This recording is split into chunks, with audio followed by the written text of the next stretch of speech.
Okay, welcome to the Game Changer 00100 show. I'm your host, Game Changer, and today we are going to review the disappointments of dating as a Black woman video that has come out. Was the first thing I seen this morning. I thought that it was worthy of review. So basically, it's another one of those where you have, a bunch of Black women, maybe Salute Complex, Salute Naima. Um, Four Black women who are complaining about dating, but never really asking the men. Do you guys ever notice that? Through all the complaints, they never really ask the men. So there's a show that I watch, and I really don't know why I watch it because it doesn't really deal with concerns of my age bracket. Maybe because it reminds me of a different world. Who knows? But there's a show called Grownish that I watch from time to time, and it's a spin-off of a show called Blackish, and maybe that's how I got into it. I really like the show Blackish. Anything that promotes Black families. Well, I should say I liked it, but we'll get into it. We'll get into that on another video. Anyway, so I'm watching Grownish, and it's about a young girl who's first year of college and what have you. And there's twins on it, one of whom was on the show, or no, she's actually going to play in the movie um, Little Mermaid.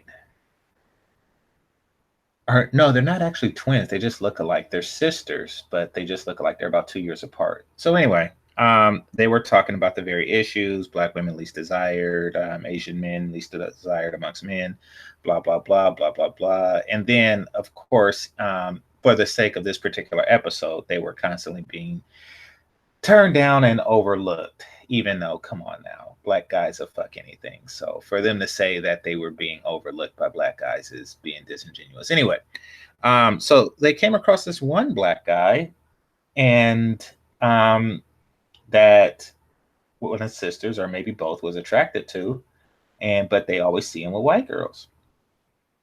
And they just straight up asked him, like, what's with, you only dating white girls? And at first he said, because I can. And then later he just explained himself like, look, it's nothing personal. Like, this is what I just wound up with. I don't have anything against Black women. And then one of the girls wound up dating him, and they're together. So it's like, look, why don't you just ask? Instead of for just griping and complaining and shit like that, why don't you just stop and ask? I never really understood that. They just assume that they assume this, and this, and we're going to get into the episode, but they just assume this, and let's not forget that, and this is the reason why. But they're never actually asking.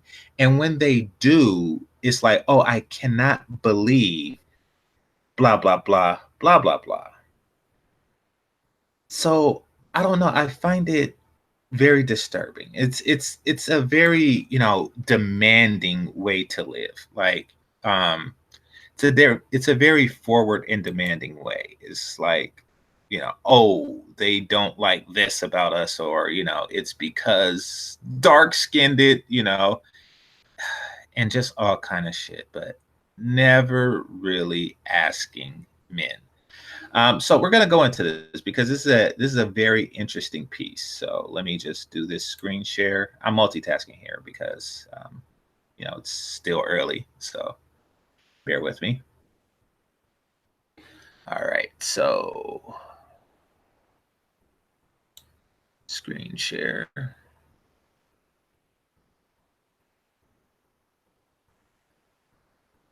think it's this one.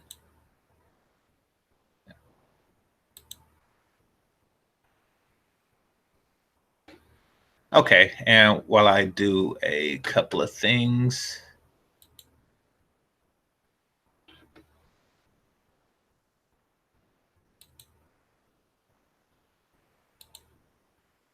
here.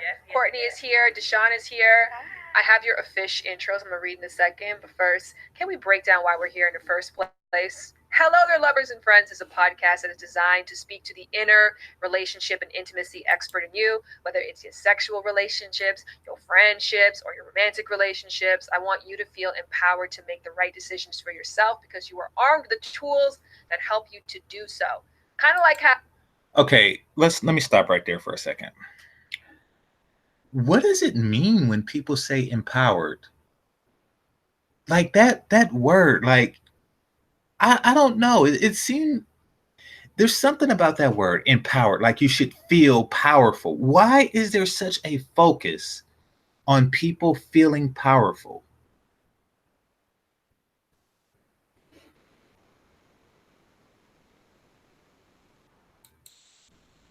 How the iPhone made everybody a photographer. That's what I'm aiming for with this podcast.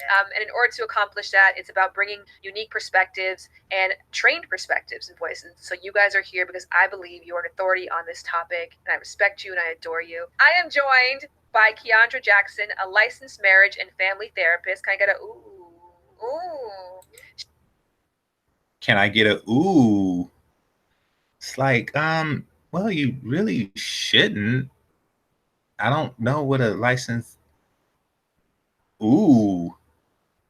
She has been seen on the Emmy Award-winning show The Doctors. She has been recently featured in the New York Times, Vice, Bustle, and the Huffington Post as one of the 10 Black female therapists that you should know. She's also a 3 times author, shitting on my 2-time author. Okay, it's not a competition. And she's an international speaker. Welcome, Keandra. Thank you. I'm also joined by Courtney, who is hypnotically free-spirited with an intoxicating charm. Yes. Also a property manager, also a masseuse. What the fuck kind of introduction is that? Okay. Yes. Also one of the 6 women in the Game of Desire. Absolutely. Hello, Courtney. Hey. And on the far end of the couch is Deshawn, an environmental hot girl solving the California water crisis one drip at a time. Yes, one drip. Yeah. Drip. Deshawn is again one of 6 women who are featured in the Game of Desire, and it's so special for the 2 of you to be here and for you to be here as well too. So today's episode, we are going to talk about Black women being undesired in the dating world, and this is not an opinion. This is based on facts and studies that were done. For example, OkCupid did a review of who were the least swiped upon amongst the different genders, and data show that most men on the site rated Black. Okay. Very important distinction I want to make here. They're not saying undesired, as she was stating. They're saying less desired. You know, kind of like in the Olympics, the people who are losing, they're not slow. They're just not the fastest in the world. They're like the 8th fastest in the world. That doesn't make them slow. So no matter how desired other, Black women are, as long as there are other races of women who are, more desired, even if it's to the tune of, okay, this one gets swiped right 100% of the time, and this one gets it 99. It's going to trigger a self-conscious response, and that's for a very particular reason, and that reason is because it makes money. These women are authors. The 2, at least the 2 presented here, they're authors. They are making money, just like Oprah, just like this whole industry. They're making money off of this projected lack of sexual availability. They're profiting from it.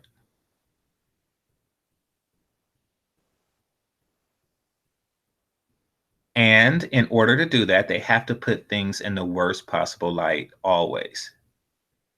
These women are capable of finding short and long-term mates at any time that they want to. However, that is not going to sell their books.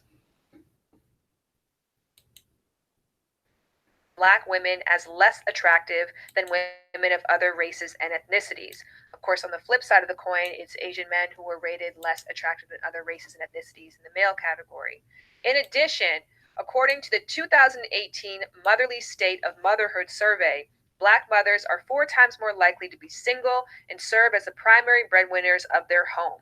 So, in short, what is it like to date as a Black woman? Interesting, fun, and difficult. It's actually really difficult. I recently swiped on someone, and he was like, "Oh, you look a lot like my ex-girlfriend." And I was like, "Okay." And I'm looking at his picture. I'm like, "Okay, you're white." He's like, "Are you down with the swirl?" Like, I mean, honestly, if I swiped, Right, yes, that is an indication. that's an indication. Mm-hmm. And the next question I got was, Okay. It is not an indication. And it is very, she has two different definitions, or she has a different definition of swirl than this white guy has. Because basically, he is asking, are you one of these Black women like his ex who is aggressively seeking white men at all cost? He's asking basically, how much leverage do I have over you? How much can I exploit your insecurities? That's what he's asking. He's not asking, do you interracially date? Which is what you think he's asking. He's asking, are you one of these, bitter women who listen to Crystal and Karazin, who's looking to get back at Black men one white dick at a time? That's what he's asking. Not if you interracially date. "Do you wear a weave?" And I'm like, is this happening still right now, where Beyonce's wearing weaves, where all your celebrities are wearing weaves, all ethnicities are changing? And first of all, most of us have moved on to wigs. That's what I said. All ethnicities are changing? Into what? Are you saying that the styles within ethnicities are changing? Because that's not really a change, but just answer the fucking question. Would it have been so hard to have just said, yes, right now I am wearing a weave? And he say, oh, I like weaves. Or no, I'm not wearing a weave right now. This is my natural hair, and it's commonly mistaken for a weave because weaves are so prevalent in the Black community. Beyonce wears a weave, but instead of that, there was this whole thing. There was this whole, there was this whole thing where it didn't have to be. All right. So, all right, let me continue. And Let us be very clear. Weaves not so much, but braids, crochets, and wigs.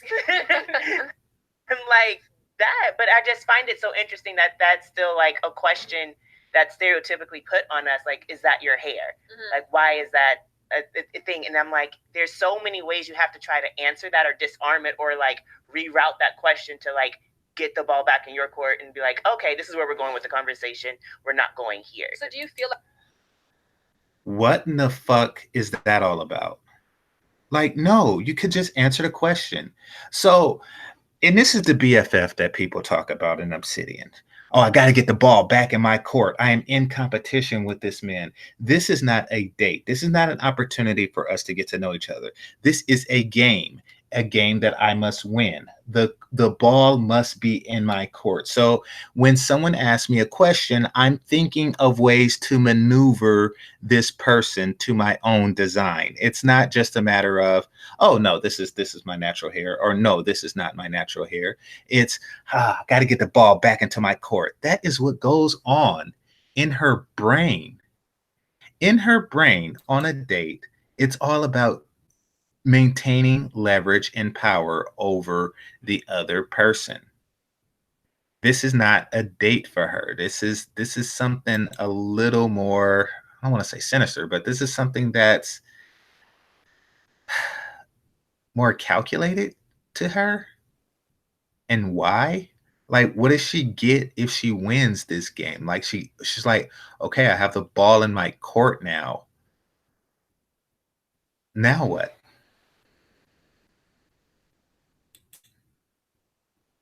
Like, even though there's a yes that happened because you guys both swiped right, and so there's the yes that happens, they're still treating you like a maybe. Yes, absolutely. Absolutely. Because the other comment that I got when I actually did go on a date, which turned out to be all right, was, well, it's still a maybe. He just swiped right because he liked your pictures. It's that's why there's a date. It's still going to be a maybe. He didn't propose to you. He still treated you like a maybe. He really just wanted to get to know you. But that doesn't sell books. The drama does. you're actually more kinder than I thought you would be. Or you're actually more intelligent than I thought, even though you didn't go to college. And I was like, wait, huh? Is that a compliment or is that a backhanded compliment? And that's like what. It is a compliment. For example, I don't have my PhD. And if a PhD were to say, oh, you're very intelligent for a person who don't have a PhD, I would say, oh, okay, yeah, I appreciate that. But then again, I'm pretty normal. Like is happening during a first impression is you're having to almost check yourself too and saying, did this person really just say this to me? And then still try to get to know this person to see if they are a possible mate. I will say for me, it's more on the difficult side because I feel like I do get a lot of matches, but then it's just like it never like propels to the next step. And it's just difficult to get those dates in general. And so that's like definitely been my Now, excuse me. By most standards, she's less attractive than the woman in red. So I appreciate her honesty that it is harder for her. And, for that reason, fewer people are swiping right on her. So I appreciate her honesty and candor on that particular issue. area of struggle here, at least in the Los Angeles area. I will say that like when I was living in Georgia for school, it was a lot easier just because it's more Black people populated in one city. But yeah, it's just getting to that date to even try and see if you have built a connection or see if you, want to pursue a relationship because I can't get a first date, let alone a second one. And that is extremely frustrating. Yeah. Okay. I actually really do sympathize with her situation because she's honest. I appreciate her honesty. She's not somebody who's capable of getting dates and then she's trying to manipulate them like the one on the couch with her. No, this is a woman who's saying it's very difficult to get a date. She appreciates it when it does, and she's hoping for second dates. She's not on these dates because they come fewer and far between. She's not on these dates saying, oh, how do I get the ball in my court?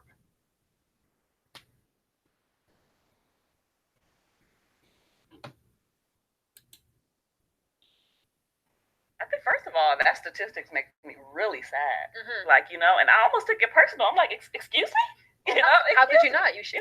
Absolutely. But I take into consideration what the narrative everyone else has and use that to my advantage. So be it if you think that we're less desirable. You hear this shit. I use it to my advantage. The constant desire for a manipulation, the constant push towards manipulation is very, very disturbing. It's, oh, I'm using this to my advantage. This is my strategic advantage. I'm got to get the ball back in my court. Like, just be with the guy. Now, like, oh, this is something he's going to underestimate me or damn.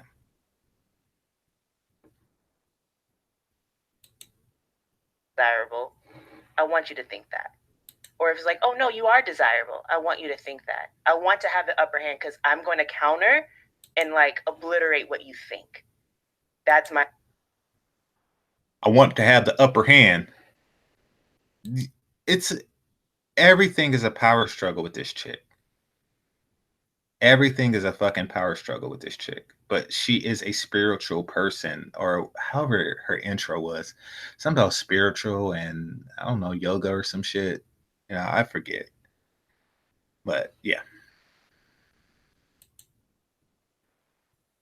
My whole mission is like, even if it's saying, oh, you're not desired, oh, I can play into that. No. I want you to think I'm less than you. Because I'm gonna show you better than I can tell you. But I want to know. Who is she talking about? So is she talking about a person who's dating her who thinks that she's less desired because he's dating her? So he desires her. And what is she going to manipulate him into? He's already with her. He wants to be with her. What is she going to show him exactly? Very weird. Like, maybe I just love stats and just information like that, but I need to know like what's going on out here in these streets. But partially for the same reason that you do, because it's like I'm about to freaking obliterate your whole life. I feel like it just go beyond. As a Black woman, I just feel like I'm constant. Now, the one in the overalls, she has overalls. She has overalls on. The one in the overalls is a marriage counselor. This is what she is counseling married people, though she's not married herself, obviously. This is what she is counseling married people into. This is the type of, so married people who are having trouble go to her for advice. She's one of the top 10, though she's not married herself. And this is the type of advice she gives. Jesus Christ. Underestimated. Yeah. Over and over and over again, and it has definitely worked to my advantage in that method. Whether that's in school, whether that's with men, whether that's with conversation, constantly underestimated. So yeah. Do you experience direct racism in the dating world? Have you? I know. Constantly underestimating. Constantly underestimate. You see what they're doing? I mean, the only way you could take advantage of someone underestimating you is when you are trying to deceive and manipulate them into acting foolishly against you. Like, oh, this person underestimated me until I divorced him and took half of his shit. He underestimated me. Like, what did he underestimate about you? All right, hold on. Let me look at the comments. All right, let's see. What's going on, Fantastic?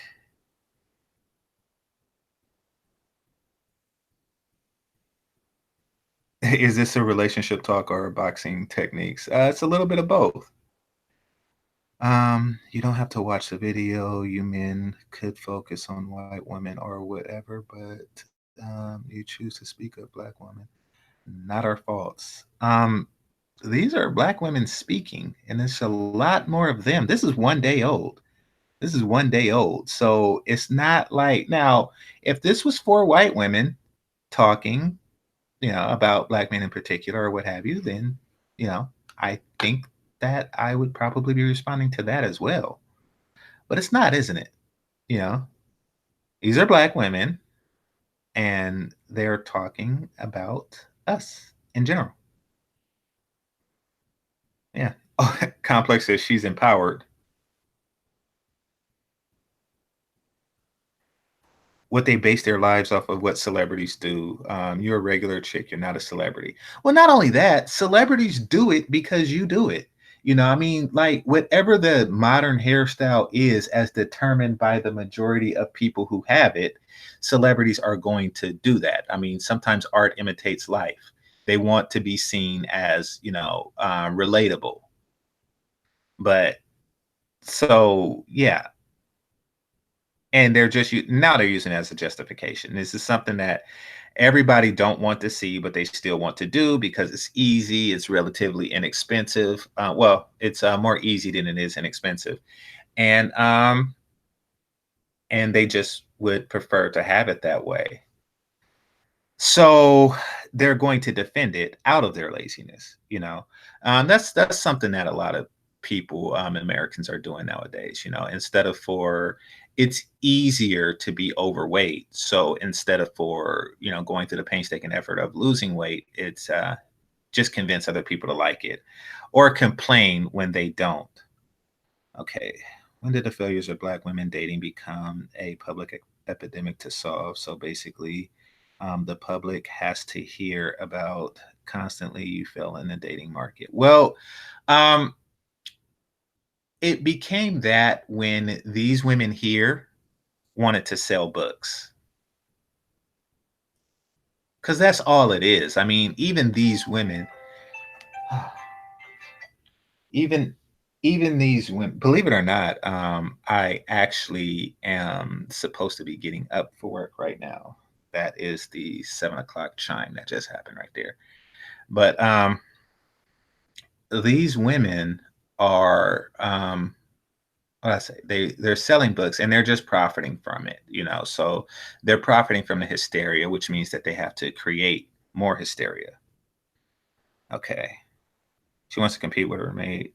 I would never date a woman like this. Nobody would. That's why, ta-da, that is why she is here.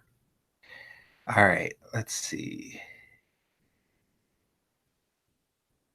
Colorism has reared its ugly head. Nope, but it will.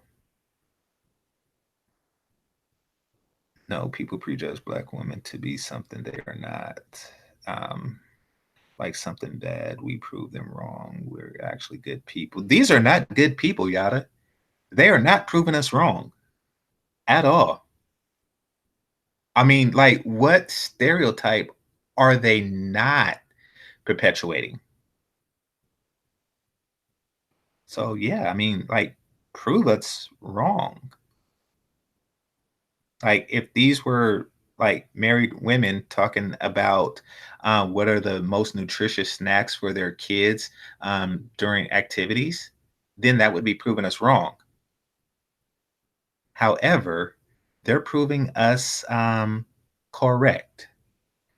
Now, I am about to do something a little out of the ordinary, so I would like for y'all to bear with me while I do this. This is necessary for the future of the show. All right, so let me just do this right quick.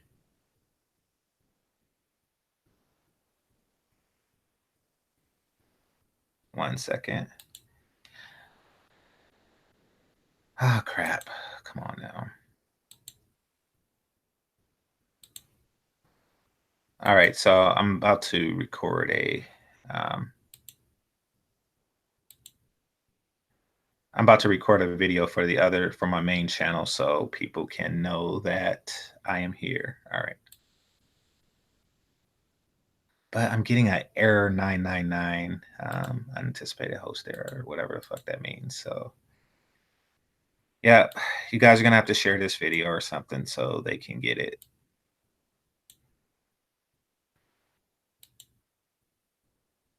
Yeah. All right. So let me play this some more. Courtney, you had experiences before that I could quote for you, but I'll let you talk for yourself. But have you experienced that from people before, wherein that it's not even implied that perhaps it's because I'm a Black woman, I'm experiencing this, or I'm not getting the response I want? They've literally said something to make that clear. I dated someone that I was going natural, wearing my hair in a natural state, and I was getting ready. We were getting ready to go to something harmless like the movies, where it's dark. Doesn't matter what my hair looks like. We're going here for a movie. And he literally said, it's dark. It doesn't matter what my hair looks like. Is that how they see the situation here? Oh, it's dark. It really doesn't matter, because hair isn't important to men when it's dark, right? We don't give a shit about hair. It's dark. Oh my fucking God. Said, well, can you put your white girl hair on? Referring to a weave or a wig. And I was like, no, this is what I like. And like to hear. He did not say that shit. He did not say that shit. No man, black, white, or otherwise, is going to tell a black woman to put her white girl hair on. What in the entire fuck? She is making this shit up. Now, I do believe the part that she had a date, and I do believe that he asked her to wear a certain style of hair that he found pleasing. But, this is about getting the ball in her court, not actually making sure that her competition or opponent is happy. No, this is not about that. This is about having the upper hand. So instead of her saying, "Oh no, I'm trying to make a point with my hair. I'm making a statement now." Um, she said, she said this. Someone that I was kind of dating in a relationship with say these things, that you're trying to force a standard upon me and not accepting me for who I am, was very self-deprecating. It made. Well, it's not really self-deprecating if you feel he is doing it to you. However, wait, it was something else in what she said that really just got me. Hold on.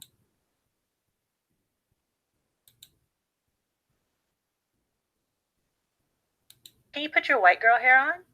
Referring to a weave or a wig. And I was like, no, this is what I like. And like to hear someone that I was kind of dating in a relationship with say these things, that you're trying to force a standard upon me and not accepting me for who I am.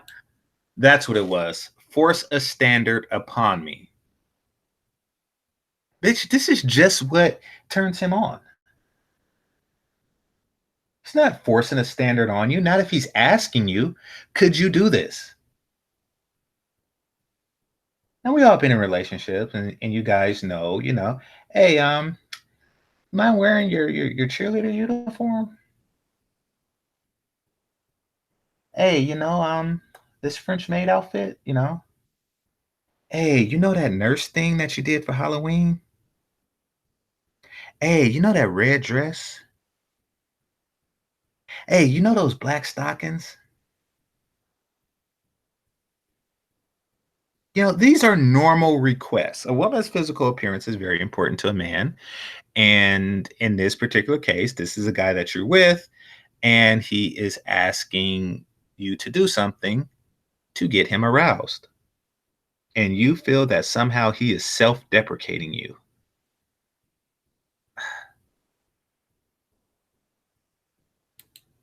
Was very self-deprecating.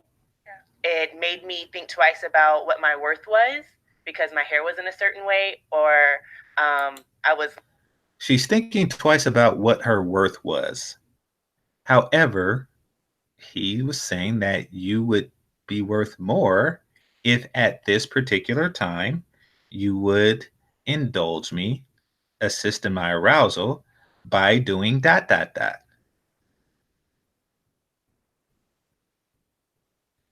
It's kind of like a house or something. It's like, somebody says, you really should put a pool in there. Oh, well, you're self-deprecating my house. And, I'm wondering, what is the appraisal of? It's like, well, it'll be worth more with a pool in it. That's how that works. Loud as a black woman, and I'm like, this is who I am. And it it sucks because it's like you're not only being rejected by the outside people, but when you do date people who get closer, they do slide those little notions in there in those comments of like, are you sure you like this about yourself? Like, oh, I wish you were lighter skinned, or I wish you had. Have you had someone literally say that to you before? Like that I would. The answer is no. The answer is no. Guys who are interesting fucking, and that's really the only reason why they're there, is not going to say, I wish you were lighter skinned, unless they, are, unless they just got, Doc's DeLorean from 1985, and then they kind of just landed in 2015 and didn't watch the internet at all and had no perception of all this bullshit and the insecurities and shit. But no person has ever said that this bitch is lying. She's gonna lie through the whole fucking thing. Was lighter tone? Yes. Yeah. Like verbatim, somebody has said, like, wow, you probably look a little bit better lighter tone. I probably would. What's nuts is because your complexion is my. It's me to Perfect. It's like, thank you. Utterly amazing. Thank you. Deshaun, have you ever experienced overt? So she's chronically changing her hair, but she just doesn't do it when she's asked. She is the definition of unruly. Hold on one moment.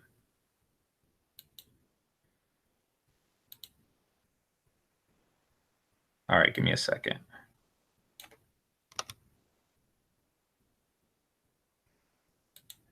This is Game Changer 00100. I am currently live on my other channel. Go ahead and check me out. The link will be in the description box. Thank you.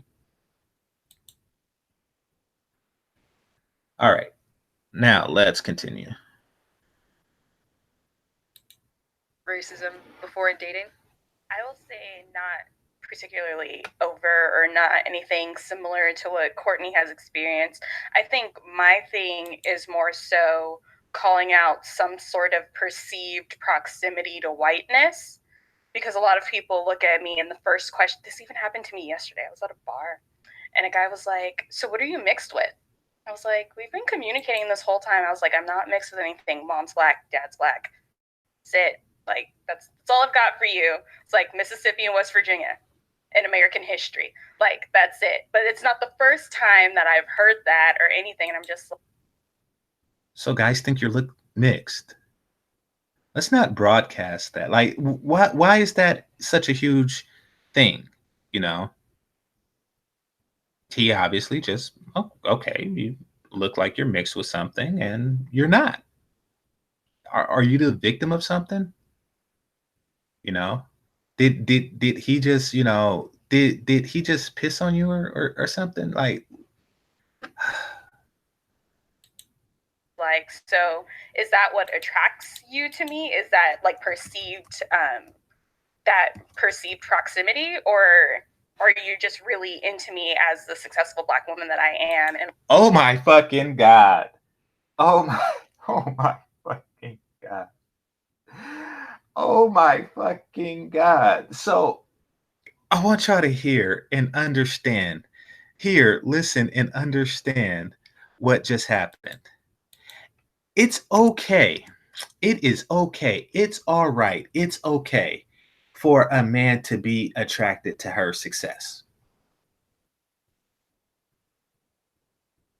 But it is not okay for him to be attracted to her perceived physical beauty, really her physical beauty. I mean, because no matter what, whether she's mixed or not, she still looks in a way that's pleasing to him. If he likes mixed girls, she still has that appearance. So at least to him.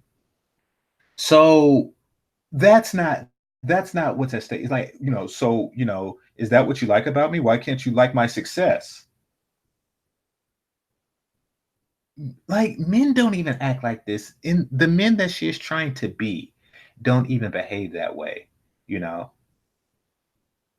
Like, say I was a doctor, right? Now, she's not a doctor, and I don't really know what her success is. It probably isn't much, but she just is touting it out there. But let's just say I was a doctor, right? and somebody came up to me and say, "Oh, game changer, you're cute." I say, "Well, is that how you see me? Why can't you be attracted to my success?" That is what these chicks sound like. And I think what we tend to do is to maybe not even overcompensate, but we try to explain ourselves and why we do want to wear our hair natural and we're not mixed. And we go through that whole process as a Black woman, and then we may come off as aggressive or, all those negative stereotypes that people lay. That's because you're reading too much into it. Like, no, I'm not mixed. And there's that. Like, can you imagine dating one of these girls and not triggering them? Like trying to have a conversation with them and not saying something. Anything you say can be used against you in the court of Black women's opinion.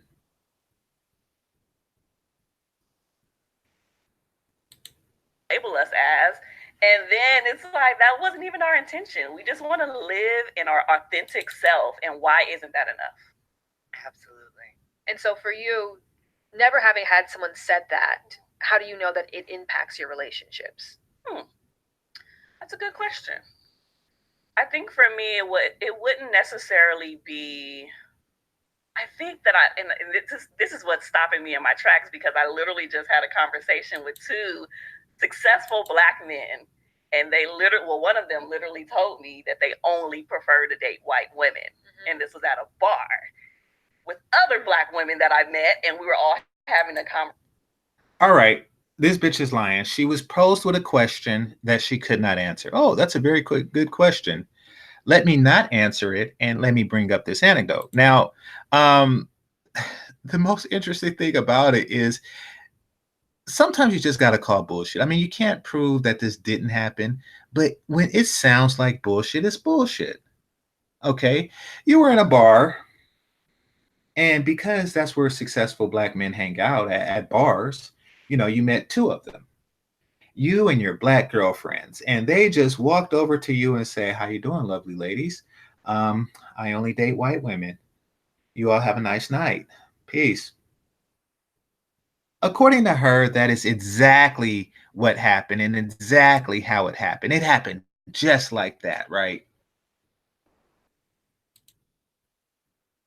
Conversation, and it really struck me because of the reasoning. It was very stupid. I can wake up with oral sex from them, and you guys don't do that, and I'm like, that's your reasoning? Did you speak to the Black woman president who gave you a list of? Oh God, hold on right quick. This is an actual thing. I'm not making this up. I didn't hire these chicks. I know it would seem that way because it's too fucking perfect. But hold on, let me stop for a second. All right, let me stop. Let me check the chat room for a second. This is too fucking perfect. So, it's not like she tried to break that stereotype. Nope. She's just like, "Oh, it's so stupid. It's so stupid that you as a man like oral sex in the morning. That's just stupid. You're stupid, Black man, successful Black man. You stop being so stupid." All right, I got so many windows open. That's why I stopped the stream while I look up the thing. All right. All right, so let me check. You dummy. You're one of those Black guys that like oral sex, aren't you? And in the morning, that's so stupid. You should be into my success. I'm a marriage counselor, for Christ's sake. Now, keep in mind that, this is, she is a marriage counselor, which means that if you are married and you go in with your wife and you say, "You know something? She's not giving me oral sex in the morning." That's stupid that you would complain about that. That's something that's so small and trivial and meaningless. Well, if it's all of those things, then why aren't you doing it? Why aren't you doing it? Instead of realizing that this is something that men like and giving it to them, they got to make sure that the ball is in their court, don't they? It's all about getting that ball in the court. Fuck everything else. This is about power and control to them. All right, so. All right, I'm bringing up the comments now. Give me 1 second.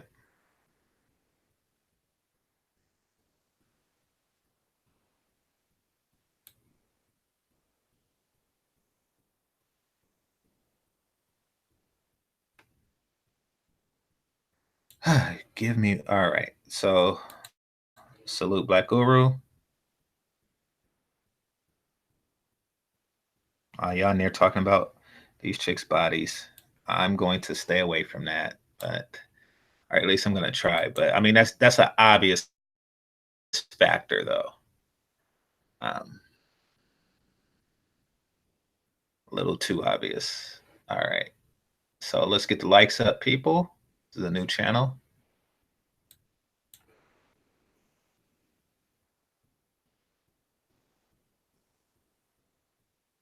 All right, so I'm turned on by your success, hence the reason why I want a morning BJ. Yeah, because people seek their opposites. If these are successful men, first of all, relative to them, success is a relative thing. Like a person with a master's degree is successful to a person with a GED. However, they're not successful to a person with a PhD. So really, the more successful a guy is, the less successful you are relative to him. Therefore, if you want to appeal to a guy using your success, then you are going to only appeal to less successful mates. But hey, at least he won't accuse you of being mixed. All right. Let's see. Yada's talking about a song. Let's see what that's about.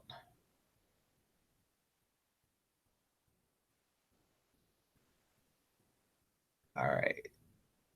Let's see. Brandon L, what's going on?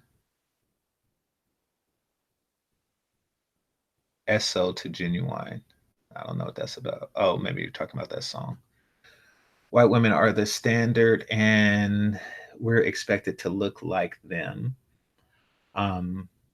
Not necessarily, but I guess some guys like it, and if they do, so fucking what? He's with you. Shit. See Boogie or not just, but See Boogie told a story where a woman wanted him to act like a fucking lion or a jaguar or some shit like that, He didn't go around saying jaguars are the standard and y'all expect us to be like that. No, it's like this is what turned you on, then fuck it. It's like that scene in the movie Think Like a Man Part 2, or maybe it was Part 1, where the white guy and the white girl was like, oh yeah, make these tacos and no, you call me Jody and shit like that. It's like, they were obviously doing a scene from the movie Baby Boy. That's what turns them on. So just do it. The fuck is the malfunction? In that same movie, what's her name? Gabrielle Union, she put on the platinum blonde wig so they could do their whole Game of Thrones sex routine and shit. It's like, look, if this is what turns a person on, then just fucking do it. The fuck is wrong with y'all? You do realize it is impossible for you to look like a white woman, don't you? Do you think it would be easy for me to look Chinese? Good point. Yes. I mean, if somebody wants to fulfill a fantasy, then just fulfill it, for Christ's sake. And if somebody wants a morning BJ, then just give it to them, for Christ's sake. For the sake of yourselves. No one ever said that, but if I were lighter, had nicer hair or whatever, I wouldn't have the issues that I have today. Depending on your issues. It is said that thousands of black women see, agree, and empathize with their fuckery. Yeah, no, we're gonna get into the comments, but yeah, you see that it's 2.2 thumbs up. But we're going to get into the comments because that's actually better than the video. Um,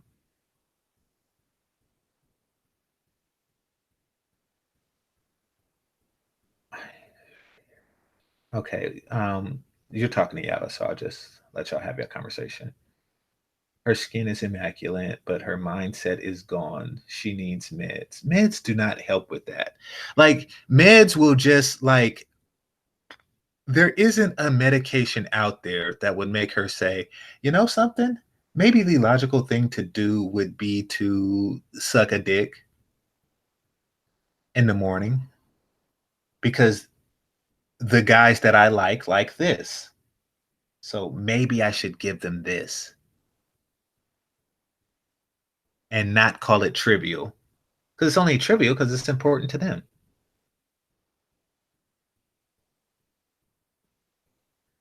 All right, most black women will do anything to change their look instead of their bad attitude. Not true.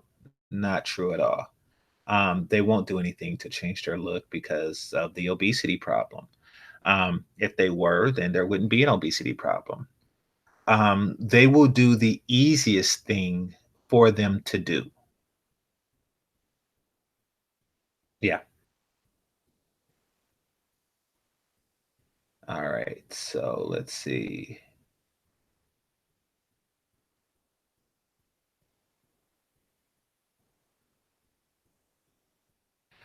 Being mixed is a big thing because it takes her further from the hated West African features. Well, I mean, whether she's mixed or not, her features is her features.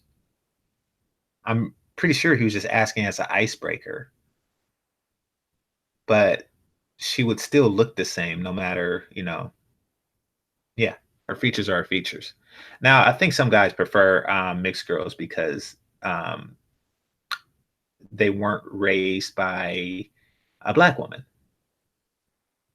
Or at least if she was raised by a black woman, she was raised by a likely swirling black woman, which means that, she grew up under a submissive circumstances. You see, um, mixed girls are light skinned girls tend to have been brought up in patriarchies, whether it is a white woman who is just down for the BBC, the Rachel Dolezal types, or whether it's the Crystalline Karazin types who, is submitting to her husband to either spite black men or what have you, however she is submitting. They were raised under that. Therefore, you know, um, they're less likely to have this type of shit going on. And they heard their mothers giving their fathers blowjobs every morning. So there's that. So yeah, it's probably like the best of both worlds. Just my theory, but yeah. Anyway, I could rule not with me at all. My preference has always been dark skinned women, but their attitudes generally are like this woman. Yeah, I'm not. Yeah, exactly. I mean, if you had to choose between an obnoxious dark skinned woman and a submissive light skinned woman, then there is no choice. All right, let's see. They continue to play black women for fools. These women are playing themselves for fools. Everything you say will be a trigger. True. The fact, even the word trigger is a trigger. Excuse me, are you triggered? Oh, you're trying to call me a nigger. No, I said trigger. No, no, it rhymes. Let's not act like there aren't good looking mixed women, but there are attractive ones too, just like unattractive and dark. Yeah, this is true.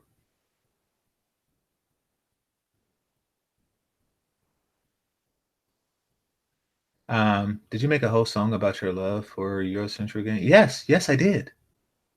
Yes, I did. Check it out. It's labeled Light Skinned.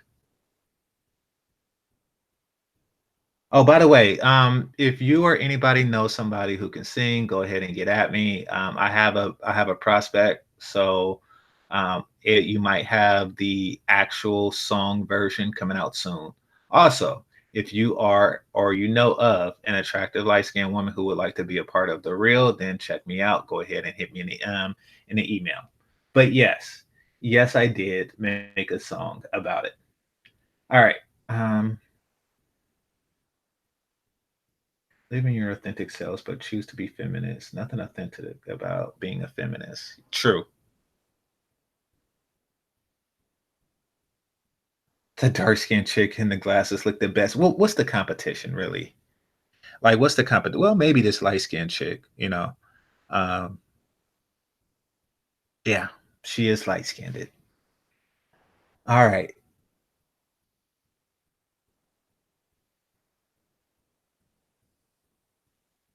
Yeah. Well, for a woman complex, being light skinned for a woman automatically makes you attractive. And ladies, it's not even a matter of um physical appearance. Take a look at this panel. There is a correlation between fuckery and complexion.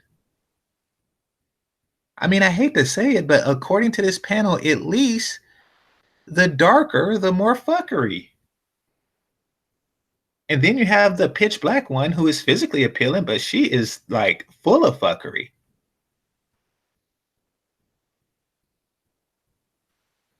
All right.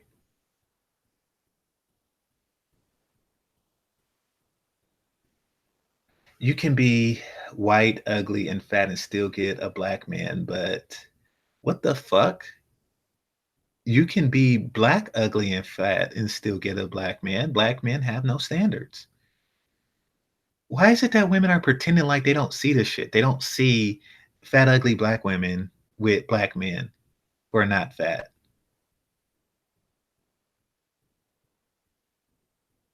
Now, keep in mind that the fat, ugly white woman will give those morning blowjobs, and you know the the fat, ugly black chick will call it trivial, and say, "Why aren't you attracted to my success?"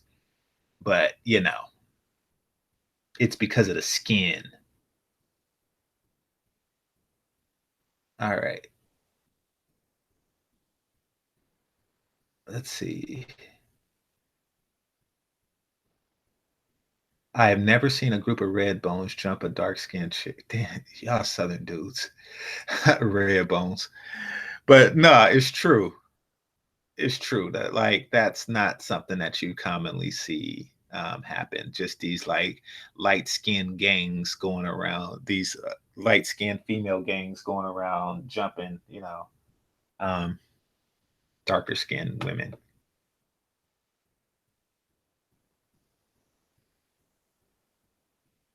Let's see, Brandon. Even when we press our hair straight, it's changing our hair. Okay, well, when we cut our hair, it's changing our hair. I mean, sometimes you do things for people you care about. It's called compromise. See, like relationships are compromise, not competitions. It is. And your physical appearance is very important to them. And it is something that we would like for Black women in the aggregate to be more flexible with.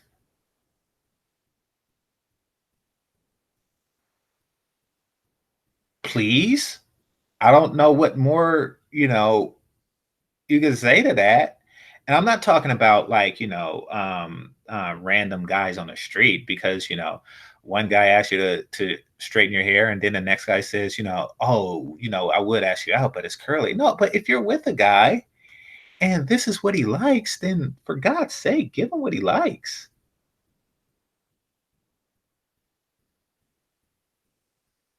Um, let's see. I've been bullied by light skinned women. Okay, it happens. God damn, 600 pounds. Why not just have like a sixum with, ugh. Ugh. I'm willing to bet that these niggas do not know if they're in the vagina or not. I don't think that these do. I think that a lot of these guys are just fucking like thigh fat. And they don't even know, and she don't even care. Oh my fucking God, 600 pounds. What size bed is that? You watch that show, fantastic. What size bed is that? And is there any room for them? Do they sleep in like separate king size beds or something? Oh, she is the bed. This nigga sleep on top of her. Oh shit, this nigga sleeps on top of her. That's how that works. Oh God. Just picturing it smells bad. All right. Let's see.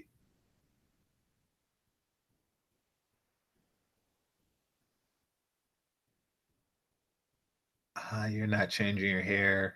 Okay. I don't know. I never lived in PG, so I'll just take your word for it. I'm not gonna try to prove a negative. Um, I'm not putting on a wig. Okay, good for you. It would be, I mean, I'm saying if you're with a guy and he's asking you to play out a fetish, it would be nice. It would help sustain the relationship. But I mean, don't. That's perfectly fine too. All right.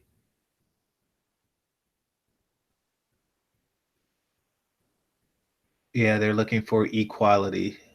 So it's not a matter of being the least crazy group. It's a matter of just leveling it. We want everybody crazy. Like, well, they're all crazy. You might as well stick with your own. All right, let's see. Don't attack me. I will block you. These women ignore me. Yeah, this is true. Well, I mean, we do a lot for them that they would never do for us, and that's because the ball is in their court. You got to keep that ball in their court because it is a competition, and according to them, they're winning, even though they don't have a prize and they're not prized themselves. But so it's a weird definition of victory. Let's continue.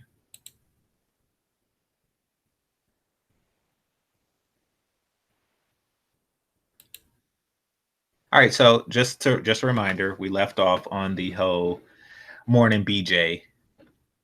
How dare you?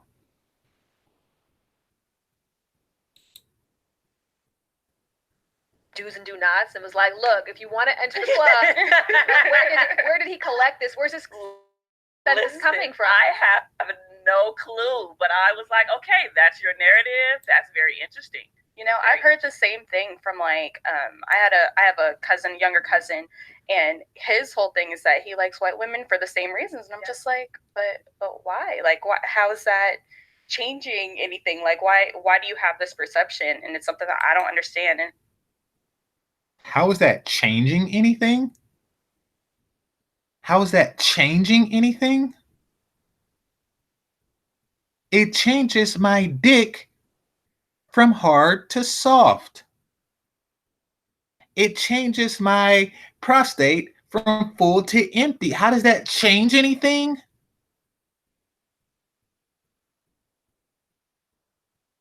Instead of for doing it, they are saying they're trying to belittle the importance of it and trying to get you to belittle the importance of it as well. Their ultimate goal with this line of talk, their ultimate goal is to get you to say, some blowjobs aren't a big deal. Who needs a blowjob in the morning? So when they're talking about this game and getting a ball in the court in a competition, that's what they consider victory. A man who just loses all negotiation power in a relationship and he just says, fuck it, no blowjob. This is the definition of BFF, and this has thousands of views and thousands of likes in one day. This channel has 400,000 subscribers.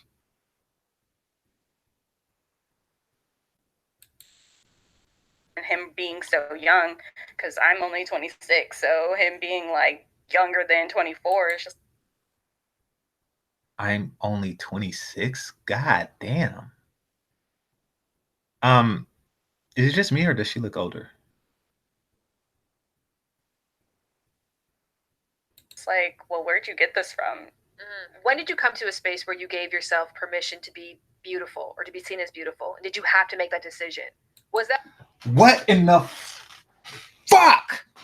Fucking fuck. God damn it.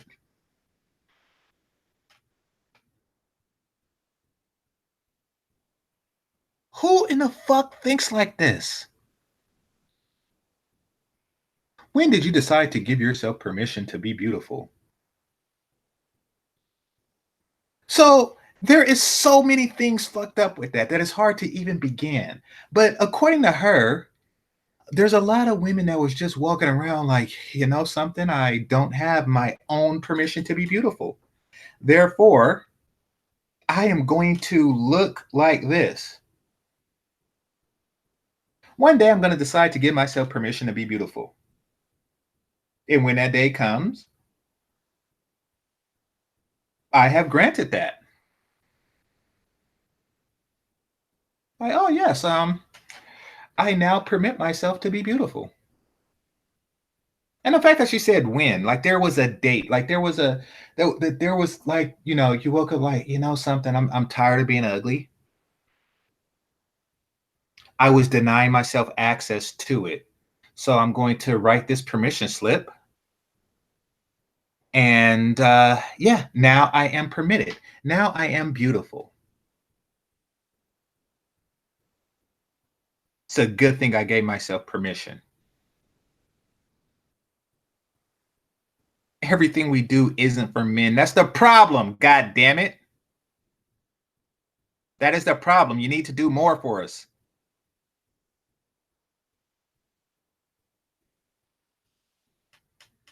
The fuck? When did you give yourself permission to be beautiful?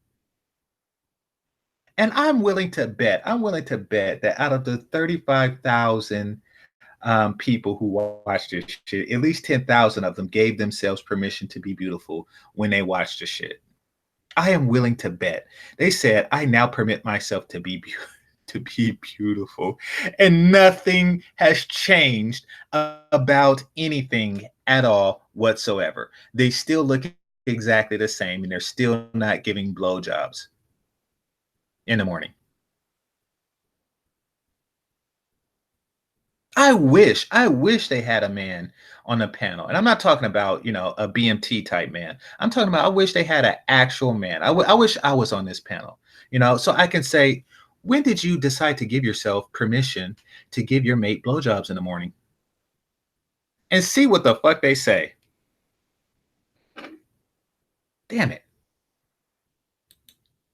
that, I guess, back to that marketing, was that choice that you are beautiful, that you were desired, made for you, or did you have to make it for yourself? So I say that idea for me. So every article of clothing woman puts on has to be for the satisfaction of men? Yes, fuck yes. I mean, now don't wear a bikini in the snow, but yeah, pretty much. The fuck else is it for? What is it, functional to you? Huh? Do you go around in camouflage fatigues? Is this shit bulletproof or something? The fuck else are you wearing it for? You a stormtrooper or some shit like that? Yes, damn it. Each and everything you do is supposed to be to my pleasure and satisfaction. If you don't understand that shit, I have no words for you. I can't help you.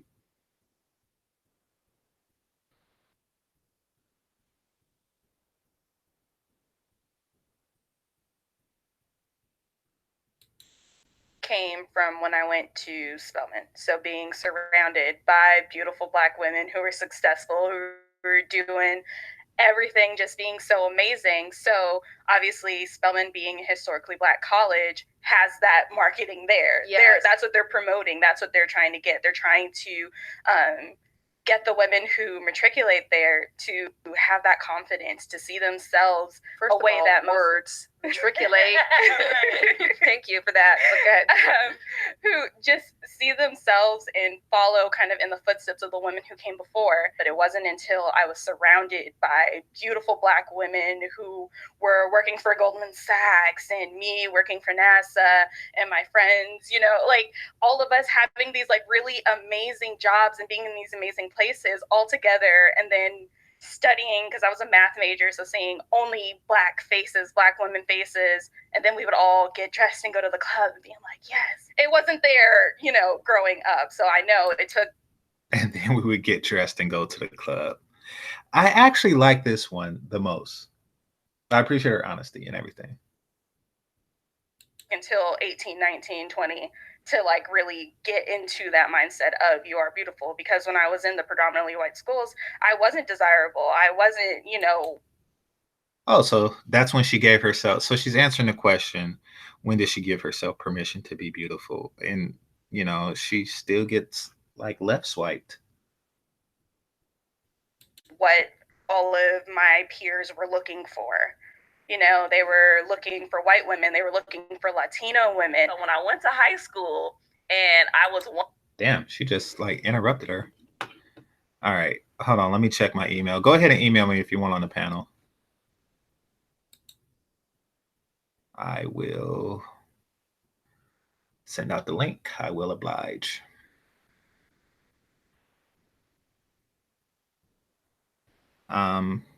Let me refresh, but Complex, I do not see your email here.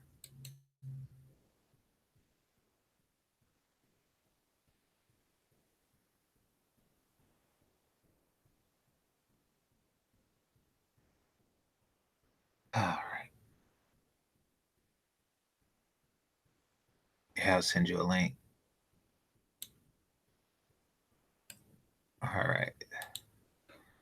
Once again, fellas, ladies, go ahead and email me if you want a link to discuss this, because I'm about to get deeper into it. Because the comments is more interesting than the video. Like the comments really just is like it's like a fucking honeycomb of Black female insecurity and poor mating strategy.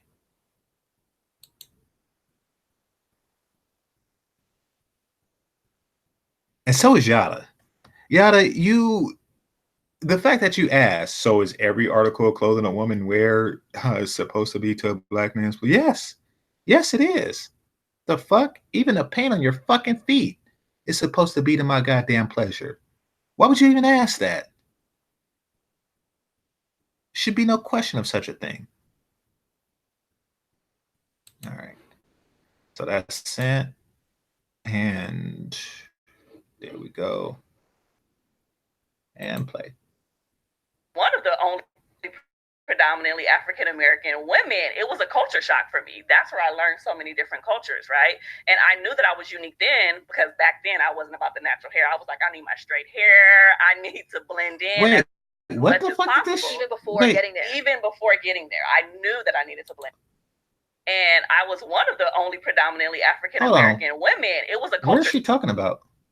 Because when I was in the predominantly white schools, I wasn't desirable. I wasn't, you know, what all of my peers were looking for. You know, they were looking for white women. They were looking for Latino women. So when I went to high school and I was one of the only predominantly African American women, it was a culture shock for me. What does she mean when she say predominantly? Like, she was predominantly African. So, oh, maybe she mean the other girls were mixed. I don't know. That's that's where I learned so many different cultures, right? And I knew that I was unique then because back then I wasn't about the natural hair. I was like, I need my straight hair. I need to blend in as much as possible. Even before getting there. Even before getting there, I knew that I needed to blend in. This memory always sticks in my mind of like, I had a crush on the same person from senior kindergarten all the way up. Like, and I'll to for a you to point, switch a little bit. it was consistent, and to the point that like I knew where he lived. And to this day, I think if someone said my name to him, we've never had a conversation because I never even acknowledged it's possible he could like me. And I remember there was this like list that came out of all the people that he liked, and all the girls were passing around like his list, like, oh, Devin's list. Shout out to Devin. Devin's list came out. Devin wish he had that.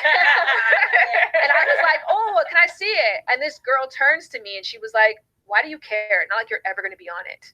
And it was just that thing of like, why would I be on this list? And I accepted that as normal. And it wasn't until BET came out, which then myself, my vision, the light-skinned girl, was constantly positioned as sexy, was constantly positioned as attractive. Okay, citation needed.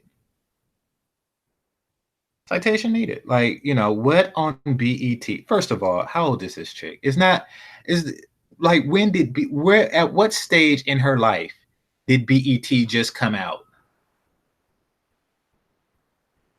You know, like, wasn't like AJ and Free and shit like that, like 106 in Park, like I don't know, 2001, 2002 or some shit like that. So like 20 years ago. How old was this chick then?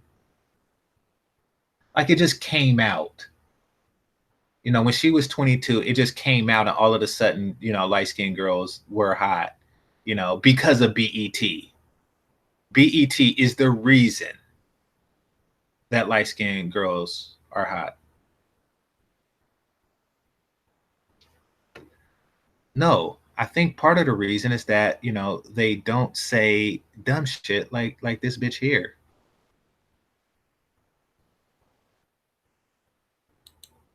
That I was able to start switching that narrative for myself. And in some ways that led to some damaging decisions because I only saw myself objectified. But in other ways, it also gave me permission out there in the world to walk around like, I only saw myself as objectified. Bitch, you are a fucking object. Just be clear. You are an object. And until you understand that shit, you're a useless object.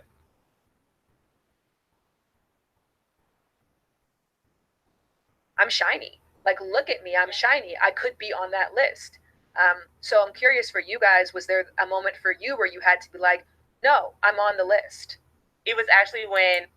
The fuck is the list? Oh, she's talking about that nigga's Devin list. All right. So basically, she's saying you bitches ain't on the list. If there's a jawline nigga in the world capable of listing bitches he wants, you are not on it. I met with you, like, just knowing and instilling that value is like, Court, you're great. And I'm like, she might be right. Let me just take control, basically, and say, all right, I'm going to talk to whoever. She wants to take control? That's just so out of character.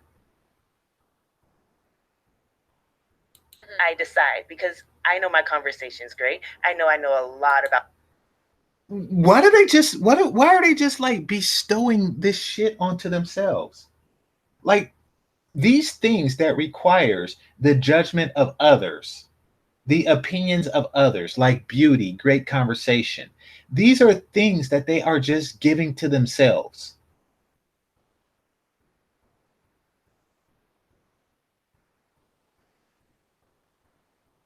Like, who does that? Should I jack off and say, oh, I know my dick is the shit.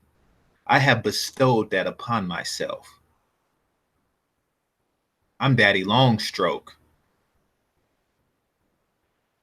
Like, no. Validation is external.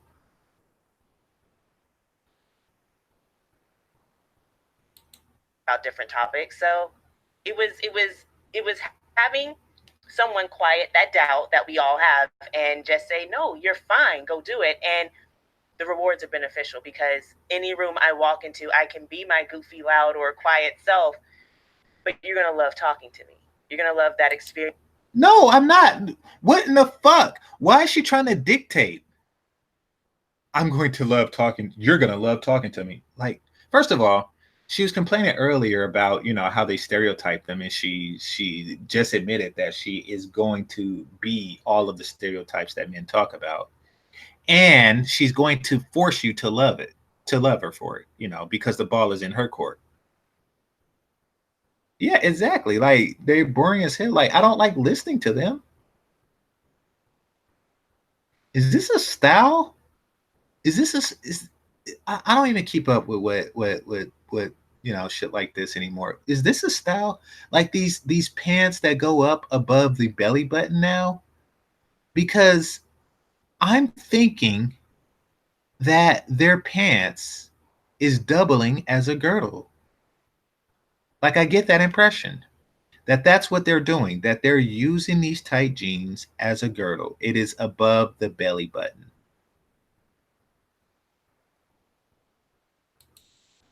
With me, and I can do that with an 82-year-old war veteran, or I can do that with a 2-year-old toddler that's just trying to walk and crawl. It's a different type of power and control that you have, but you do have. This bitch is always talking about power and control. Yes. Her problems is that she's a control freak.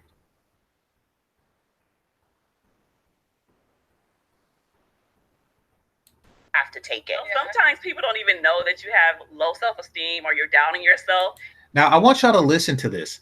I want y'all to listen to this portion very carefully. Keep in mind that she is a fucking marriage counselor. I don't know if she's an actual psychiatrist, but she is a fucking marriage counselor. She is a licensed marriage counselor. And she just said, I don't know if people know about the low self-esteem. Well, let's listen to that again, because it is very important for what she's about to say. And she is chronically interrupting people. It's a different type of power and control that you have, but you do have to take it. Sometimes people don't even know that you have low self-esteem or you're doubting yourself if you just show up in that energy anyway, right? Like, just think about, you stand in a line. So she admits to having low self-esteem and presenting normal, so to speak. But their definition of normal is off. Let's take a listen. Trying to get in at the club, right? You know your name ain't on the list, but you go up to the front and be like, check the list. No, check it again. Yeah. And then he'll be like, okay, well, go ahead. You and your friends, go ahead and come on in. You know what I mean? Mm-hmm. It's because you had enough guts to go up there and be like, sir, let me in this door. I deserve to be here. Everybody else in the line gonna be hating, but it don't matter. But hot girls always walk up to the front of the line. Always. What in the fuck? What in the entire fuck? So, as a technique to masking her self-esteem, she becomes belligerent and annoying. And she actually said, I deserve to be here. You deserve to be in a place that you weren't invited. That's how you see the world. I deserve to be here. I don't care how much I annoy you. I don't care how much I annoy other people. But in my annoying of people, I am masking my low self-esteem. And fellas, I hate to say that that's what a lot of the attitude is about. It's about low self-esteem. It's about women who don't really see themselves as attractive, some of whom are not attractive. But they are doing the things that they think attractive women do. And that is walk to the front of the line and, get in. And attractive women do that, but they get in based on their looks, not based on pity, sympathy, and just, okay, I'm going to let you in just to not annoy other people and shit like that. So, it's kind of like you're forcing your way into doors that are being slammed in your face, and they're being slammed in your face because of your defense mechanisms to your physical insecurities. Yeah. And they have confidence to do it, right? It's the other ones that's like, oh, I don't know if we're going to get in, girl. Those are the ones that never get in. But you know what? It be them ugly girls you do sometimes see come to the front of the line and get in. Like, wait a minute now. She look like that. How did that confidence? That confidence. She just called her the ugly girl that got to the front of the line. She just called her ugly. These bitches are saying that, you know, you can substitute ugliness with confidence.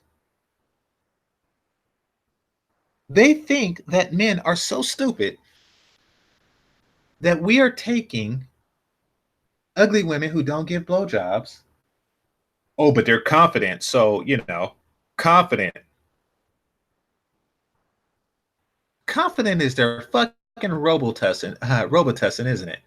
It is just a cure-all. Put some confidence on it.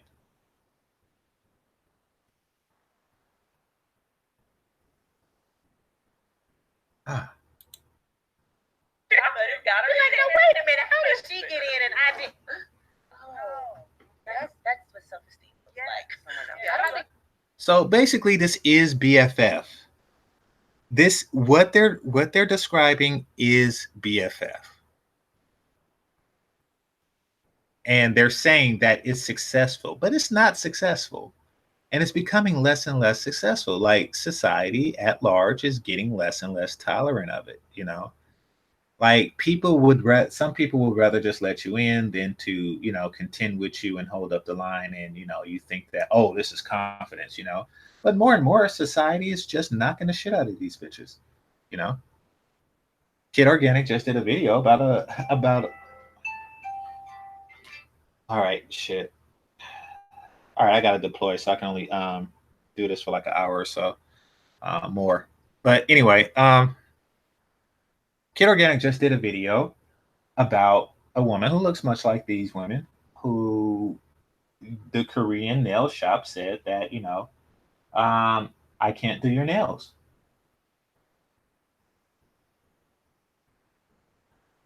Now, she was telling a story from her point of view, and, of course, from her point of view, she was this perfect little angel. But no, I'm willing to bet that she was on some confident shit.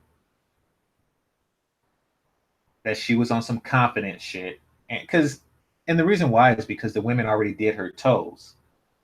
And then she proceeded to do her nails, and, words were said, and, the woman was like, okay, I'm not going to serve you. She refused to serve her at that point. So clearly something happened between the toes and the nails that did it. And I don't think it's something that the nail tech, that she just like got her period and said, fuck you. No, I think that, that she tried to pull this BFF, and society at large is becoming less and less and less tolerant of this bullshit. Suck a dick in the morning. I think we even recognize the fact that our expectations, our internal expectations, are so easily read out loud. And so if you don't expect, and that's why I say to people, like, the physical appearance, there was the study, right, where this girl didn't get a mirror. She wasn't allowed to look at herself for 2 days. And for one day she went out and like, you're not wearing any makeup, your hair's not done, just go out there into the world. And then the next day they had a makeup artist that did her makeup, but there was actually no makeup. She was just brushing nothing on her skin. And oh my fucking God. Oh my fucking God. And they asked her about the differences in her experiences. She's like, the next day I was treated better. People were kinder to me. And it wasn't. It was just her expectation to be. She expected to be treated better. She expected to be liked. She expected to be looked at. So these bitches are truly fucked up. These bitches are truly fucked. How many of the 35,000 views, how many of these bitches are going to walk around with invisible makeup on right now? Right now. They feel that they can, this is BFF, like creating this illusion and confidence in anything but giving men the things that they actually value is BFF. It is the fucking epitome of BFF. They're trying to substitute the things that people value with bullshit that they don't, Yeah, but, confidence. Like, instead for a blowjob, I'm just going to give you confidence because, remember that time that one woman with no makeup on, or, because she was so confident that people treated her different, because she just exuded confidence. she was so confident that he forgot about his desire to have a blowjob in the morning. Like morning blowjobs is trivial, but confidence. Oh, now that's important. That is important. Hold on 1 second.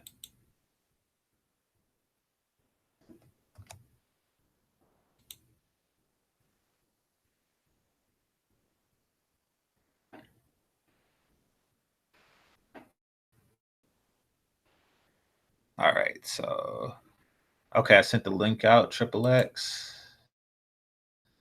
Welcome to join. And let me copy this.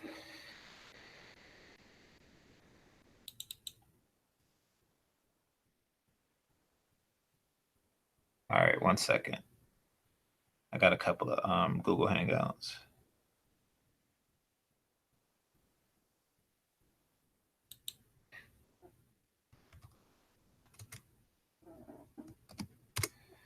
Okay, so sent that, and I actually didn't put that that video up yet, letting people know that I am here. So let me do that while y'all chat amongst yourselves, and then I'll read the chats and we'll get back into it.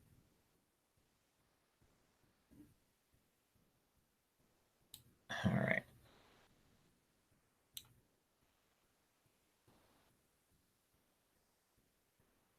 Actually, let me just play this while I do it. But I just keep getting the urge to stop it. She treated herself as such, and so that also I think has a lot to do with it. You know, that's what I was gonna say. I was gonna say the inner narrative because we're already expecting different races to be like, nah, I'm cool on her, but that's not the truth.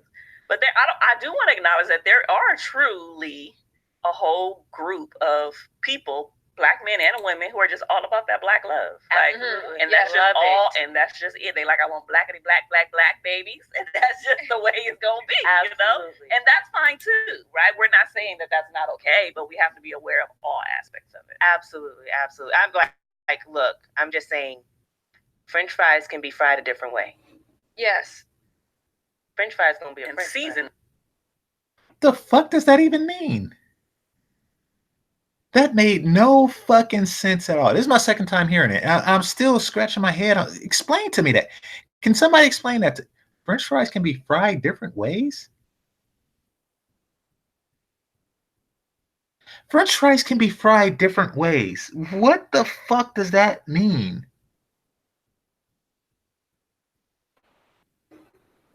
Oh, God. All right, 1 second. Let me...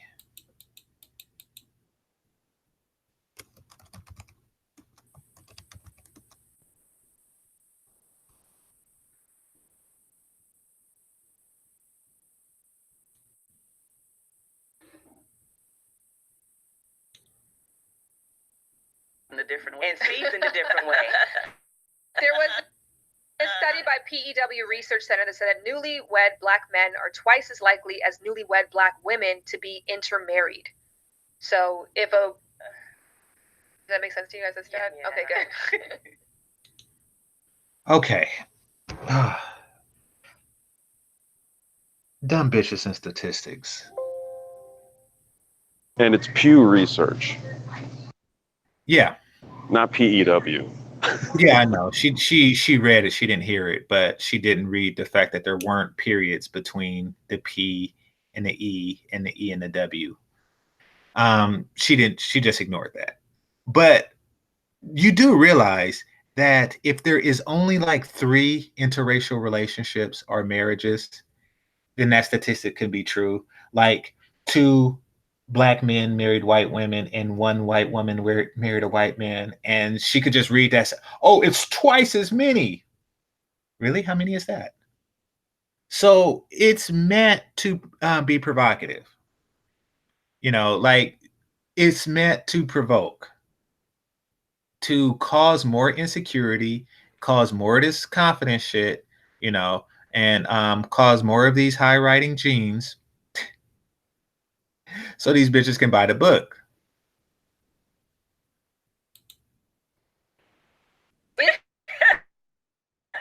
So here's a question, I guess. In order to shift the narrative, do we have to shift that stat, or is that not a question that we should even have? Because Black women should just want who they want. Yeah, that's my deal. Just want who you want. Like, I don't care if they black, brown, or in between. Like, just live your best life. Now, that advice doesn't really go. That's advice to the women. That's not advice to the guys who want what they want and they want a blowjob in the fucking morning. But you know, that's trivial. There's something so trivial, you know. But that advice really goes for her, doesn't it? You know, oh, you just want what you want. Yeah, it's not applicable. Yeah, exactly. It's not applicable for me. All I wanted was a simple BJ. Yeah, exactly. But you know, but we're not talking about you guys when we say want what you want. We're talking about us. We should want what we want, and we want to not suck the dick that we want to not suck. And the whole goal is to find your person. Period. Right? The person that vibes with you, the person that connects with you, who understands. The person who sucks your dick in the morning. Who's willing to rock with you and your foolery that comes attached to it, like your bonnet. Listen, your bonnet. Listen. Why do they always want to present their worst selves and get you to accept it? You know, like, no to the blowjobs, but I want somebody to accept my foolery. Why is it that they're just advertising their shittiest self and they're confident? Why are they walking around with fucking invisible makeup on? I'm confident. Jesus Christ. Because, Game Changer, if you accept me at my worst, then that means you'll love me at my best. But you are constantly at your worst. That's the problem. Like, you are constantly not blowjobbing. Like, if the worst of you was a bad blowjob in the morning, then yes, I that whole thing would happen. You know? Like, if the worst about you was every now and again you grazed your teeth, then, you know, yes, then I would accept the good blowjobs. I would love the good blowjobs and, you know, just have a slightly less like for you on the bad blowjob days.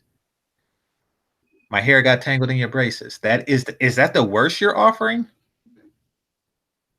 Yeah, man. It's these girls are mind is gone, man. Yeah. Just watching this, they mind is gone.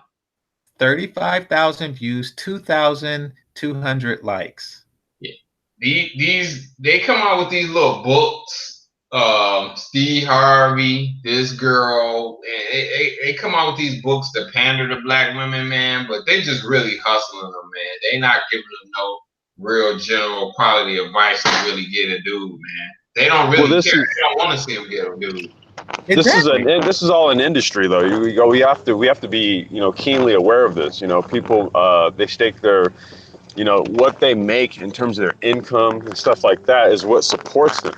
So there's never really like a true interest in maybe like closure in a matter or kind of like an acceptance and then a you know, an evolution in thought, which would lead to better results.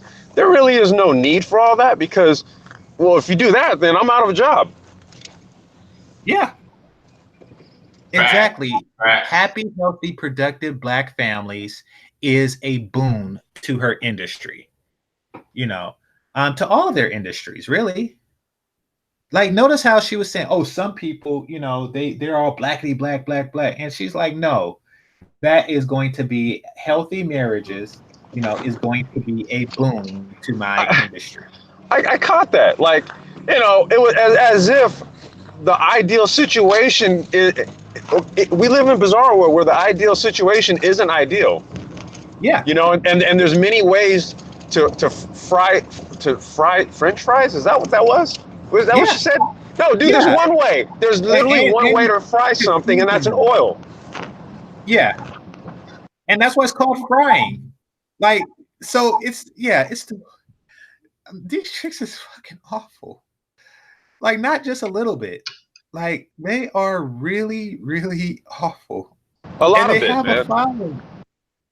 Yeah, Yeah. and they have a following. Like their book is going to outsell Grinch's book. The shit is just madness. Oh They God, lost, man. yeah. Hey, but Black Euro said something important in the chat, man. Back in the day, and I heard a lot of older guys his age or even older than him make this statement. But the women that used to come from Spelman was the shit back in the day, man.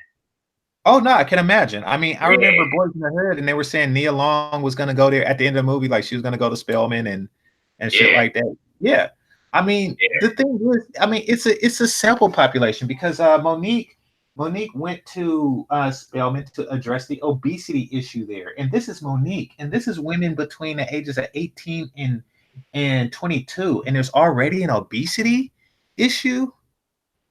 It's like really. So yeah, there is a problem. And the problem is that they think that they can compensate with confidence. Here you have a 26-year-old woman on the opposite end of the couch. You have a 26-year-old woman who is saying that shit. Who is saying that, she was in Spelman and all these beautiful women, and I'm like, so I think that your definition of beauty is far different than men's definition of beauty. And you never really think to ask what is a man's definition of beauty. And when he tells you, like, hey, could you wear your white girl hair or something like that, you take offense to it. Well, this is all Or about empowerment. This is all about empowerment, right? yeah, This is all about how I feel, which there's nothing wrong with that, right? But when it becomes so insular, becomes so insular to the point where now it's like because you've got this, in my view, like this ridiculous notion of your own quote unquote empowerment and in your confidence, then you project it onto others. right. Specifically, look, men that you're quote unquote trying to date, they don't know you from Adam. Hmm. And if that's what you're going to give them upon, like, first impression, good riddance. That would be the first and last date we would be on. Exactly. And that is what's going on with these chicks. I mean, they're getting first and last dates. Their dating life is full of first and last. Unfortunate but true. And it could be changed. It could be changed with a morning blowjob. However, it's not about that. They want the ball in their court. These are all insecurity coping mechanisms. So, they're digging a deeper hole for themselves and they're publicizing it. And they're supporting what's being publicized. Just hearing that one on the far right talk, man. I see why she had One? Yeah, the bigger one. Oh, That okay. said she was 26. Yeah. I can see why she having issues. I can see why they all would be having issues, but specifically her. Like Oh, she's yeah. talking about how successful she is, and they can't handle that. It's like no dude is picking you because of how successful you is, unless he's a Madden King Unless he's or BMT. yeah, or he's a bum. Like no guy's picking you for that. So it's like, why are you even bringing that up? Right. Unless he's BMT, most guys are not going to pick for that reason. You're right. All right. So hold on. Let me get back to the thing. Let me do a screen share again. All right.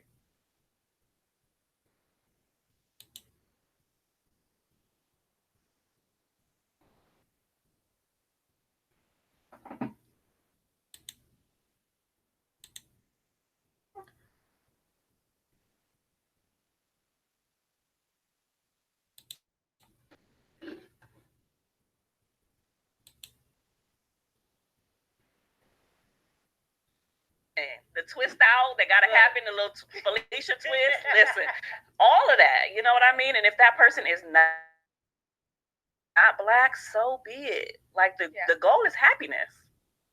But the goal is happiness. How dare you ask for a morning blowjob? The goal is happiness. Jesus Christ.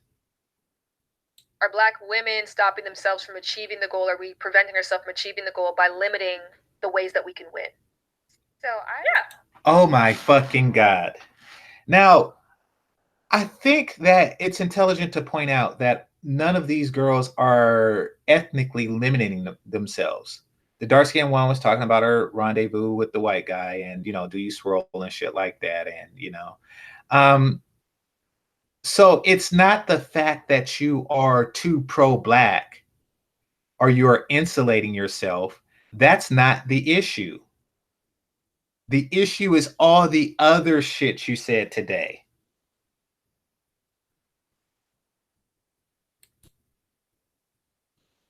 I will say, based off of my experience on dating apps, is that I swipe on everybody. And what I find is I'll match with a select amount of people outside of my race. You swipe on everyone like you do, just like, let's go. No, I swipe on the people that I find attractive. Okay. Well, that way, I read their bio. That is a method. That is a method. Hold on. Yeah, no, not any and everybody. Come on, we've gone through this. Yes, process. I was like, come on, work with me.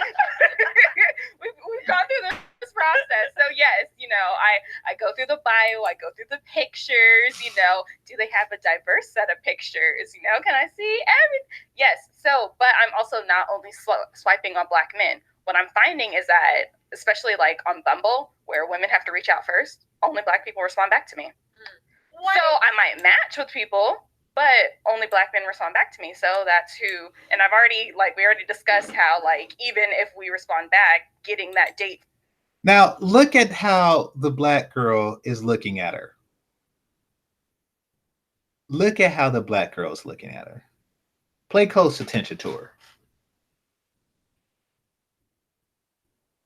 She feels power being lost. She is upset that this girl is telling the truth. See, she is trying to create value through scarcity because it's all about getting the ball in her court. And the more black women she can get to date out, the more power and leverage she has over black men. However, the wrench in that plan is that because of the fuckery, they're not as desirable. But she don't want to do that. She wants to create this fear, you know. It's very difficult to explain the manipulation. That's why I'm making the app. But she is upset that she is not sticking with the lies, you know. And the lie is that, you know, the only thing that is stopping all black women from just leaving and swirling in Swirl Nation and shit like that is black women's loyalty to the race. And she is disproving that. And the darker skinned chick is upset. Look at the look on their faces. All of them. You're shitting in the punch bowl. Further is even like more difficult. So I'm just not in that pool of like dating people outside of my race, because even in a situation like that where it's just like it's not happening. I feel that black women are stifling themselves if you are only swiping on black men. I know you're not, but I'm like, if you are out there only saying. So she's swiping. So the other chick, this is her response. And yeah, so she's like, okay, she wants to encourage swirling. That is her agenda, and for the reasons that I just stated. But notice how she just changed the narrative, because she brought up a very interesting point, and that is that she is not as appealing to other races of men. She's most appealing to black men, and she is still saying that fuck racial solidarity. We should open up to others. Now, why is she giving that advice to a woman who has already opened up to others? She just needs to put her white girl hair on. Yeah, exactly. I only want black love, then absolutely. But if you're really trying to find yourself or find that person that's going to be there for you or be compatible. So once again, okay, here's what they're doing. None of these chicks are exclusively dating black men. Not a one. But yet they are constantly putting this counter narrative out there as if that is the reason. You know, like, can they point to these super loyal black women who only date black men because of blackity black, black, black, black, blackity black? Can they point to them? Can we name a YouTuber who is like that, who is not married to a black man? Because of course, like after being married to a black man, they're going to say, oh yeah, blackity black, black, black. But, you know, I'm talking about ones who are not married to black men. Like Chrissy, she's open to dating white guys, even though she tells black men to only date dark-skinned black women. Grover the same. Cynthia G. Like, can we name some? Are there single black women out there that exclusively date black men? So this is a counter narrative to a narrative that doesn't entirely really exist. Compatible with, you are highly limiting yourself. Because even, who's not to say, if you're swiping on all these ethnicities and you do swipe on a black person, you have a great conversation, then so be it. But what if that person's an Indian person? Or what if that person's Pacific Islander? She's already swiping on everybody. She's just said that. Doesn't matter. The compatibility has nothing to do with the shell that's on our bodies. Like, that's nothing. So I love when Asian guys, and that's what's crazy. It has nothing to do with the shell that's on our bodies. So, oh God. Now, this is the one who is, you know, who refused to put on, you know, a certain hairstyle. It's like, well, if the shell doesn't matter, then why not change the shell?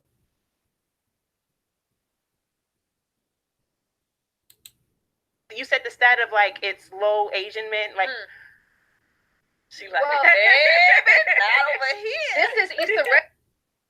What in the fuck was that? What the fuck was that little like dance grind on that couch thing that she did just now? What do y'all know? Triple X, you Complex? I don't know. It's kind of maybe akin to when brothers say something and they're all in agreement, and then they kind of give like the slap hands and a shoulder hug type of thing while we're laughing or something. Maybe it's kind of akin to that. I'm not sure though.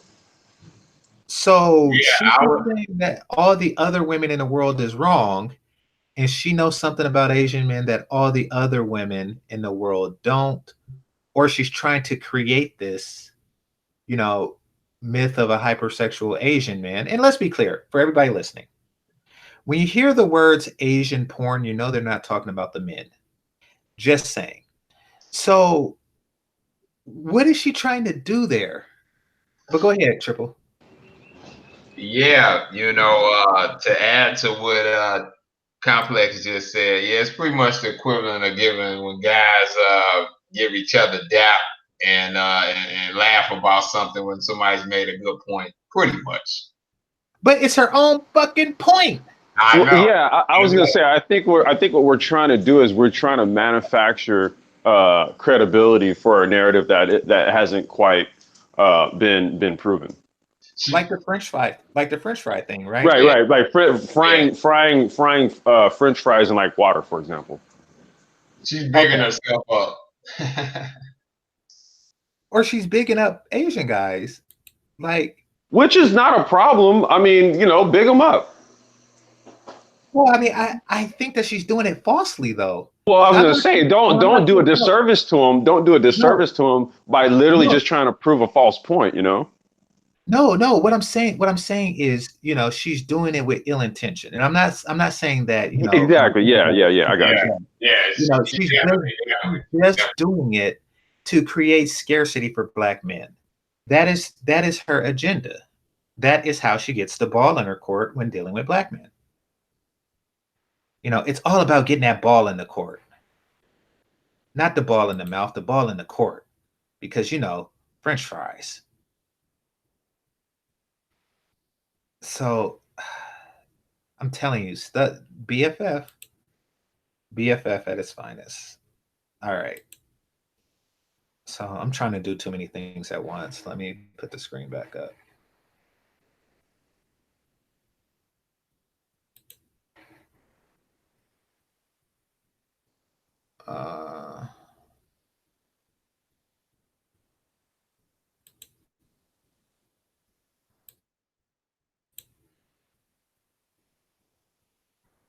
Yeah, gotta excuse me, fellas. It's I got a lot going on, juggling screens and shit here. All right.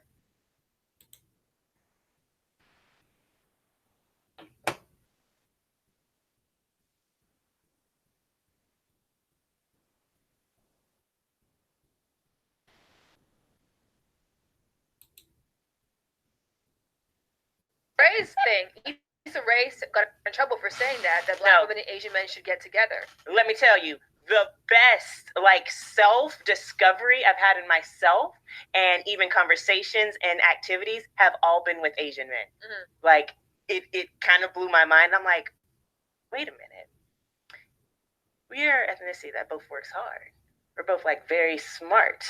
We also know what it feels like to be at the bottom of the totem pole and not be desired. There's a commonality between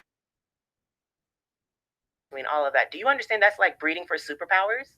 It literally is.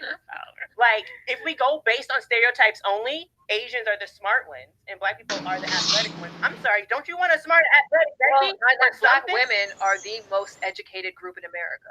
The most. Yes. The most. So what y'all? My. Would they also happen to be, I guess, in their view, based on what they've been talking, are they also viewing Asian men as being the most submissive? I don't know. That's a good question. That's a good point. Just wondering. Well, I mean, so Asian men have spent millennia breeding submissive women because they're attracted to this. And furthermore, it's weird because Black men are athletic. Black women are fat. And Asian men have shown just how submissive they are when Black women show themselves to be issues in their nail salons. They're very submissive. They typically will just bend over at a sister's whim and give her all of the 5-star service that she feels as though she rightly desires. I mean, there was just a video that was just made about a one that he used. Yeah. Okay, go ahead. No, I was just gonna. I'm completely being contrarian right now. I mean, I was like, as if these narratives are true. Meanwhile, they're getting mollywopped in every goddamn nail salon they walk into. That's Asian owned. Facts. Right. Facts. Down. And hair. And it's not like Asian men just discovered Black women. You want to know something? A harsh realization I just came to. And this is going to sound fucked up. Black women can't sell pussy to Asian men. Ouch. Or at least they do not buy it from Black women.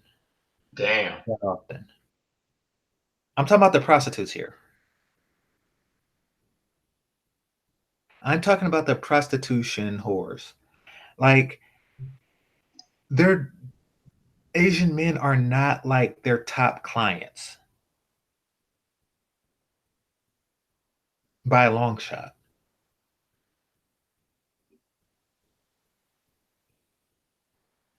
And I was thinking about that because I know now this guy is Asian, but we're talking about Oriental, but and so is she, I'm sure. But there was an Arabic store owner who purchased a Black prostitute, and she was so this was actually a chick that I was working with at the time, whose boyfriend went to jail, and of all the things to do to put money on his books, she decided to sell herself to this store clerk, or maybe he owned the store, um, to put some extra money on his books. Yeah. Oh Um, God. Oh God. but that's like a rare isolated incident. Like for the, I don't know. I'm not gonna go down that rabbit hole. Let me play it again. Let me play it some more. But it was just a realization that just occurred to me. Y'all waiting out on. Why y'all sitting there looking dumb? Why? Get with the smart woman who's beautiful. Y'all are sitting there looking dumb. But it's like I don't know why. I went on a date with the Russian guy and I'm like, this is interesting. And you do find similarities in people who don't look like you. Mm-hmm. The goal of this podcast. All right. So notice how she's big upping, this whole IR thing when she gets on saying how horrible it is. But real quick, man, I just realized something, right? Uh-huh. Because brothers who are smart and educated, right? Like we go through shit, but let you be Asian and smart. I guess somehow, being smart and being a brother, that's like just, I don't know, that's kind of like the worst of the worst. No, that is not true. That is not true. Asian men do that shit worse than us. In fact, there is an Asian guy, a master teacher, so to speak, 60 years old, who is always calling Asian guys educated lames. He is the master teacher. He sits like on top of a mountain and shit, that he kind of like a Dalai Lama type. Yeah, like a Dalai Lama type. Yeah. In fact, Buddha himself called educated men lame. Confucius may have even written a haiku or two. Oh, of course. There is nothing more lame than education, is what Confucius was saying. Oh, and he also told him to fuck fat, ugly bitches. So yes, it's not just us. How dare you even insinuate that? I'm sorry. Yeah. I don't know about some of these women in this photo, man. Yes. Look at him. Look at this one. Yeah. I don't know how much that book's gonna help her. This is as big as an Asian woman gets. Ironically, man, it'll probably help her more than it'll help the rest of them. What does the book do or say? Like, I don't know. I'm curious, but I'm not that curious. All right, so hold on. Let me press the play button. Is to get people in a position of aptitude. It's not just like listening and understanding. It's having a point, a jump off point to say, okay, well, here's how I'm going to make a change in my life. And so if you are a Black woman listening to this, where you give yourself permission to feel desire, to be desired. There she go again. In a world that hasn't made that lane for you, that hasn't paved that way for you, what is the jump off point? What is the starter point? I'm all about going deeper. So because I'm a therapist, I want to go back and explore all of the different scenarios. Did the woman who don't give morning blowjobs say she's all about going deeper? I couldn't resist. I could not resist. That was just too perfect. Okay.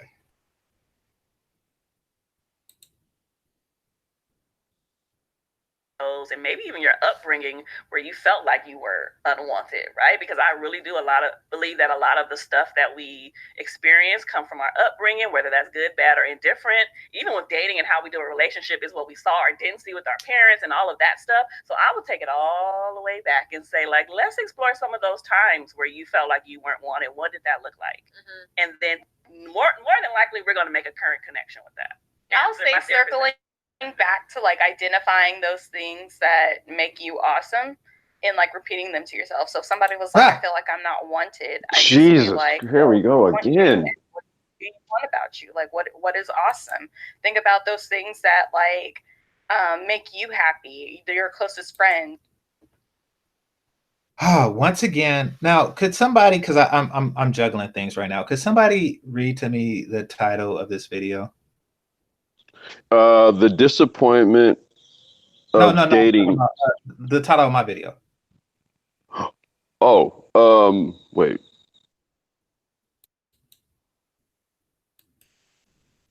When are they going to ask?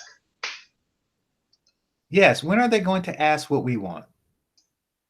Because they're constantly telling themselves that they're okay. This is constant, like, verbal masturbation. Oh, but what do I have? And people like me and how they make me feel, and it's just me, and they never ask what do the men want. And when the men, for whatever reason, just walks up to them in the bar and say, I want white women because they give me blowjobs in the morning, because that actually happened, really. But they respond with, we don't care what you want. Well, then don't ask, then, right? Yeah, You know, exactly. or don't, because I see what the fundamental problem here. The fundamental problem here is that you're so goddamn self-empowered, right? That this really isn't about like what the other person may want in the relationship. The chick who, by general measure, I would be the most attracted to, the dark skinned sister. Okay, she's kind of my type, physically speaking, Mine right? too. Yeah. But like if you changed her brain with maybe someone else's, we may get somewhere. You know what I mean? Because the way she's thinking, her personality is way the fuck off. But she was the main one. Like she's competing, man. Yeah, Exactly. period. She worked, for dominance. So look, here's the thing, right? What you need to do, you need to go find you a cuck. Yep. Go get you like just some sheepish, balding, middle-aged white guy, and dominate him. Yep. Put a gag ball in his mouth, make him wear all kind of leather shit, and whip him at night. She wants to be the man. Period. Yeah. She kind of sounds like one. Yep. Well, I don't think She that already she is would. the man. Well, I don't think that she would enjoy that, because I think that she likes manipulating men into the situation. Like a guy like It's a that, game to her. Yeah.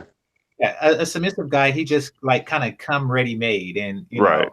she can't attribute that to her prowess. She can't, there's no thrill of the chase with that. Like he comes ready made, he already owns the whip that she is going to use on him.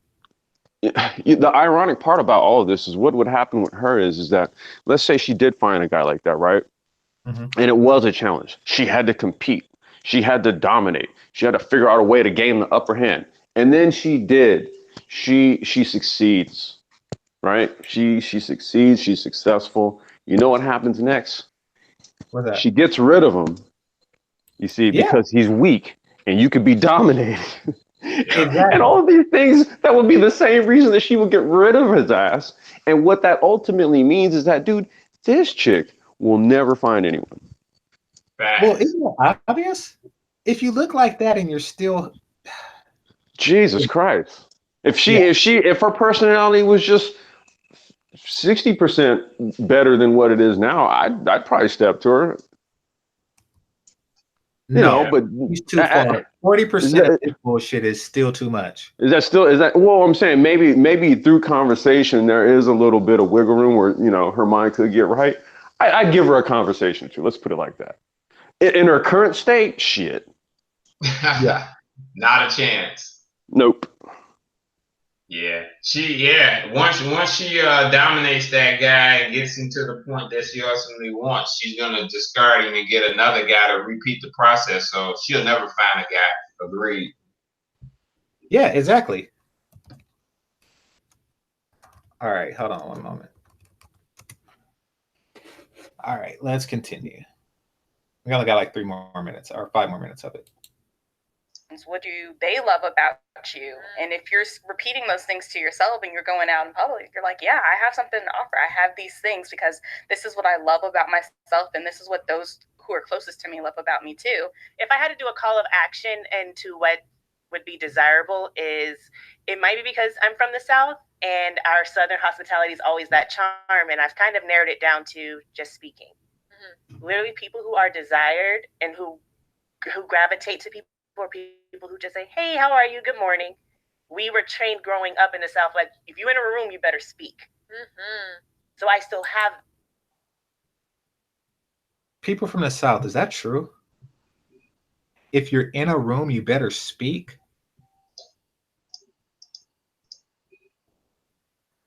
First of all, no matter, like, most people who are indoors are in a room.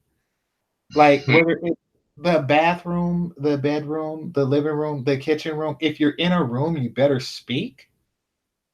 So like, in about 10 minutes, I'm going to go into another room and I'm going to speak like, oh, yes, I am taking a shit right now. A shit is what I'm taking. I sit here with the toilet paper.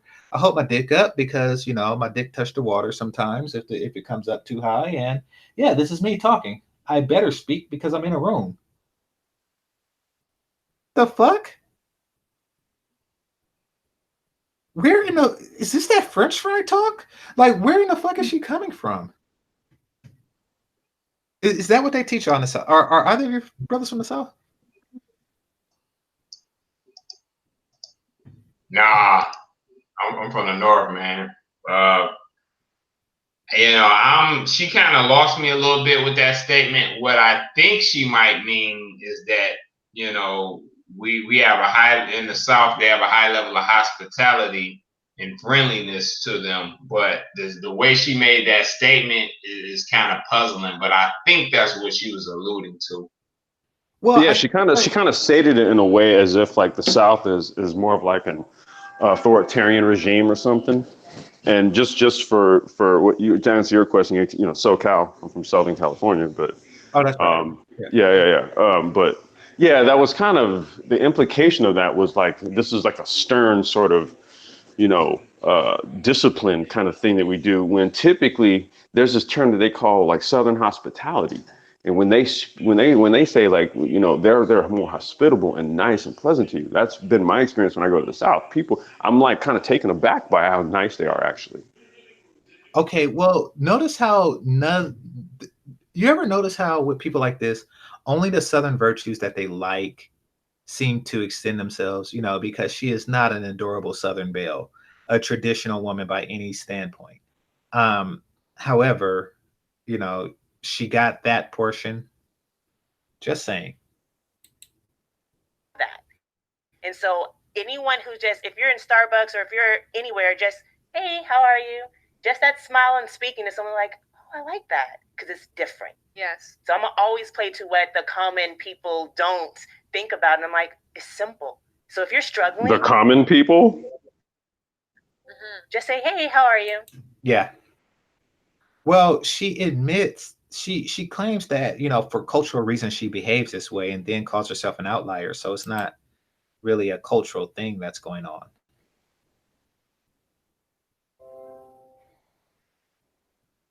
Ah, crap. Been having problems with this computer. 1 second.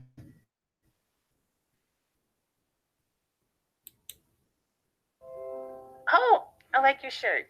Hey, those are nice shoes. Easy. And that's going to, people can't really be mean to you if you say something nice about them. If they are, then just run. But normally people would say, thank you, I appreciate that. And that's going to instill your confidence that you can speak up and be presented anywhere. Any country you go to, any state you go to, doesn't matter. Just speak and say hello. Once you start that inner work of the self-love and accepting all of who you are, right? And we talked about before we started therapy, right? You know, wait a minute. Wait. But Wait a making sure that you know, I accept all of who I am. And that's the only way that I'm going to be able to attract someone who's going to accept all of who I am, because I'm in that right space. So I would tell that person. What's up?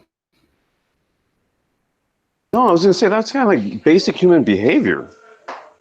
Like, it's not she's making it way deeper Yeah, than what they're that. saying is the bar for basic human behavior is so low that they can get away with, you know, being outliers for being basic, decent humans. Why are we overplaying like That's just what they're doing. why like dude, we just made like dude, my daughter knows to do what she just spoke about. I mean, this is what we're supposed to teach kids. Jesus Christ, really? Yeah. Well, I mean, scarcity equals value, Ulysses. So basically, this basic human behavior is scarce. And like, remember what she said earlier, that she enjoys getting over, or she enjoys when people underestimate her. So that's what that means. You know, she is in tune to the environment. So she knows that if everybody else is walking around, Q dogging people and shit like that, then she's going to be the one that just says hi, and people just assume that she's the greatest bitch alive. God damn.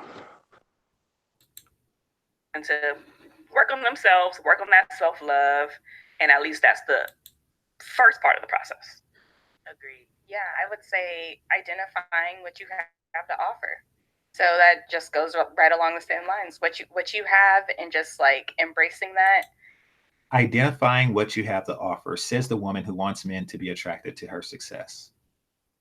She has her career. That to yourself in your head. That's what she's offering as you're going out.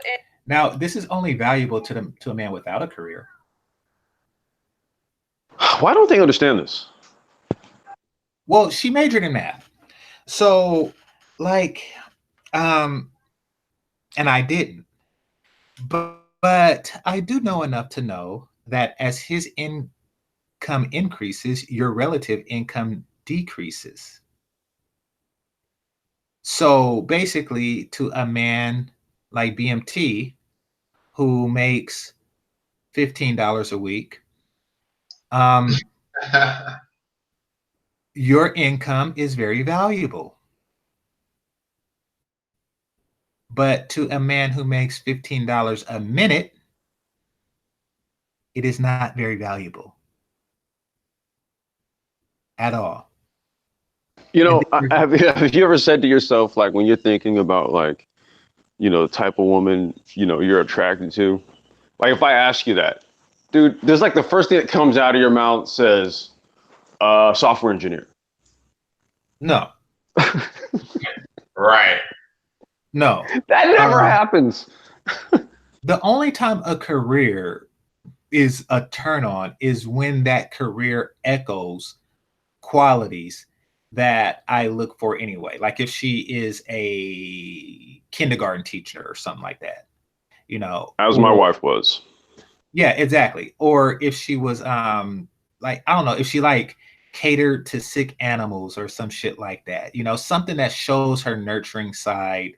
And the pay doesn't even matter, I mean, if she was a pediatrician, then yeah, I mean, but it's not because of the money, it's because, the nurturing qualities, right? Yeah, the nurturing qualities. I mean, like if she was a plastic surgeon, that don't do shit for me.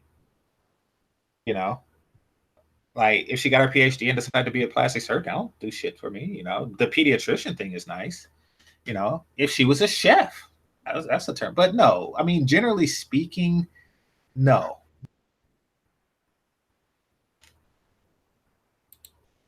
And just giving yourself that.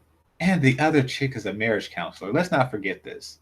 Let us never forget. Holy shit, that's right. Yeah, let us never forget that. That extra boost of confidence, not relying on outside sources to give you that, but walking in. These bitches is giving themselves confidence. They give themselves confidence like they give themselves food. Like they don't take it responsibly and they overdo it. God, I would hate fuck her. I would hate fuck her. I really would. Like, I'm trying to think of like, how can I dirty her and keep myself clean while fucking her? I will fuck her like in a fucking Florida swamp. and wearing goulashes and shit while motherfuckers come around with those fan boats that Florida niggas like to do. It would just be something disgusting. I want her to feel like the fucking anguish of more than just my dick. I want her to feel fucking disgusted by the whole scenario. I want to enjoy it to her detriment. Wait, disgusted first, then turned on by the thought afterwards. I don't know, but I don't see. Here's the thing. I want to somehow fuck her without giving her the pleasure of my dick. I'm trying to figure out how that would work. How it works is that you would have to give it to her extremely good, right? But then you thought less of her, right? Like that wasn't all that. Of her. Yeah. No. But you have to project it. Yeah. So like she totally busts off like 5 or 6 times right in the encounter. And like you have to have the discipline not to do it at all. I got you. And then you're just kind of like, yeah, I tried, man. I don't know. And then watch her hit you up. Well, we can try again. Watch her shit like change up, dude. That's why I said, look, give me like 60%. The other 40, you might be able to work with it. All right, let's continue. In a room and being like, yeah, I'm the shit. Okay, I'm here. All right, what can you bring me? What can you add, or what can we add to each other to make this work? Not being like, okay, what can I just give you, and what can just taking in what you have, using that as a confidence boost, and just getting out there. So a girl said, I'm dark skinned and I don't feel sexy when I go out in public. I would tell her, do you understand people always love what's different? They want something that no one else can have. That's why, for whatever reason, black ice cream, like charcoal ice cream, became popular, because everyone's like, it's a different. Like we know all.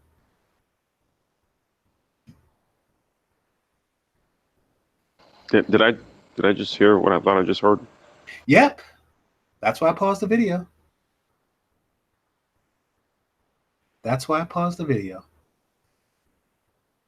Let's take this all in.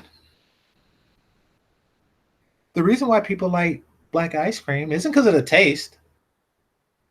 It's because it's different.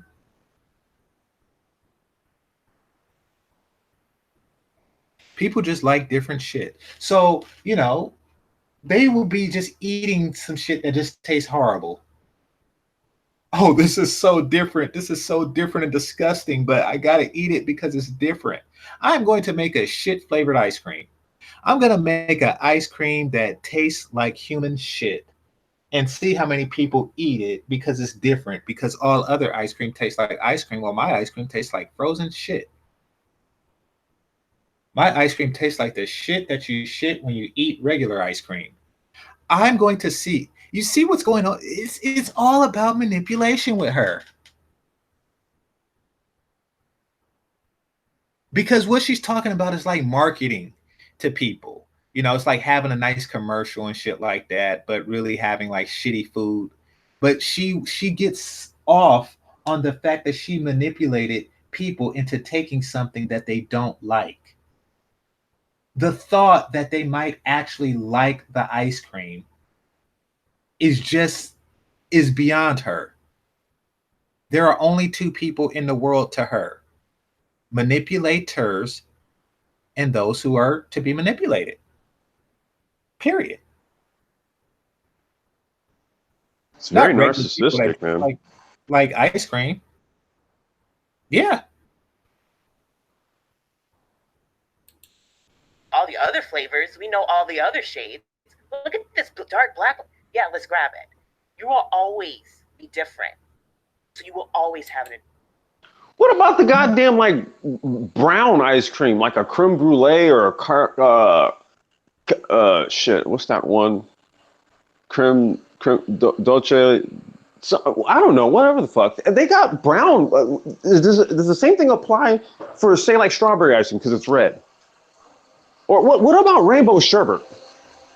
What's this chick talking about? Manipulation. It's got to be manipulation involved. That people can't just like it, I mean, which is why I just, I like to go out and buy like a pack of black jelly beans because it's different. I like to get black licorice because it's different. Yeah, exactly, because it's different, you know. That, And that just girl eat head the is gone, man. shit- and just eat the shit in a cereal bowl. All right, let's see. It is completely gone, and it should be gone to my dick, but nope, she's out doing this weird shit. Advantage. I think what's important, and one of the things in the book that I really talk about is the game of desire. It's that, like, count yourself into play. Count yourself in as a player. You belong here. You are desired. Everybody has a different starting point as well too. And so I think with Black women, there's an acknowledgement that has to happen of, like, you have a right in this game. You are here to play, and you are a force. But Hold on. You're a force.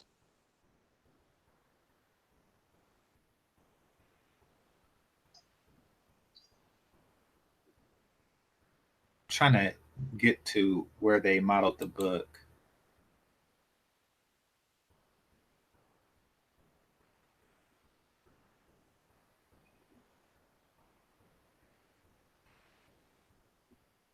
in the book that I really talk about.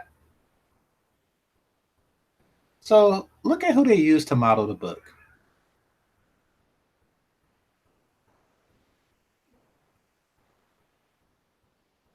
Light skinned. Be sure that the ladies light skinned.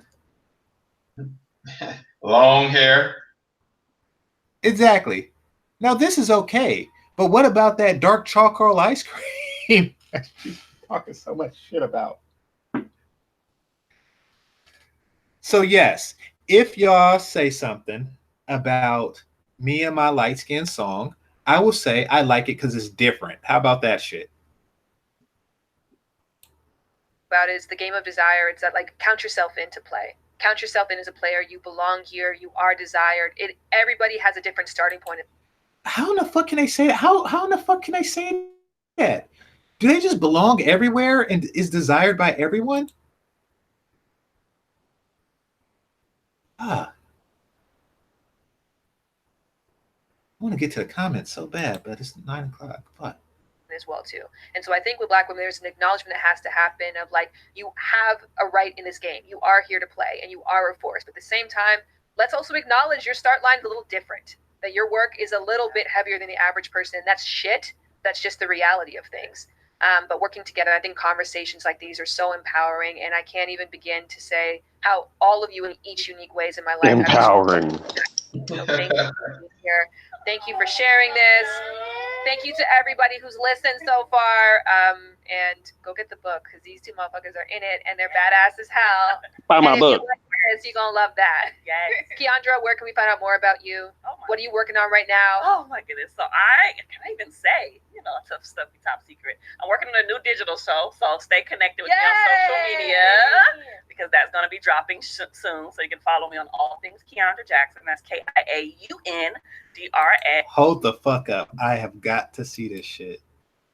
What? Keep my, I'll be watching it as y'all watch it. Okay, let's see. Yeah.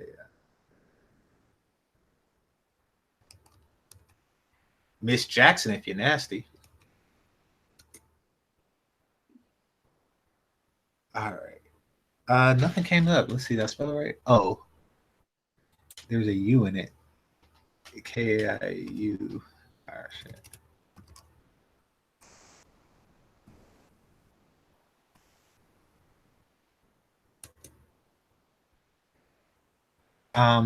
This is not a active site. Okay. Moving on. Or you can check out my website, KeandraJackson.com. Used to think about you when I had no one to talk to. Hella bougie, kind of moody about the way you walk through. Baby used to get the Brazilian wax. Yeah, put that on wax. All right, so that happened. What do you guys think of that? Man, what do you guys think? Go ahead, Complex. I'll jump in after you. All right. All right, if you guys hear a little bit of clinking, that's me just working on my daughter's bike. Man, I swear, man, it's like it's times like these, and not that it's not in any way to anybody to heap any sort of sympathy or anything like that, but it's times like these, man. I really wish my wife was around, you know, because the thing is, at the end of the day, man, I know there are women with some common sense, right? I know there's women out there who get it. I just think that what we've got going on right now here is that we just have a higher concentration of women who have kind of been they've been molded in the sort of like the neoliberal slash black cultural matriarchy sort of mind frame, and it's so deeply embedded that I think they're I don't want to say they're oblivious because, right, there's the mindset that I have, and I'm being objective, but I'm talking about in terms of how it interfaces with the multivariate, complex reality in which we live in. They can't see. Sometimes you have to make self adjustments. You have to. You can't impose. You cannot impose like like sort of like a self perceived social setting, you yourself on your own. You cannot do that. I would even posit to say that not even just like a subsect of one group of people could do it, i.e., like sisters as a monolith, right, or as a separate demographic. They even themselves can't do it. This is the reason why all this relationship stuff, all these books, all these, and I mean, there's so many different elements and variables that go into it on down from, okay, we heard, let's see, let's look at the themes we heard. There was pair, right? Which is subsidized by a multi-billion-dollar illegal hair trade industry. Because you do know that basically buying weaves, you're essentially supporting organ trafficking. I don't know if people really know that. Okay. But it's a way to look at it. But yeah. Yeah. I mean, I'm just saying, like, let's kind of put it out there. But hey, what's some hair, right? Right. Hair came up. Let's see, what interracial dating came up. Which is an entire industry upon itself. There's a few YouTubers who are very prominent, right, and make a living at pushing a narrative of interracial dating, right? So there's that. Mm-hmm. There's I'm trying to think. There was like one other colorism. How about that one? Of course, that came up. You get what I'm saying? So there's like this whole thing that really. A woman who has no problem finding, getting swiped right. Like, it seemed like the lighter women had greater issues than the darker one, but colorism, Yeah, but somehow we're going to make this make sense because we have to push this whole thing. Right, exactly. Right, so have to believe that they're the victims of something, so they can keep the ball in their court. So to speak. Right. Let's see. She's currently serving. Okay, so let's read these comments. I found her site, so I'm trying to read that right quick and see if I find anything that pops out to me. But nothing really pops out to me on her site. So all right. So Kiki L. Stewart says, yes, people will treat you exactly the way you treat yourself and allow them to treat you. If you have confidence and demand respect by giving respect, people will treat you in the same manner. The goal is happiness. So if a MF is always putting you down or picking you apart, then he/she ain't the one, sis. That's okay. If I mean, like, so if a person treats himself to a blowjob every morning, you are to treat him to a blowjob every morning? Like, people don't treat you exactly as you treat yourself. Where does this come from? All right, let's move on, because there's a lot of them. A lot of very weird ones. Who the giving yourself permission to be desired thing is so real. Okay. I was preemptively pushing men away out of habit of feeling like they would never desire me. Fucking good, damn it. If you are pushing them away, then they are going towards you.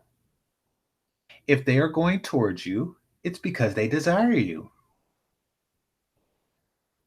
What the fuck type logic is this? Okay, it took me being rejected by someone who used me in a situationship so you didn't actually push him away. Who used me in a situationship to realize what I really wanted and that I had everything it took to be in a healthy, solid relationship. I realized I was both settling for scrap. Okay. All right, let's stop for a second. Self-sabotage as a way for self-verification. Well, but I get that. I get that. I don't agree with it. But I understand the psychology behind it. A lot of women just want to fail on their own terms. So I do understand that. However, you knew what you wanted when you were in this situationship. You knew exactly what you wanted. You just wanted it from this person and you didn't get it. I realized I was both settling for scraps and pushing solid guys away due to what I thought I could get. Now, actually, this is a very insightful one. I shouldn't have criticized it so hard because what she is describing is what I was describing in my video about the whole educated lame Pookie Ray Ray thing. Like a lot of, like, I mean, I know what's going on. You know, it's y'all understand that with what you call ELs or educated lames, that they have a bar, and that unlike a Pookie and Ray Ray, there is a strong possibility of rejection that simply doesn't exist with the Pookie and Ray Rays of the world, you know. And so there is a certain comfort that comes with that. Anyway, moving on. I haven't had many issues dating as a Black woman. I get attention from men of all races. I noticed that a lot of Black women who think dating is such a struggle often date Black men exclusively. Nope, that is not true. The Black women who date Black men exclusively are the ones who cannot date other races, and only Black men will date them. It's not the chick in the red shirt dated other races as well, and she was complaining. Yeah, exactly. So this is bullshit. They're trying to find the childless, six-figure, monogamous, marriage-minded Black man, and just statistically speaking, they are not a lot of those. A lot of those, and there is a sisterhood of competition from all women. Well, because the competition for like white men don't exist, right? Because like white men do not date and marry white women. So when you're with white women, when you're with white men, you're not actually competing against other women. That's what she's saying. I got you. All right, so wait a minute. Black men, just statistically speaking, are not a lot of those, and there is a shitload of competition from women of all other races these days for the few that do exist. Okay, at this point, Black women who are not willing to expand their options after being single for years at a time, waiting for their own personal President Barack Obama can miss me with the complaints. Who's making that complaint? All right. Now, I want y'all to notice how this is that straw woman I was telling you about earlier, this straw pro-Black woman that they are constantly bringing up out of nowhere for no reason. Like, I think that this is the only talking point that a lot of these chicks have. There are certain points where it is ridiculous to keep ignoring men. That's what they're doing. So the chick who was complaining that only Black men swipe back to her, she's ignoring men. Gosh. There's a certain point where it's ridiculous to keep ignoring men that have every quality that you want. Oh God. So let's see these qualities, okay? So six figure making, monogamous, marriage minded black men. So apparently, according to her, that there are six figure making, monogamous, marriage minded, non black men beating down these bitches' door.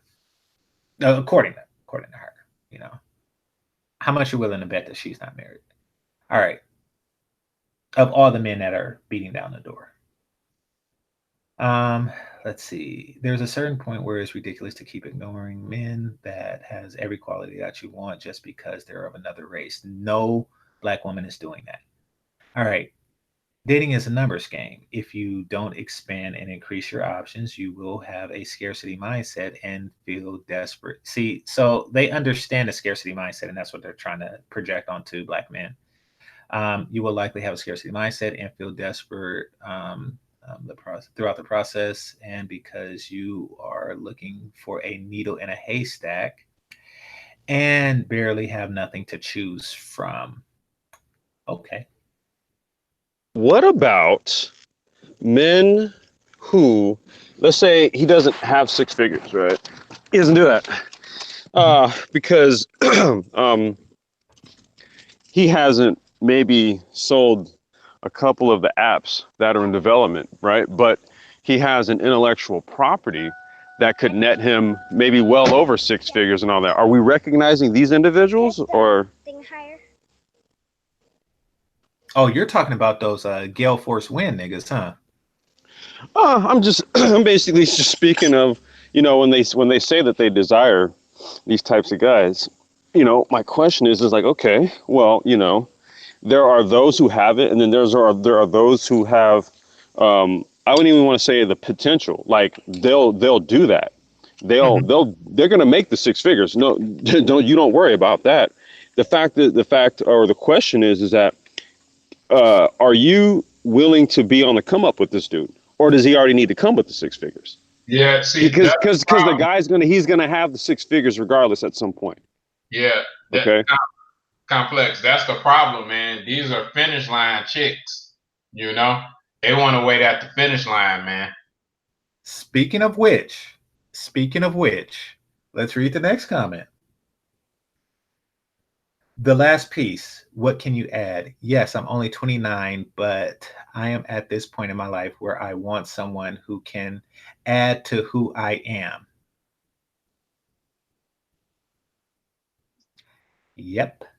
All right, let's continue. And I was reading it as y'all were talking. So it was too perfect. Yeah. I've been no mention of how she'll add to this dude, but never mind. Go ahead. Fuck that. Yeah. I mean, fuck that. I want somebody to add to me.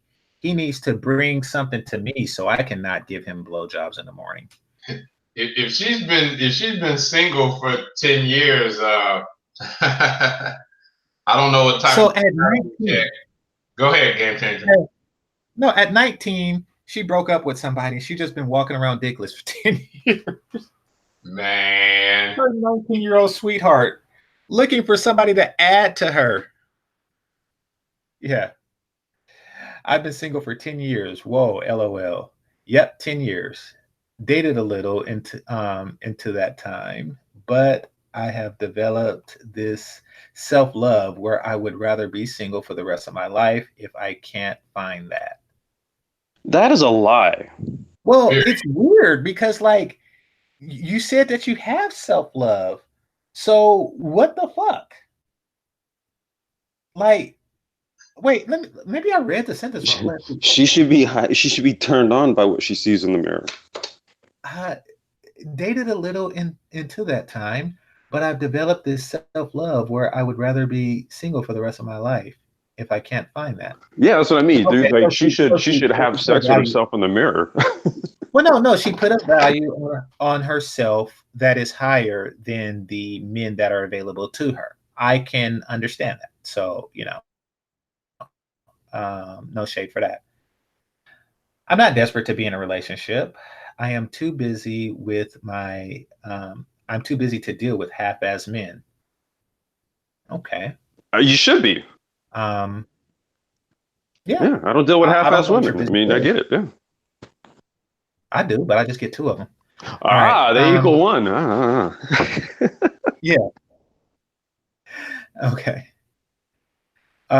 Cannot, as my little sister says, or I cannot, as my little sister says. Okay, I don't really know what she's getting at, but I just read the first part. It's definitely hard dating being sapiosexual. You're not any sexual. You haven't been with anybody in 10 years. The physical tends to fall flat if I'm not mentally stimulated. All right, yeah. I'm beginning to think I'm beginning to think it's the area I'm in. I live in Baltimore. I live in Baltimore, but most of my matches are in DC. Well, the ones I'm attracted to mentally and physically. She's not the first person I heard say something like that from or that lived in Baltimore. Um, that they, for whatever reason, sisters in the DMV prefer DC brothers the most. Uh, let's see.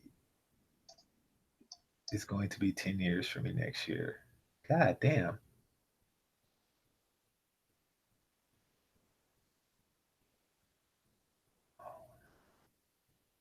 Okay.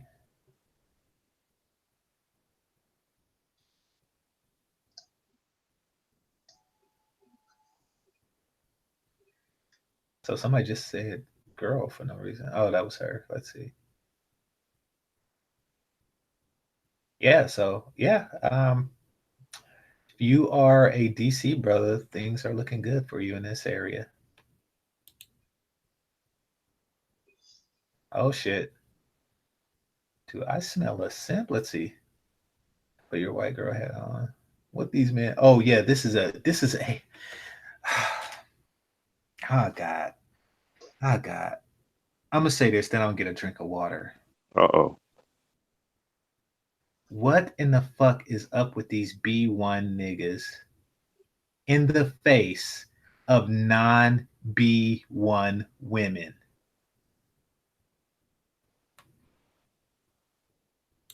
These mayonnaise people was out of pocket, but she was driving the couch for the fortune cookie people, wasn't she?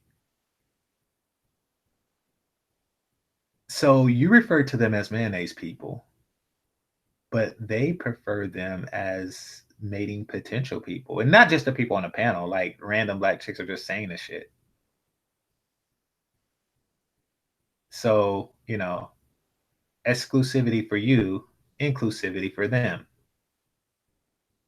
That doesn't seem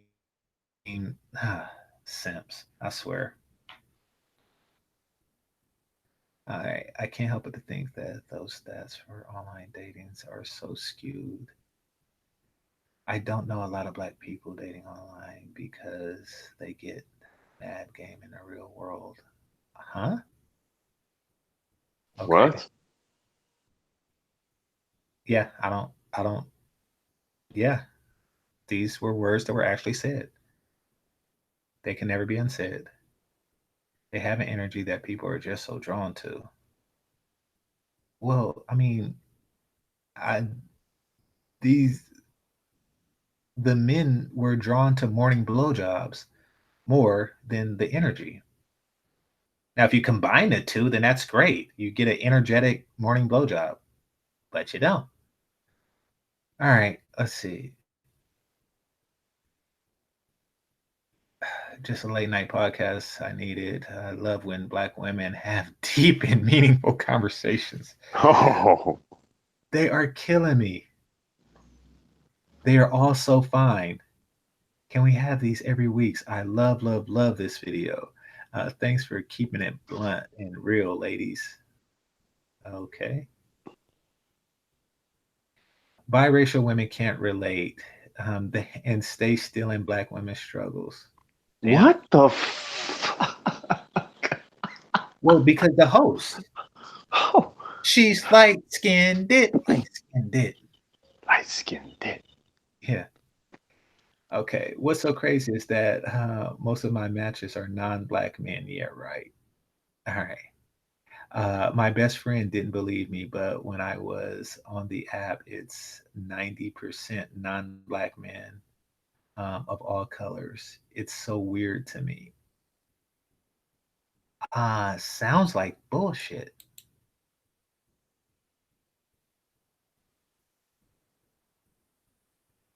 Okay, so this is just them trying to create that false narrative that, oh yes, there is just like a swarm um of um of six-figure, no kids, men of other races that are just beating down our door because, And we're just being resistant. We yeah, have to be exactly. open to it.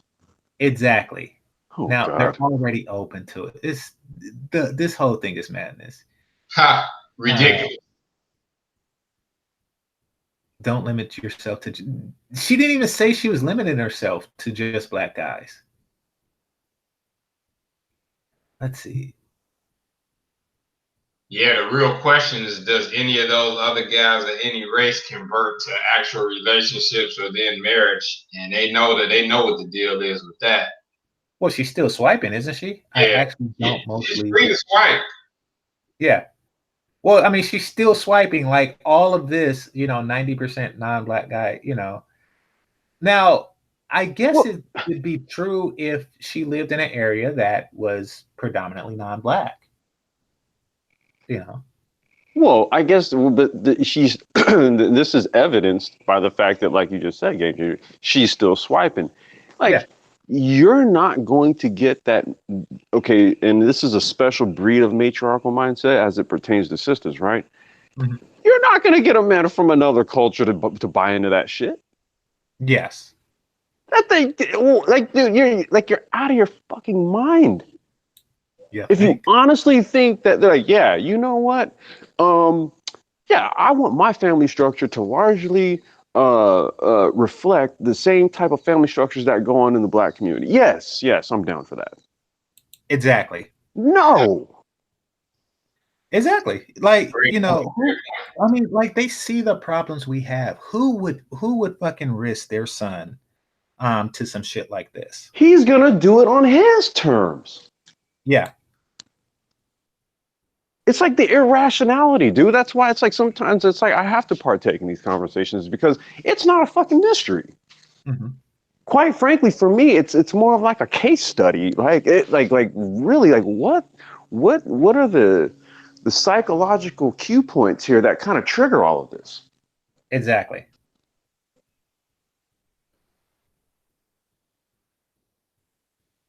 All of these women, and so here we have an example of a very likely black man with no standards.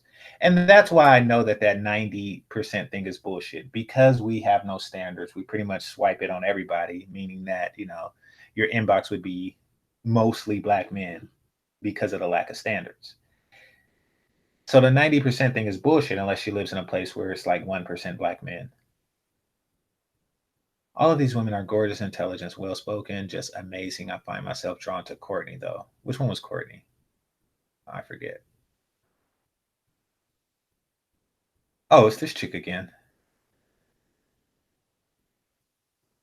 I went put with a guy who is Vietnamese last year.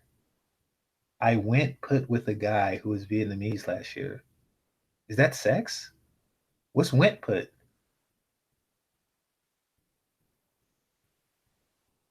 Am I tripping? Like I went put with a guy who was Vietnamese last year.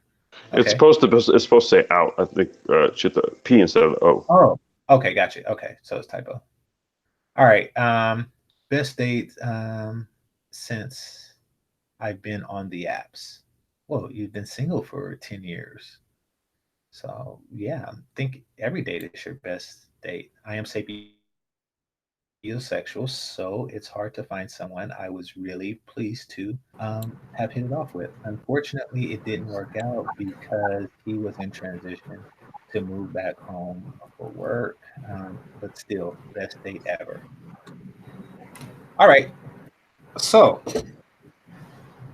he knew that he was leaving and he wanted to get some ass before he did. And for you, this was the date ever. He had no long-term intentions with you.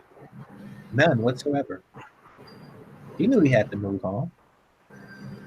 I only got one night in town breakdown or B-clown, baby girl, you down. I get around Vietnam. Step up, step up, step up. Yeah. All right, let's see.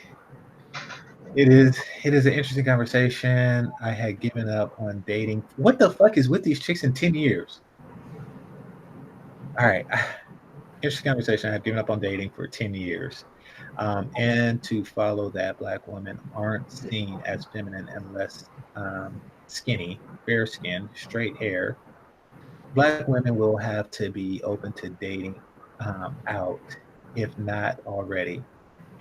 Invest in being feminine and let go of the baggage. Well, you could just invest in being feminine and let go of the baggage and be skinny at least.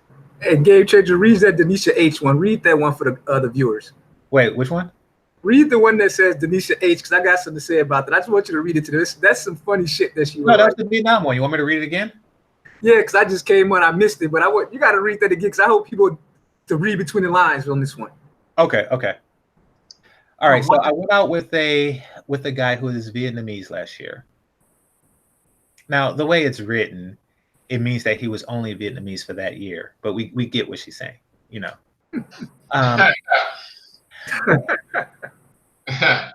Well, best dates since I've been on the apps. Okay.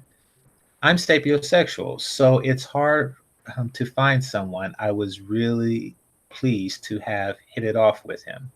Unfortunately, it didn't work out because he was in transition to move back home for work, but still best date ever. Now we have a delusional broad here. That last line. Unfortunately, it didn't work out because he was in transition to move back home for work. Now, every man that has ever had his player phase knows that just means that it was a one-night stand, almost guaranteed. Or or she wore a filter, and when he saw her in real life, he hit the brake. He was out. Because a lot of broads do that too on the online. If you ever did it online, I banged one fat girl in my life, right? And it was due to an online dating mistake. Because the picture that she put up was her 5 years prior. But then when I went to meet her, she was like 50 pounds heavier. And you were being polite. You actually gave her the dick for being polite. I have been pressured in that way too. I know exactly what you mean. And I was disgusted with myself because I knew I was, tipsy. I was kind of thirsty.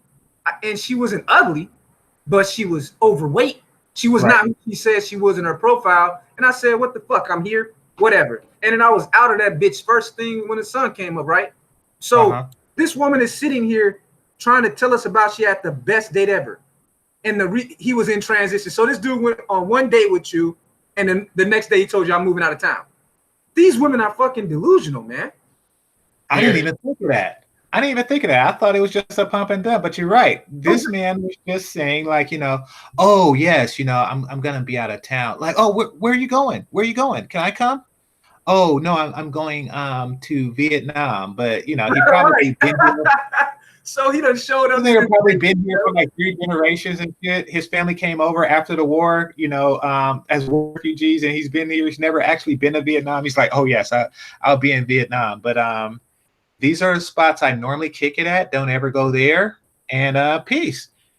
and so she's being just straight up delusional. And I don't know if you had a chance to, if you remember, like 2 weeks ago, a couple of us did videos on that black chick that did the HuffPost article about going to Asia, and it was a total date failure for her. Did you read up on that one? Wait, what happened?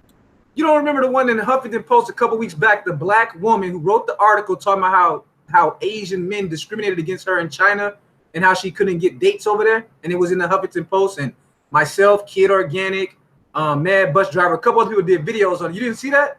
Oh man, you missed the good article. Wait, how long ago was it? It was like 2-3 weeks ago.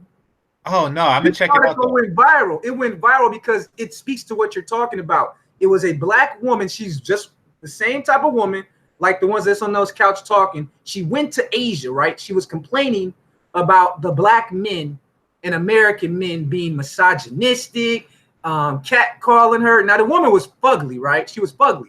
That's why you got to go look it up for yourself, because you got to see the context of this. But she was highly educated. I got my master's, all that talk, right?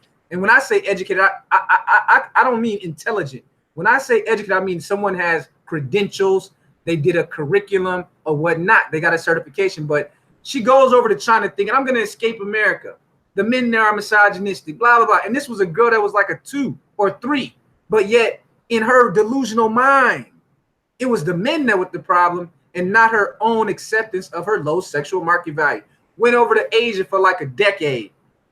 And she just complaining in this article about how the Asian men discriminate. They don't like dark-skinned women. Yeah.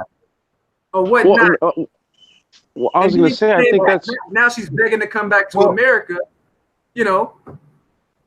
Wait a minute. When did she tell herself that she was beautiful? When did she give herself permission to be beautiful? Maybe that's the problem. No, she never did that, huh? Man, she's out. She can't tell herself that because she can't accept that she's not. She does not have high sexual market value. At the end of the article, she said, "I'm moving back to America." Now think about it. She starts the article out talking about she hates American men. American men ain't shit. Black men in particular were misogynistic. But now, after her failed attempt to climb the Asian Swirl Mountain, now she's like, I guess I got to give American men a second.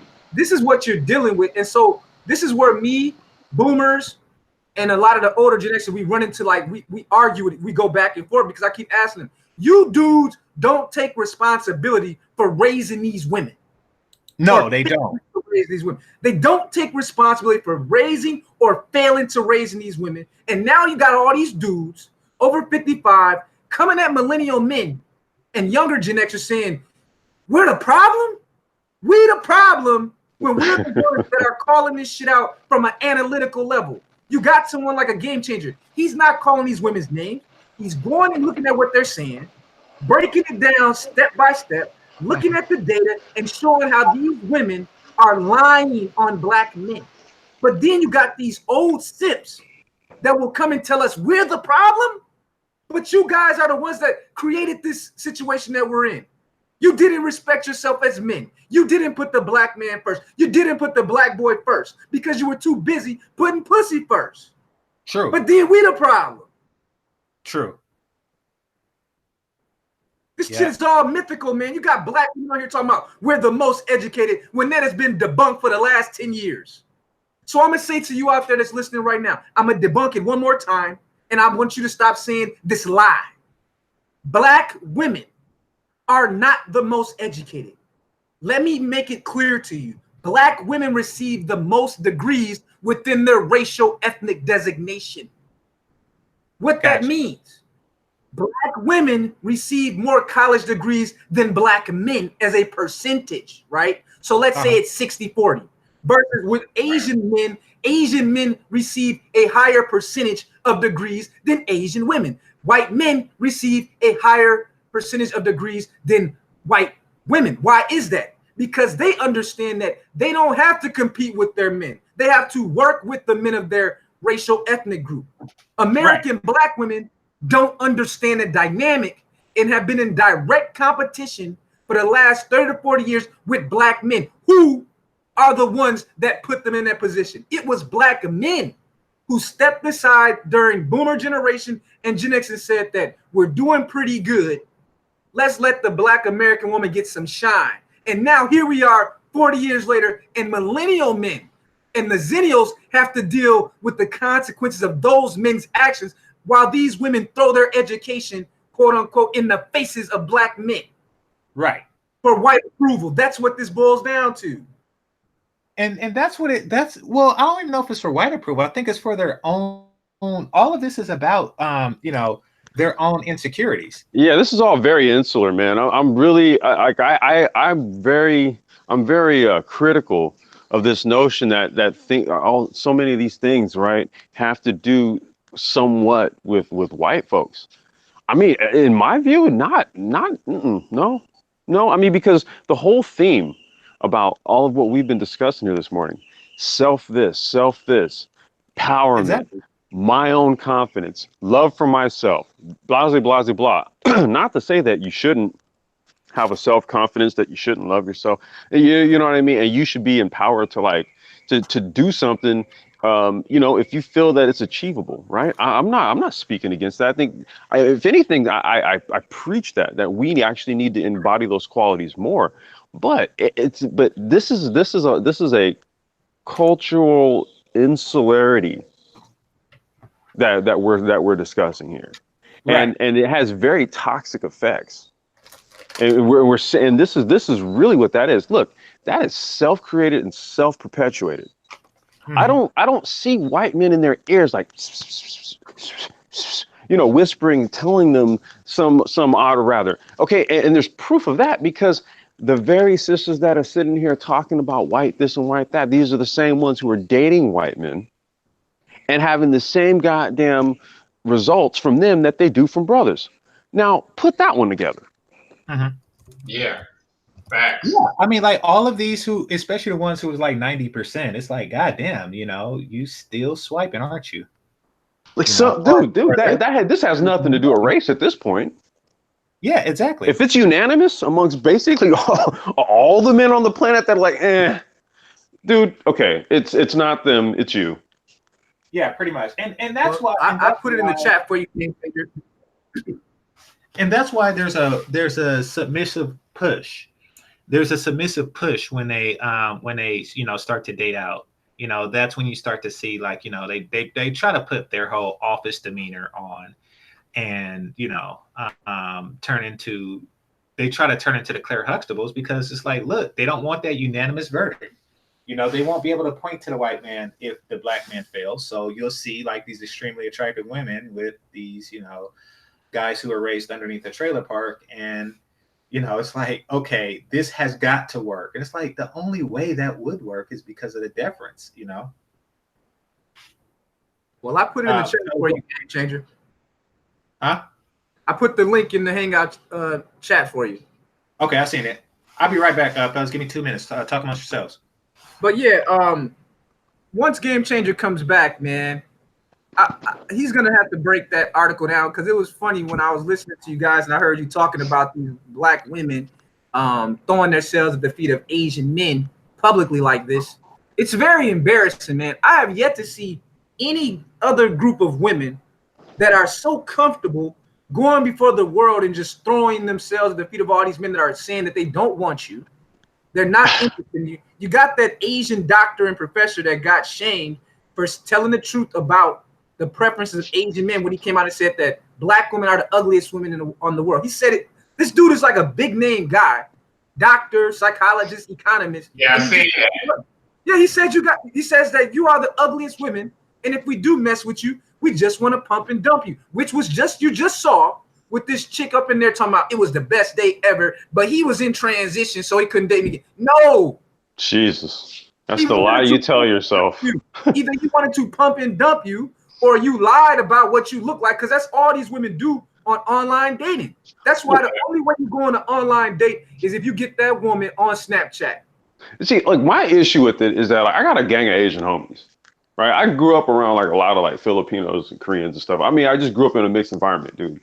And so, and like, just, these are like dudes, like, I used to DJ for a Filipino rapper, dude. Like, you know what I mean? It's like that's how clicked up I am. So it's like, I understand them. And, you know, that's to kind of like frame them in that sort of way. And it's a certain way of objectifying. I'm like, you know what? Because check it out, man. They're men too. They are men at the end of the day. You know what I mean? And they have the same type of male attributes just like any other men. Now, there's a social thing that places them at the bottom of the totem pole, right? That, you know, according to, you know, certain studies or what have you.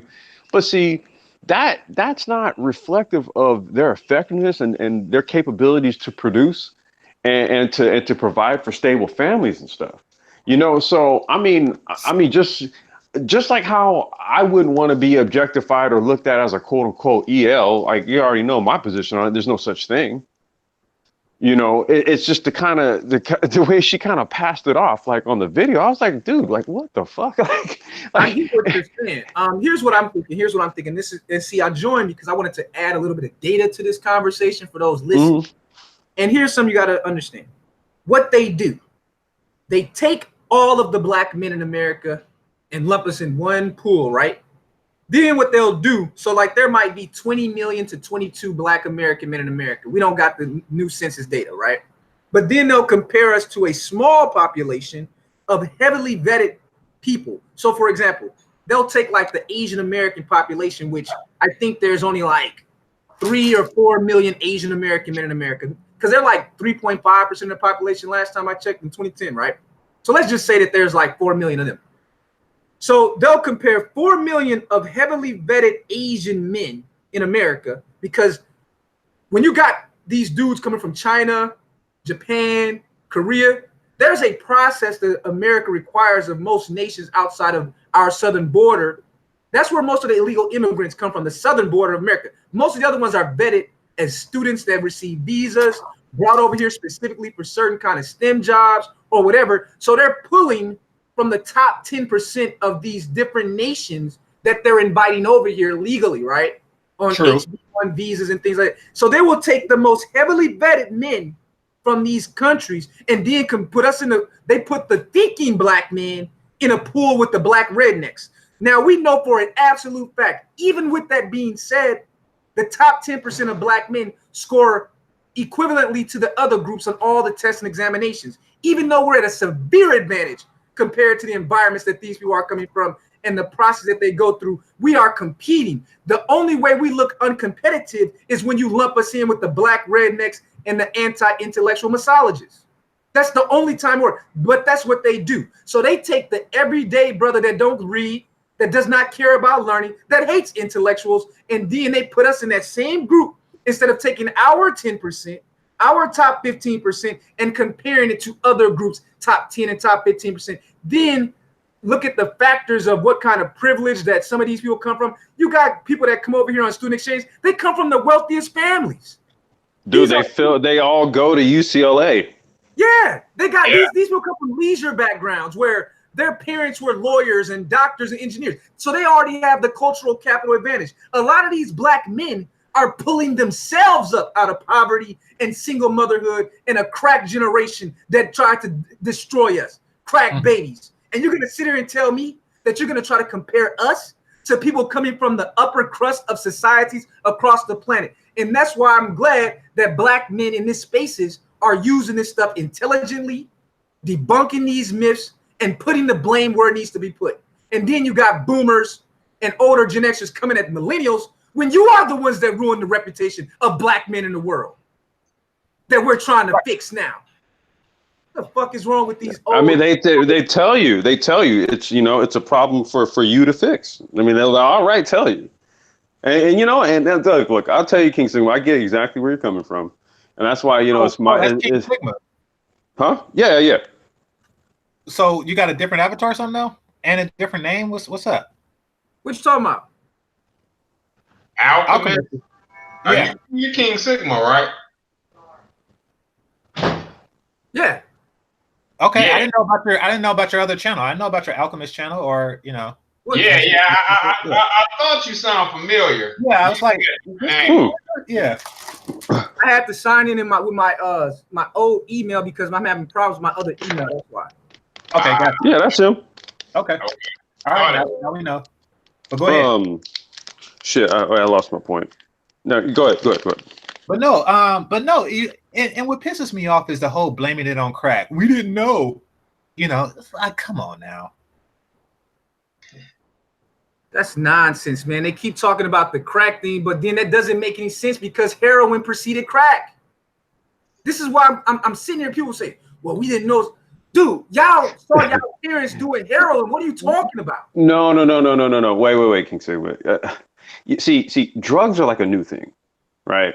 It's not as if, you know, even as far as back as 5,000 years ago, they weren't trading, you know, cannabis between, say, like Egypt and what is now known as India today, right? Because that never happened. historically you can look it up and it did, but you know, we're just oblivious to these types of things. Or what about like the opium wars and all that type of stuff that happened centuries ago? Yeah. What was this? What was this all behind? Drug trade. So it's almost as if it's like drugs is like a new concept. Like that's really what it is that we didn't know because like we didn't know there was these things called drugs. Exactly. Like my God, you got to understand. Like we just had no idea. Really? We were just randomly putting stuff under other people's noses, and you know, Yeah. And selling and mixing up batches of chemicals and right, having no idea what it's going to do, but selling the stuff for the sole express use and purpose of sticking it up your nose or burning it into some pipe or something. But we have no idea what this is ultimately going to do. Yeah, that was a great article that you sent, Sigma, about the what was it, the most greedy generation?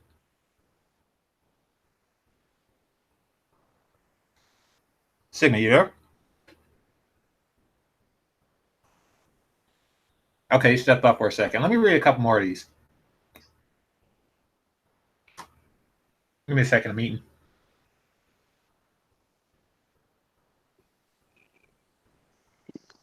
And I'm having some coffee. What about you, Lex? Man, I'm just I was just finishing up some lunch myself, man. I guess we are eating right now. Yeah. Yeah. That's why I haven't been saying much. But yeah, King Sigma made a lot of good points. I'm checking out the article he just posted too about the Asian the woman dating in Asia and China. It looks pretty interesting. Okay, I have a better question to ask them. They are not specific as to what race of men they're dating. They brought up white men a few times. Okay. I don't really think that they're dating much of any guys, to be perfectly honest. Especially not second dates. The dark-skinned one, I could see her getting a first date or two, but Did you if you get walking that around link, like it Andrew? doesn't matter what my hair look like because it's dark in the movie theater, then yeah, you're finished. I grew up Hey, in Game Changer, go to that link, man. Say that again? I said go to that link because it fits right into what you're talking about. I want you to see the article so you can show the audience what I'm talking about in relations to, because you gave them the side of these black women saying what they want, right?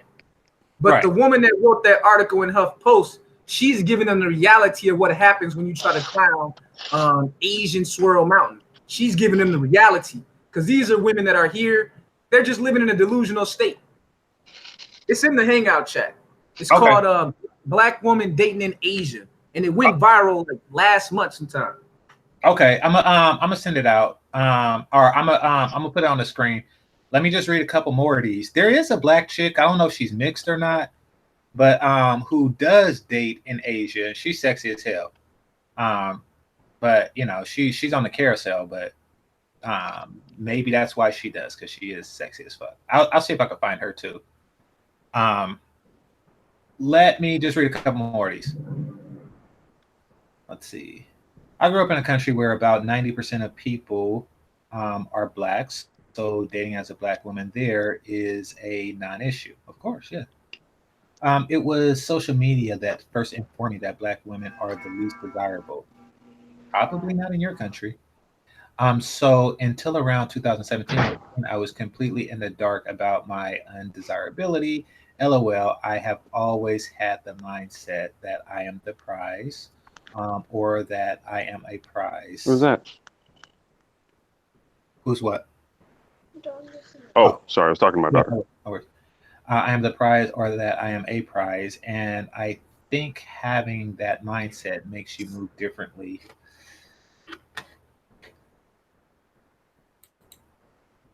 In the world, personally, I prefer to date within my culture, so any race from my culture would be desired over someone of my race, but outside my culture. Okay.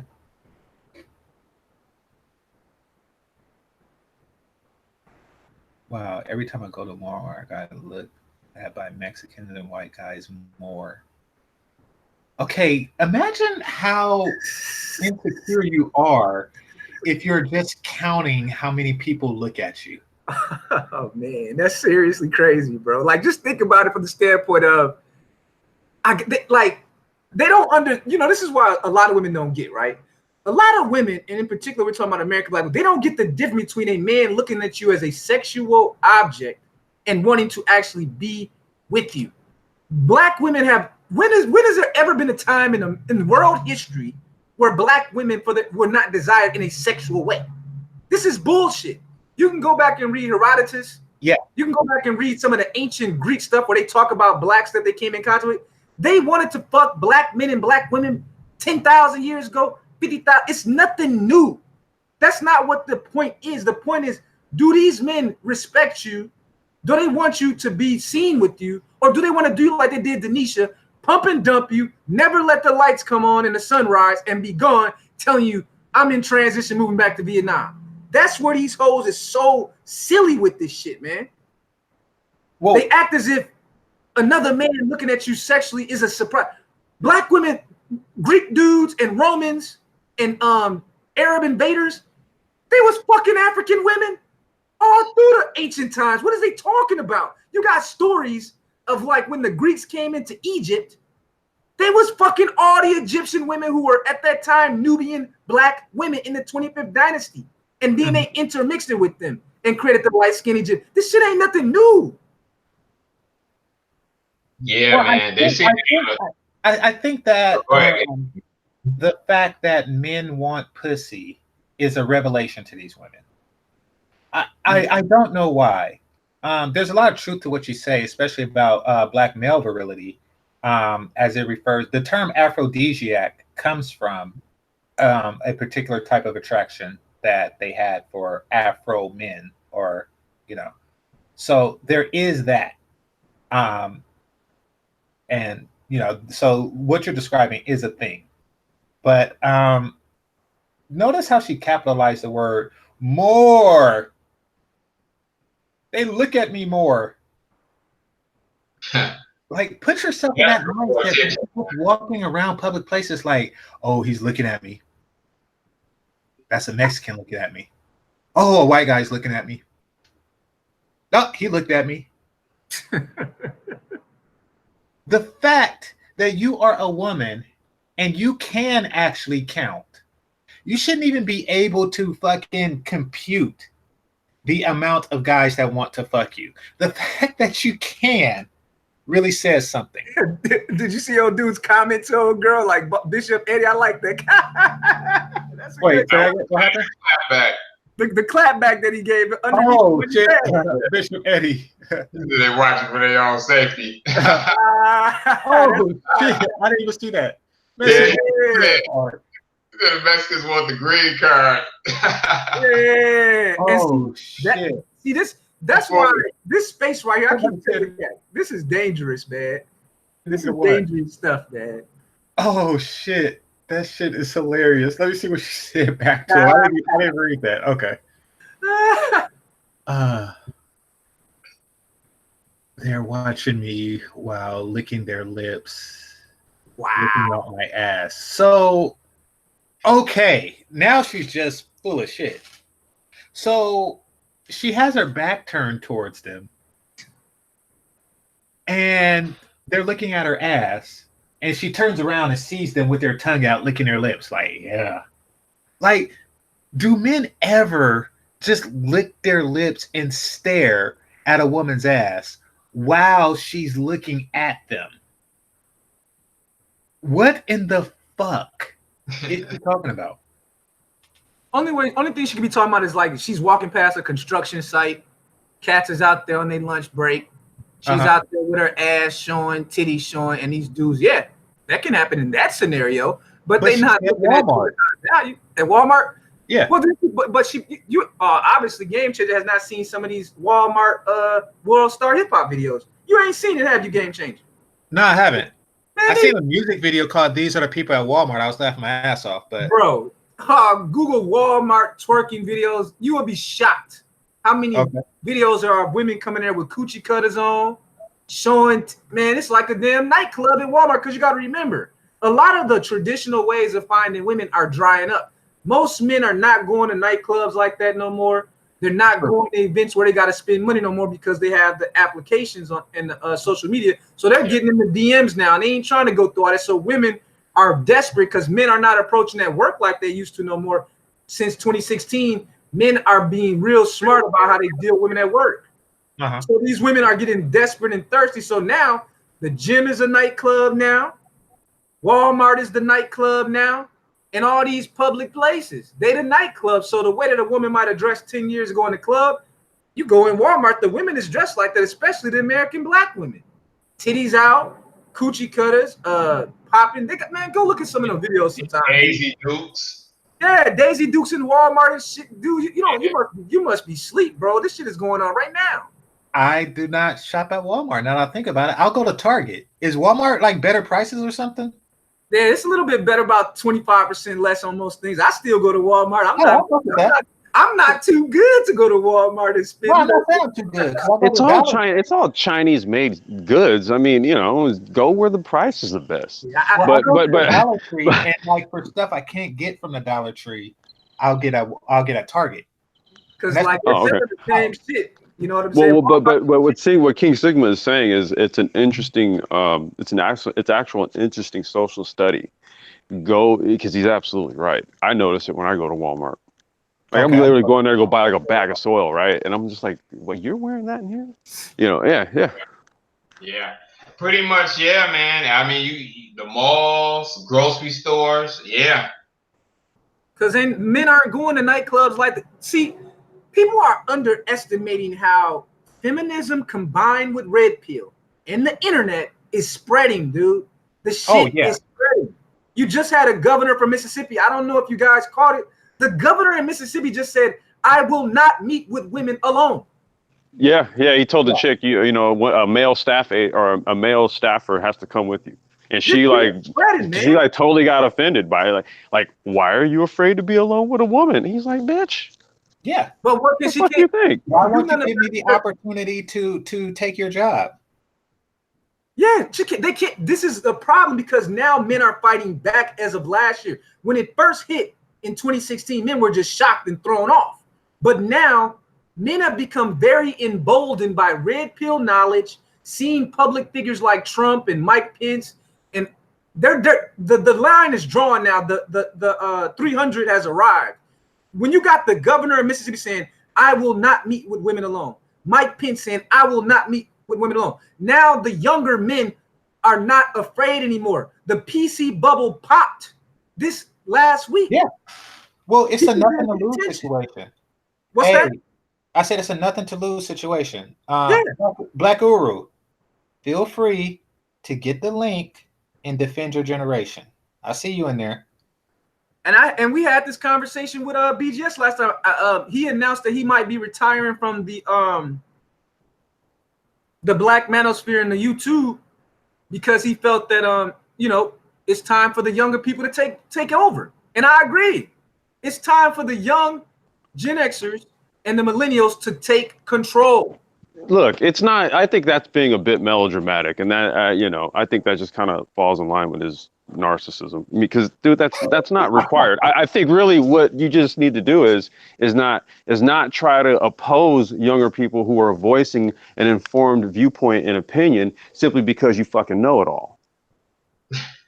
And that's a good point. But I'm seeing more and more of the brothers in these spaces clapping back. Thinking Man Templar did a great video yesterday. I don't know if you guys had a chance to see that one, where he went hard. He's, on Gen X, older Gen Xers and boomers. He went hard. Clap back hard. So, because it's like, I remember Xanatos Clutch. He did a video called Olders versus Elders, right? And I think a lot of people have a problem with young men under the age of 45, 40 or whatever, saying that, no, you don't got all the answers. You don't even got some of the answers, because here's the question I'm going to propose to the panel and the viewers. If these old niggas had the answers, why are we here? Why are we here having to break down Black women and their delusions of climbing Swirl Mountain? Why are we having to break down Black misandry that it continues to rise? King Sigma, if you knew, if you knew all of the legislation and law that precipitated crack being put in the hoods, why the fuck did you sell it and smoke it? Exactly. Right. And the music of the time reflected it, and the movies of the time, all the entire media reflected it. And If street gangs were created, if street gangs were created as a mechanism for patrolling, policing, and protecting your neighborhoods, why the fuck did they turn around and destroy it by selling drugs to the very people they were supposed to be protecting and policing? They tell you they didn't know. Their answer that I've heard them say, we didn't know it was that addictive. Yeah, but you sold it because it was that addictive. You sold other drugs. Like, nobody knows how addictive drugs is, but more than the drug user and the drug dealer. Hey, quick general rule here. An addictive drug is gonna make more money than one that isn't. Oh God. Man, dude, I'm so glad. You know what I was thinking today when I was listening to Thinking Man's video, bro? This is what I was thinking. The last two, the older Gen Xers and boomers better be damn lucky that they didn't have smartphones and social media back then. Can you imagine if they had smartphones and social media back during the crack horror era, bro? Oh shit! What would it be on? What would World Star Hip Hop? If they had World Star Hip Hop during the crack era in Black America, what would have been disclosed about Black people's behavior behind closed doors? I remember back in the day, my people is from Milwaukee mostly, and I've heard the stories from my uncles and my father's family and things that these people they used to have fun with these women and make them fuck dogs and shit back then, man. Yeah, I'm telling the truth. The crack thing was so big, and the dudes of that generation was so immoral, so lacking in integrity and ethics, they would sell crack to their own mothers to make $1. They didn't care. Yes, they would hold out. They would fuck their best friend mama to sell them for some crack. They didn't have an ethical code, the men, and the women's code was 0. Man, they better be damn lucky there was no World Star Hip Hop, there was no social media, and no smartphones. Man, put it like this. If we could have had that kind of fly on the wall footage, the dominant society in America probably would have put us back in fucking Jim Crow if it was left up to them dudes. Yes. Because of what they would have saw. They would have said, this is a third world country. Put them motherfuckers back in Jim Crow. We don't even want to be in restaurants. I mean, I know a lot of younger brothers on the panels didn't see the 80s, but I did. We was there. Too young to participate for the most part, but we was there. Yeah, man. I seen it firsthand. Why do they keep gaslighting? I saw it up close and personal. Born and raised in SoCal, all over LA. Shit. All over. We see, but you go over in California right now. You got the highest homeless rate of Black men in America. I see that all the time too, man. You go downtown, I swear to God, it's like a shanty town down there. Who is living on? And it's also a public safety hazard. That's the other issue. Oh yeah, they do have those little tents and stuff. I see it. I see it when I'm in downtown Oakland. It's like right by the police station. It's like a whole little, the whole town. Yeah. These are old Black men for the most part, bro. These are old Black men. 73% of the homeless people in downtown LA are Black males. And look at who 73. It's the young millennial Black men that are taking the torch and saying, this is wrong that Black men are only 6% of the American population, but in the whole country at large, they're more than 40%. And in places like Cali and New York, they're hitting 60s and 70% homeless rate. It's the millennial men that was abandoned by the older Gen Xers and boomers that's saying, no, we're not going to vote for Democrats that let Black men and Black veterans sleep on the street, shitting on themselves, eating out of garbage cans. But then they come at us, and we're the ones holding these politicians feet to the fire saying, we need cash, we need money, or no vote. No money, no vote, because we want to be separate in our space to control our own destiny. It's the young men that are saying these things. Black men had no problem giving away their political capital to people that didn't give a fuck about the Black community. And now they want to sit back and pass judgment as if they're fucking Moses. You're not Moses, because you didn't solve any problems. You made problems. The generation before you, they got us the civil rights movement. They got us affirmative action. You guys haven't done anything in 60 years. Nothing. But hindsight is 2020. Hold on. Hindsight is 2020. Hold on, Sigma. Let- Jumping Hold on on. boomers is my job. You trying to take my job, man? Jumping on boomers. Man, I've been going at it with boomers and Gen Xers for a while, man. It's just that yours went more public because you went at one of the biggest boomers in this space. But I've been having issues with them for a while. But Yeah. Your situation just kind of blew. It really blew because you went at, one of the more known boomers in this space. You know what I'm saying? But Right. It was always people saying stuff, but you had the right time and the right moment. And it was all true what you said, because that's been the problem. You got these dudes that don't want to face reality. You can go on Skid Row right now in San Francisco right now. 70% homeless rate, black men. And that shit is And then you got embarrassing. That shit is It's embarrassing. You ever man. work with you ever work with like an H1B dude? You ever work with like an H1B dude and like during lunchtime you walking down San Francisco and you see a nigga shit on the street and you try, it's just that awkward feeling like this is your people? Of course. Of course, that's how you feel. That's how you feel. They just get here and they see shit like that, W.E. Du Bois broke this down in the souls of black folks, man. He was talking about the fact that as a black man, you have a psychological two-ness. You're black and you're an American, and the psychological trauma that can causes a split personality like what you're referring to. You're working in the software company and you're doing great. You go outside and here's a boomer shitting on the street. Yeah, in literally. front of the building. Yeah. You feel a certain way about that. But then you got these old niggas and olders up here telling you're the problem. But yet they didn't solve the problem of black homelessness in a state that had Proposition 187, California 1994. Yep. Proposition 187. They were going to they could have stopped the floodgates on illegal immigration in 1994. They were going to stop it. Oh, 187 passed. No, it didn't pass. Okay. I couldn't vote. I was a kid.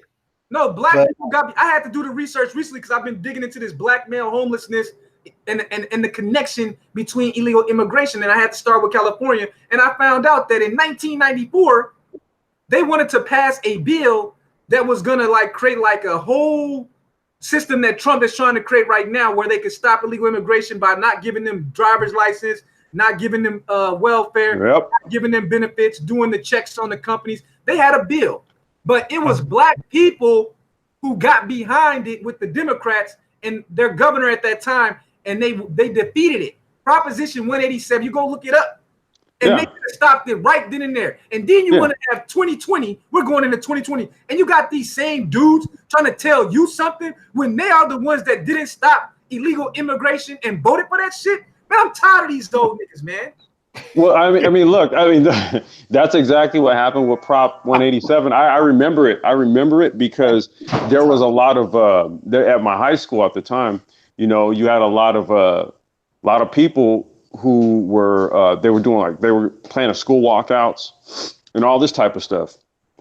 And it ultimately didn't pass. And then what actually precipitated it, you got to understand something, that it was the agricultural industry here that ultimately is who funded the lobby, because they most benefited from illegal immigration. You got to understand something. The mandate for illegal immigration has everything to do with cheap labor.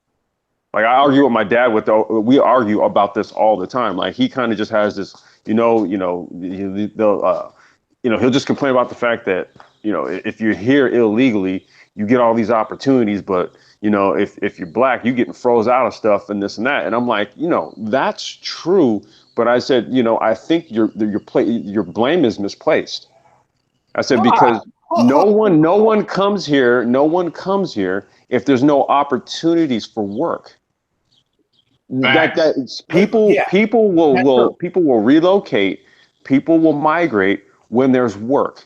And why is it that they come here? Because literally, I got watermelon fields, there's almond fields, there's grape vineyards around me. There's all this agriculture that's going on, literally like a couple miles away from me. Who do you think is out there working? The cheapest labor. But see, it's not Because even. they got the. No, it's not. It's not a matter of cheap. Try telling those shantytown niggas in L.A. or in San Francisco or in Oakland to work a field. Try it. Exactly. See, it's a catch-22. And it's a matter of laziness. Yeah. The niggas is laziness. These fucking San Francisco shitters. Try getting them to pick a watermelon. Or watermelons don't grow out here. Try getting them to pick some fucking strawberries, oranges. You know. this is like when you start digging into this type of stuff, and you start to see how, I would say, on some levels of this has all been sort of self-imposed, right? Because you don't really have sort of like you didn't have like a correct agenda in place, Yes, or like a political agenda in place. So this is basically what you have, and now you have a situation where you got ICE raids going on, like literally right now. You got ICE raids going on, right? So guess what's happening out here in the fields? People are afraid to come to work. Yeah. The boomers created a labor vacuum. This is what we're talking about. Yeah. Vacuum that immigrants intelligently filled. Because it's beneficial. It's beneficial for them. I like fucking carrots. I like agricultural goods. And if a nigga is not gonna pick it, then I don't care who does. Just get it to me. Look, you see that reflected in agriculture. You also see it reflected in tech. Yeah, exactly. So I mentioned the this was actually a concerted effort to do just that. You create a labor vacuum within your own constituency, and then what you do is you actually fill the void with cheaper labor from outside of the country, and then you make whatever permissions that you need to make in order to make it feasible. So by striking down Prop 187, what California then turned around, pivoted, and did was it also gave illegal immigrants the ability to get a driver's license, to get insurance on a vehicle, to register a vehicle. I mean, you can basically pretty much do anything here and not actually be a citizen, really. Yeah. As long as the iPhone get upgraded and the fruit get picked, I don't really care who's doing it. If Americans is too fucking lazy to do this shit, then get somebody who can. I mean, look, do you know that people from India are not even allowed in MEP, in Minority Engineering Project, because they're not a minority, even though they're a national minority. They're not a minority in that field. Yes, that's it. But white dudes are. Well, because they're an actual minority in the field, but that's their own country. But that's done with this year, though, because exactly what you're pointing to. That's what the Asian American versus Harvard case is about. What do you mean? Well, that's something a little different. But what do you mean? Okay, so in education, right? Uh-huh. Asian Americans are considered an overrepresented minority. That's the terminology they use in affirmative action policy. Because Asians, even though they're like 3 or 4% of the population, when you look at the colleges based on their scholastic credentials, they could represent 40 or 50% of all the elite universities based on the current edition. But the schools themselves have practiced a discriminatory policy against Asians to keep up their diversity front. So they have personal legacy, and shit like that. So with the Asian Americans, they sued them last year, and there's currently a court case that's about to hit the Supreme Court docket next term called Asians versus Harvard. Every black person should pay attention to that, because this case is going to dismantle the affirmative action program finally, because you can't make a case against students that have the better grades and the better scores and say, well, we're going to let the less qualified students in and let in and keep the higher qualified students out. You're not going to be able to make that argument to a conservative court that very well may be adding another Supreme Court conservative, because Ginsburg just fell again and broke 4 ribs last week. She's 85 and might not make it. So she's not gonna be around much longer. She don't got much longer, right? So Trump may very well get another Supreme Court justice announced this summer, because she's just got out the hospital again. And so the next term is not until October. And Trump has already said he got a replacement for her. So he may have a 6-3 court by October. It's very possible after what just happened to her. So that case is going to hit the docket of a conservative court. And I can guarantee you they're going to overturn the affirmative action for good, because you can't make a case for discriminating against these Asians who are getting the higher scores than white people and every other group of America. Asian Americans are outscoring everybody now. White, black, Mexican, whatever. They're outscoring it. So you can't make the case logically to a conservative court. You can't.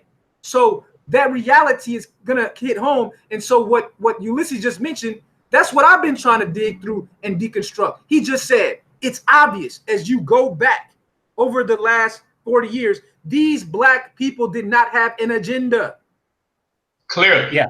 They did not have an agenda, because you wouldn't have a black homeless rate that you have. You wouldn't have a situation with black women spitting in the faces of black men. You wouldn't have a situation where now the Democratic Party don't need you. The Republican Party don't need you. And then when they get mad at the young men for saying, damn, man, how did we get here? How do we get to a situation where the Republicans don't need black people to win? The Democratic Party is making it clear they don't care about you no more after this election, because they're going to get a whole new demographic constituency. But then they want to attack you for asking these questions. See, this goes back to that anti-intellectualism in black America. You're not supposed to ask these kind of questions. You're not supposed to inquire. You're not supposed to try to solve problems and create a black agenda. They want to put their ego before young men. And like I keep telling you, one of the problems facing America right now is that these old people don't want to give young people the opportunity to learn and grow and make mistakes and become good leaders and efficient leaders. They want to stay in power until they croak, like Ginsburg. They want to die in power. Well, no one. That's the thing, King Sigma. No one's ever going to just relinquish it like that. And I think this is where, where I've always had my contention, my points of contention with boomers. It's sort of like they talk from a position of, well, you need to demand things. Like, demand what? Demand? Oh yeah, demand. Demand. When you're talking about reparations, I remember that shit. Yeah. Yeah, it's like you're better off basically forming a strategy to create wealth by basically having your own agenda, and then setting up whatever lines of business, whatever legal alliances, political alliances. You're better off just doing that. I see more of a return coming from something like that than demanding shit from the same people you've been demanding shit for I don't know how long. Facts. You just have to come up with a more convincing way to demand it. Are you fucking serious? I wanted to say, one thing too, they clearly didn't have an agenda, because if they did, they would already have established a black political union. Yes. And we already have people in office, in several offices throughout the country, and doing our willing and our bid. Yep. Period. So that's clearly they've never had an agenda. Go ahead. No, I mean, what you're saying is spot on. See, but you get attacked if you say that. This is my problem. He says what he says, then you get attacked for it. Like, why are you asking these questions? Look. You think I give an entire flying fuck?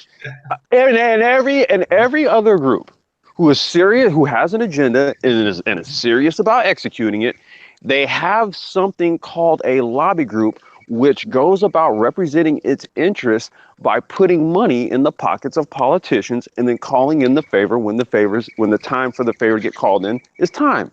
I mean, dude, this is how. That's why I kind of just I speak with an air of like indifference, because I'm just like, you can argue the fucking obvious all you want, but this is just how the game goes. Every other group does it. Every other group. Look, there's not a presidential candidate who's not a serious contender who does not go and speak at AIPAC. You're going to go and speak to AIPAC, and guess what you're also going to do? You're going to kowtow to their entire agenda. You're going to say, yes, Israel, I agree. Yes, I agree. Yes, I agree with that too. I agree. Anti-Semitism, I agree. Yep. And we're going to do something about it. And guess what? When they call that goddamn favor in, guess what happens? You name a goddamn president that's never kowtowed to AIPAC. I'll wait. Well, I mean, that's a good point. So that's what I'm saying. When we start asking questions, what did you black people do with your political capital over the 60 years? They start scratching their head because here's the thing. I've talked They to spent it on crack. They spent it on crack. Well, you even look at Bill Clinton, for example. Okay, you go back and look at Bill Clinton, 1992 or whatever, and he was in power from like 92 to like 98. You ask black people, what did Bill Clinton do for you? Crickets. But yet these people were so committed to him. He did nothing for them. He passed like a lot of draconian laws that actually hurt a lot of these people. Yeah. So and called them super predators and all this type of stuff. And then it's like, I'm wrong for bringing up the fact that y'all gave away 40 million votes and got nothing in exchange. I'm wrong because you gave Obama your votes and got nothing in exchange. It's just crazy that they think this stuff, man. Like, you're wrong for bringing this stuff up. Somehow you're putting their dirty laundry out in the street as if everyone don't already know it. They see your dirty laundry. They see your dirty ass on the street. But yet, exactly. I'm supposed to act like they don't see your dirty ass on the street, shitting on the street, eating out of a garbage can. I'm supposed to act like you don't got American black women disrespecting black men every day, calling them dusty beta males. I'm not supposed to talk about the anti-intellectualism amongst the blacks themselves while they get their asses kicked in the schools, while they're getting out-competed in all the STEM industries. I'm supposed to be silent and say nothing. Okay. You're supposed to accept that as the norm. So let's get back to the topic. But before I do that, I'm going to address Black Guru, and then we can get back to the video we just watched. All right. You believe white people will tolerate Harvard, Yale, Stanford, MIT, etc., being majority Asian? I think they'll accept it the way that they accept boxing, basketball and football being majority black. UCLA sure as hell doesn't have a problem with it. Well, as long as that tuition's getting paid. Well, Zone is a UCLA med student. He's Laotian. So, yeah. Now, do you agree with what Zone 559 said on the last point? Do you agree with that? Let's see, last one. White people are also affected by affirmative action. If affirmative action is taken away, more white people would be allowed to university. No, I don't believe that. But because it is a way. This is just, affirmative action, Proposition 209 ended that in California, at least, and then it spread throughout the country. Now, it's not a complete meritocracy because they do take hardship, particularly ethnic hardship, into consideration when reading their college letters. But for most intent and purposes, it's gone. Well, they just overruled that in California, though. It was overruled last year. What, Proposition 209? Well, not Proposition 209, but they created another way around it. That they create. See, now people forget affirmative action has not been race-based for 25 years. It's a gender-based program. And so what happened, California always leads in these kind of things, right? So California governor, before he left, he passed a bill called the Gender Quota Corporate Bill. It was something like that, where he made it so that all corporations in California have to have 50% of women on their board of directors, right? Oh, no, that's some bullshit. Yeah, he passed that right before he left. It was real slick how he did that. Of course, it's going to be overturned because obviously it violates the U.S. Constitution. But he did pass it in California before he left office, which is insane. In response to Zone, and as it applies to university, that's just not the case. Maybe it's different on the East Coast. I know a bunch of Oriental students in Harvard were protesting affirmative action. A lot of blacks were too, because Africans were taking advantage of it. But I don't think that white people would see a significant increase. And black people supported that. See, again, talking about the agenda. You see what I'm saying? It's young black people who were complaining about the diaspora blacks taking their positions at those universities. And guess who put them in that weak position? Gen Xers and boomers. Now the millennials are complaining because all these other Africans and things under the current affirmative action entry requirements were getting those spots because the boomers and the older Gen Xers didn't do what a lot of black young people are trying to do now, create a separate black American identity based on the black American experience that preceded the amendments of the Immigration Act, bringing in all those Africans after the 1980s. See what I'm saying? They just left everything to the younger generation to try to fix later. Right. Well, I mean, first of all, they took everything that the previous generation fixed and then left the younger generation to fix their new shit. But no, had they did their job, we would be just like the Asians and not even have to have the fucking discussion. You know, we would have the grades and we would be like, fuck affirmative action too. But we have to have these discussions because we did not grow up in healthy households like the African immigrants. You know, we just didn't. We had to overcome adversity, and that more than race-based is what they're taking into consideration. And that's why it appears to be affirmative action. But no, most Black Gen Xer or millennial, young Gen Xer or older millennial really had to overcome adversity. They had to overcome their own fucking parents to get to where they are. And Harvard looks at shit like that. You know, and they'll take you in. You know, universities looks at shit like that in your admissions letter. So, but to Zone's point, no, trailer park white dudes they're seen as the same, you know, but Asians are disproportionately high, and there is a ethnocentric reason that white people want to kind of put a stop on that. It's not justified, and if history shows anything, that it's not going to last. They're going to eventually concede to your desires, and the Ivy League and top tier universities like Stanford will be majority Asians, provided that y'all keep up the culture that generates high academic performance. You know, so you know, I mean, and I want the best for you. So yeah.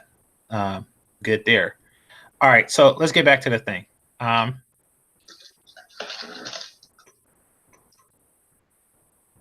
right, show some proof, Zone, because that sounds like bullshit. Let's see.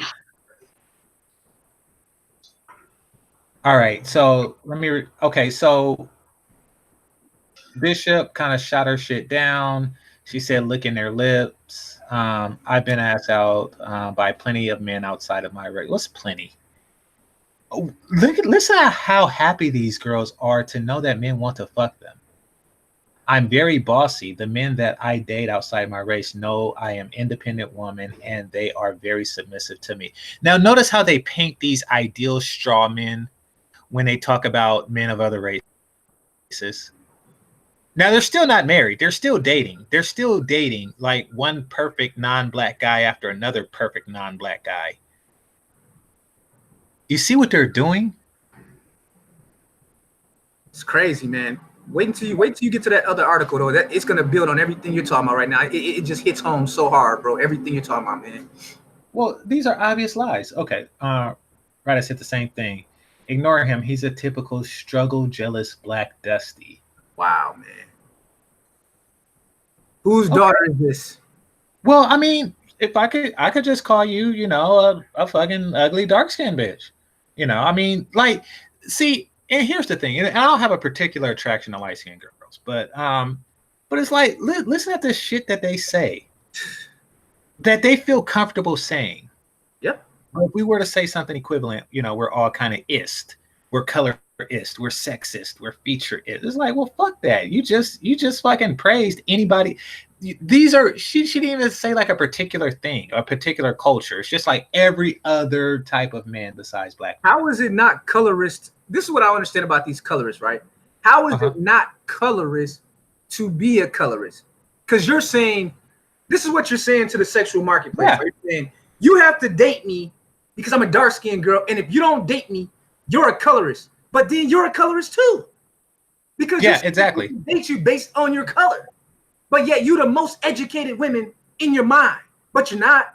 They do these contradictory things. And I'm just sitting there like, you claiming everyone is a colorist, but yet you're telling them they gotta date you because you're dark skinned. That shit don't even make any sense. Because we're talking about a misapplication of a term, right? Here we go again, coming up with definitions for things. You know what a colorist is? Like, let's say if you work in like the animation field, okay? you're like the person who colors in like the sketches, that the sketch artist did. Okay, that's what a colorist is. In this context, much like what was the other term we were talking about? Game changer. Futurism. No. Educated lame. It's shame. It's a shaming language term. It's the definition. There's not a real definition for it. Like what it is actually, it's a term used to shame a person. Yes. But the real definition of a colorist, dude, is somebody who is employed in the field of applying color to something. Like I said, like an animator or like a graphic artist. Man, I am a colorist. That's funny. you sound white. You sound white for saying that, man. Oh, what's going on? Oh, my apologies. Yeah, that's what they're gonna say. Well, he sounds white for saying that. That's something that a white person would say. I say, hey, people tell me I sound white, just don't even matter what I say. But that's what they go attack you. They go say you acting white. How dare you say what you just said? You acting white. What's going on, Triple? Yeah, that's funny. But yeah, scroll back up. I just seen a comment and I wanted to make a comment on. Scroll up just a little bit. Okay, let me read this Asian one right quick, and then I'll make a comment. All right, I'll scroll up. If anyone is wondering, as an Asian male, I hate it when men refer to themselves as males. I believe that Asian men, that's strange, are often intimidated by Black women. Once they warm up to you, everything is all good.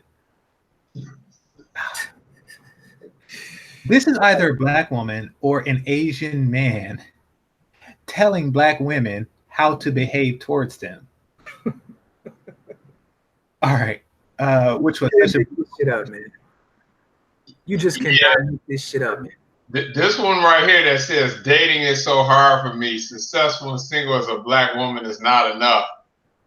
No, it isn't enough. No, it's not. Exactly. Work out in the morning. No, it absolutely isn't enough. She didn't even call herself beautiful.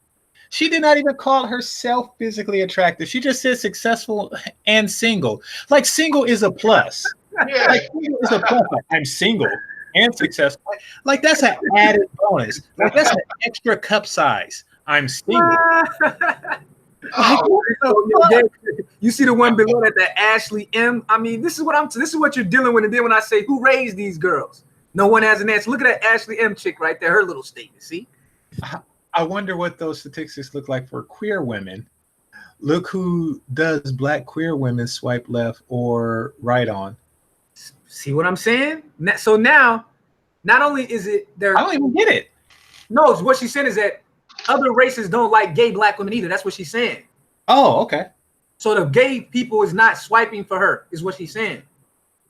And she's angry about that too. So do they got another term for that? So we know they got a term for if you happen to date a light-skinned woman or a mulatto or something else, you're a colorist. If you like women with long natural hair, you're a featurist. Now, what is this shit? Now, what's the term for this? True. Well, it's a negrosexualist. I guess so. So is it like are you a vagina-ist or something, or are you a negro vagina-ist? Or what's the new term for a person that don't date a lesbian? Oh, well, you're discriminating against a Black lesbian. I mean, what, bro? I'm gonna ask you guys again: who raised these women, man? That is the question that we gotta dig into. I have an answer to that question. A lot of single moms. Black boomers. That's for sure. Black boomers raised these kids. These are the daughters of the San Francisco shitters. But it's our fault. So I figure it's time to push them aside, bro. If what Complex is saying is true, and they're not gonna give up the power and say that they messed up, then I guess it's just that we're gonna have to force the conversation to the point where they just throw in the towel and push them aside. Because I wouldn't go that far. I say create a program which includes blowjobs in the morning. And if you still talking this shit, then yeah, you get pushed to the side. If you still talking like these 4 women on the panels, then yeah, you get pushed to the side. But offer an opportunity. You know, the dick is there every morning if you want to suck it. But you know, if you refuse, then that's you. See, I don't think that's what's going on though, because I don't think that these women are even getting to that point where they got a man laying up next to them, waking up. Because the women I know are not making these kind of complaints because they are, you know, they're giving blowjobs in the morning, the afternoon, midday, dropping through during their lunch break just to get laid out. So they're not having that problem. These are a particular kind of woman that's making these kind of stuff. They don't got a man, bro. It's not that they don't want to, you know, have sex and things like this, and don't no man want to be around them because they're toxic. These are the toxic women of society that you're reading from right now. Women that are not toxic are not having these problems. It's these toxic women that are given these platforms. And that if they were silent and we're not giving these platforms, it wouldn't be a problem. But what I'm noticing that white society puts up the most toxic American black women to speak for the other ones that are cool. That's what I think is going on.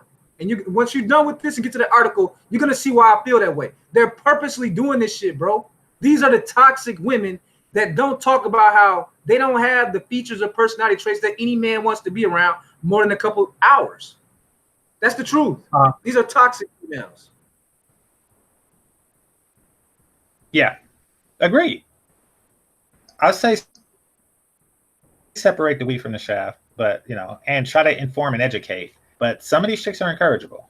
Black women in America go through these. Let's see, specifically Black women in other places such as Europe or Africa, compared to what Black women in America. I think that we need to make this distinction if we want to address this issue. What is happening in America specifically that is not happening in other places. As Black women in Britain, I see so many Black women finding love and getting married. This year alone, I have been to so many weddings. All I'm saying is this discrimination of Black women. So that's the only conclusion. And dating is very geographically specific. Possibly. I mean, but then Babatunde of London and SlayingEvil.com, he says that the Black men out there are dating out at a 51% rate. So yeah, well, I think the Black women are too. But I mean, so but she said black, but look at how she worded it. She said many Black weddings, unless she's calling a mixed couple Black woman with another race Black weddings, because yes, they do that. I was on a show called Black Love, you know, on Oprah Winfrey. And there were a lot of Black women, well, not a lot of, but a couple Black women who were with white guys on a show called Black Love.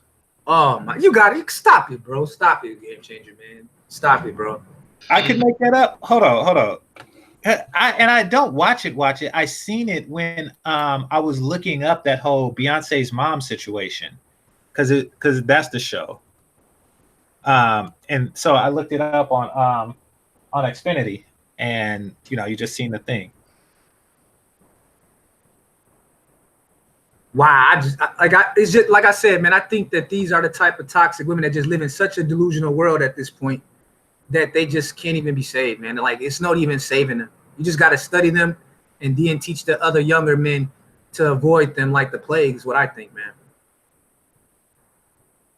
I mean, teach them to look for the traits to avoid, because see, here's the thing. A lot of I have Black female family members who are not a part of this fuckery. And, you know, they find it difficult because men are skittish. That's like, you know, and not just Black men. You know, they're skittish and they're like, you know, they're hesitant for justified reasons, but it's like, don't pass up a good thing. I can't find it. I'm looking on my other screen for the season with the white dude. Oh God, man. He said Black Love and she got her a swirling situation going on. It's crazy, man. Yeah, it was weird. Because you know, Black Love features like famous to semi-famous people. But and I don't know, maybe they're doing it on both sides, but I didn't see that. Like maybe there is a like white or a Black Love episode with a white dude, or excuse me, a Black dude with a white woman, but I haven't seen it. All right, let's see. So this is a Black Love website. Oh no, this is Black Love featured videos. Is this what I'm looking for? They gonna send your ass to some interracial porn site if you ain't careful, bro. Yeah. Yeah, I'll wind up on Ghetto Gaggers if I click the wrong thing.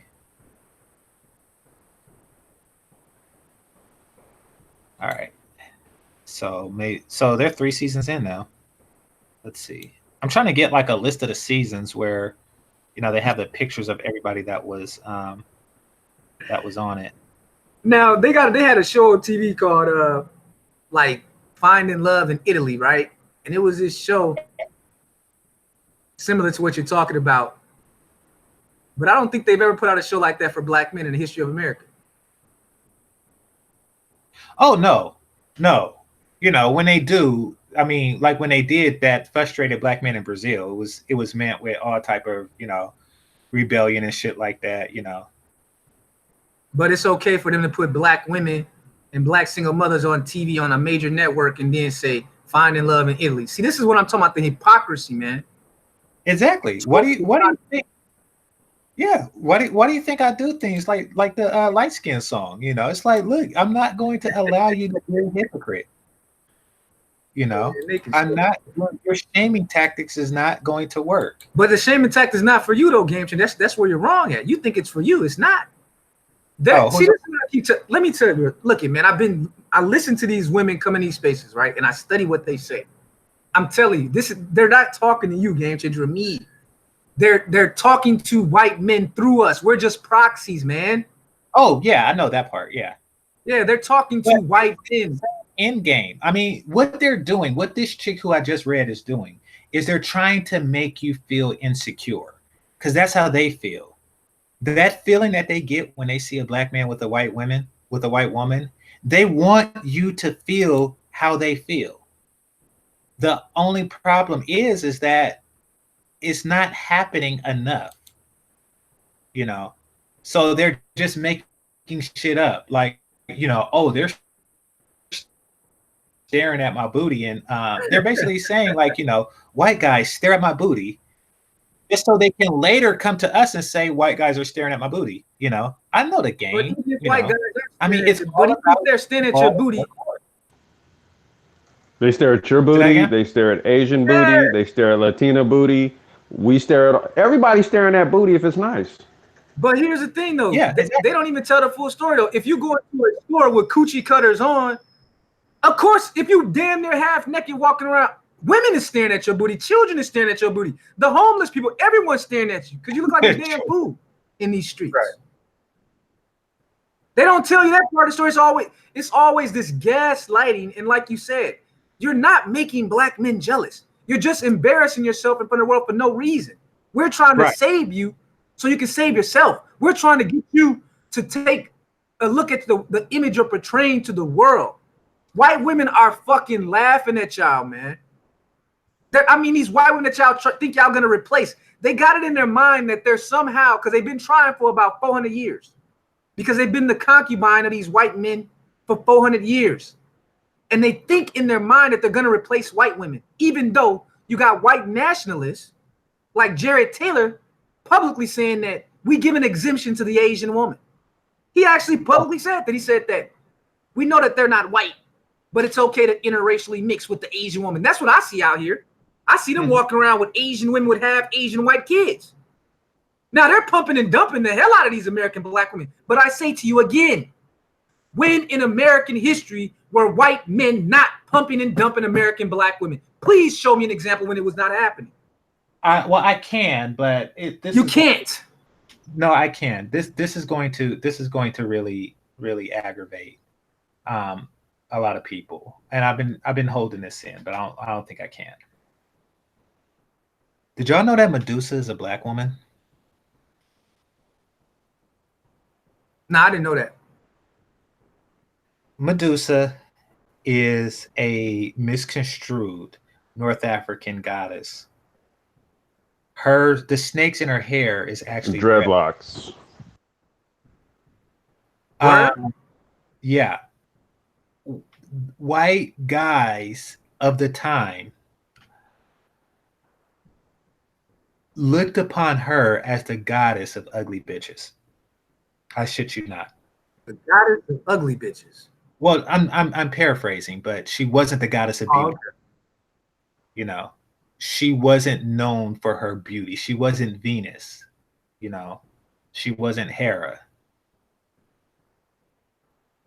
So, yeah, just I don't know. I mean, at least the Romans didn't appear to have a particular preference for African women, to the tune that an African woman was the goddess of turning people into stone and shit. That's an interesting idea right there, bro. That's interesting. That's It's thought. not an idea. Look at you. That's thought provoking. I'm talking about the part where you said that you don't think that they had a particular interest for black bodies, because the evidence that I've seen actually points to that the Greeks and Romans did.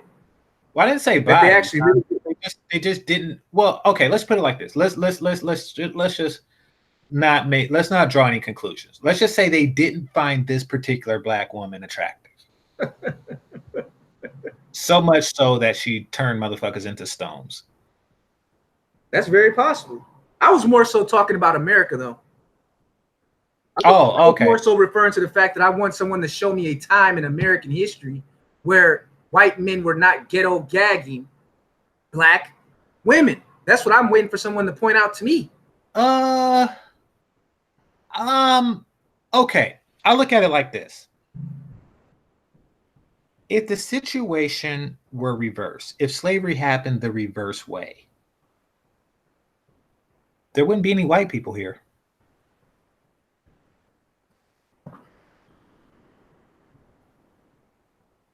If slavery happened the reverse way, they would have been completely bred out. There wouldn't be any white people. There damn sure wouldn't be any Wesley Snipes motherfuckers out there. There wouldn't be any Gabrielle Unions. This shit has been going on for how many generations did it take for Meghan Markle to get bred out? 2, 3? Three. Usually 3. They've been here for hundreds of years, and they still didn't breed out. So I don't think that it's like this strong carnal lust. I mean, don't get me wrong, pussy is pussy, but I don't really see like the whole strong carnal lust that would just breed out a group of people after a couple of generations. I don't see that, you know. There would not be any.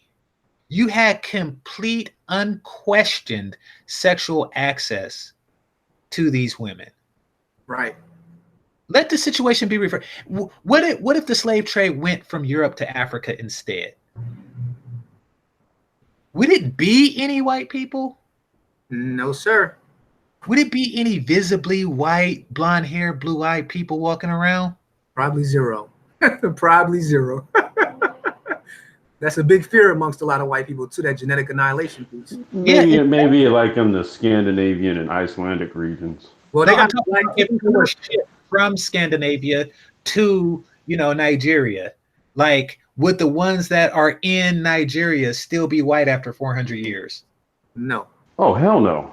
Yeah, that's what I mean, because there is a lust factor that I don't think that the lust factor, especially in North American white guys, was just that strong. So you think it's been more of just like a sexual niche fetish kind of thing? Yeah, exactly. That took place like from time to time, but I mean, it wasn't this whole, I don't know. It wasn't how I would do it, to be perfectly honest, I actually had a cousin, and we was having that conversation. We were talking about the slavery situation, because I was trying to articulate to him that based on my research, I was trying to explain to him like how much power slave holders had in America, because he couldn't get it in his head how rich these dudes were and how powerful it was until I give him like a little analogy, like a little story. I said, think about it like this. Because, if you had 100 black slaves, it was equivalent to having, though the value would have been about $2 million just for them, not even talking about what they're producing, just themselves as human assets would have been worth about $2 million in our dollars. And then I told him, then picture that you had 80 of all these black women that you see in the modeling magazines, women like Beyonce, and all these type of women like a Zendaya type women, they were your slaves. And for some reason, when I put it to him like that, he understood what I was trying to say, kind of building on what you said. Like, you was a slave holder and you had all these women that you could fuck anytime you wanted to. Do anything you wanted to him. And I was trying to tell him, like, it was like having a plantation of Beyonce's, bro, Zendaya's, Gabrielle Unions, and you could fuck them and do whatever you wanted to them at any time. Absolute power over them. Facts. Right. I don't think a lot of brothers think about it from that standpoint, bro. Like, what kind of power these dudes had, man. Like, you could just think if you had the power to just go buy Beyonce on an auction block. The value of a woman was about, in our dollars, $7,000. The value of a black man was about $15,000 right at the Civil War, right? So you could just go to a store, buy Beyonce. She's your servant, whatever you want. You don't got to pay her. You bought her, sexual slave. That's what they were dealing with, bro. Real talk. And it kind of provides to your point that maybe it was just a fetish because, like you said, if they wanted to, they could have eliminated blackness from the American gene pool. Well, I'm saying that if the lust was so overwhelming, then we would not be identifiably black any longer. None of us would be. Like Latin, like people from the Spanish colonies, the Latins, you know. I mean, they're not identifiably Indian anymore, you know. Hey, gentlemen, I do have to drop off. I got to go on a little scooter ride with my daughter. Game Changers, pleasure as always. King Sigma, Triple X, y'all already know, man. Hey, Sigma, quick thing. Hey, dude, I'm sorry. I got your invite for your last hangout. But, bro, I got it the following morning because I was knocked out, man. My apologies. Hey, man, just hit me with the next one, man. I'll definitely join you. Salute. But yeah. Hey, but yeah. Get off, bro. Before I get off, man, I wanted you to see if you can get to that article because I wanted to respond to what you before I get off. Okay, let me bring it up. Because I definitely want to see what you have to say before I get off because I'm hungry as hell. I gotta go eat. All right, hold on 1 second. All right, we'll do this and then I'll get off. All right, then I'll close down. Because it points out just the nonsense these women are talking about in this article you're reading, man. Hey, King Sigma, what's that? I heard you say before I get off, right as I was getting off, man. What did you want to say? Oh, I was just saying have a good time with your daughter, bro. Oh, shoot. Oh, because you're the kind of man that's supposed to get saluted. I'm in the business of saluting brothers because we get no positive reinforcement. Mostly the fact that you're a father and you're going for a ride with your daughter on her scooter, you are doing more than all these other dudes did in the last 2 generations. You're ensuring that at a minimum, you're setting a standard of what a male represents for your daughter. We can't control what that daughter's gonna do when she's 18 to 21. But what you can do is set a standard of masculinity and understanding. And you're doing it. So I was just saluting you for that, man. Absolutely, fam. Absolutely, man. I appreciate it, brother. Absolutely. Yeah, salute. All right, y'all. Hey, man. Thanks again. You have a good one, Complex. But I'm just tired of brothers not getting praise. Black men get praised for nothing, man. But go ahead, Game Changer. I definitely got to get the game. Successful and single. You know, okay. 5 years ago. And don't forget to go to Instagram when you're done. I made the decision to move to Asia first. Okay. First, South Korea, then Shanghai, China, for work purposes. In some ways, being Black woman in South Korea and China was relatively easy. What does that mean, easy? Is this supposed to be work otherwise? Okay. Compared to America, both countries are relatively safe. So America is unsafe, so much so that women walk down the street half naked and call it slut walks. But, you know, they don't feel safe here. Even though they can't do that shit there, but, you know, let's not quibble over details. Anyway, I have been lucky not to experience any type of assault. Okay. Any type of assault or harassment.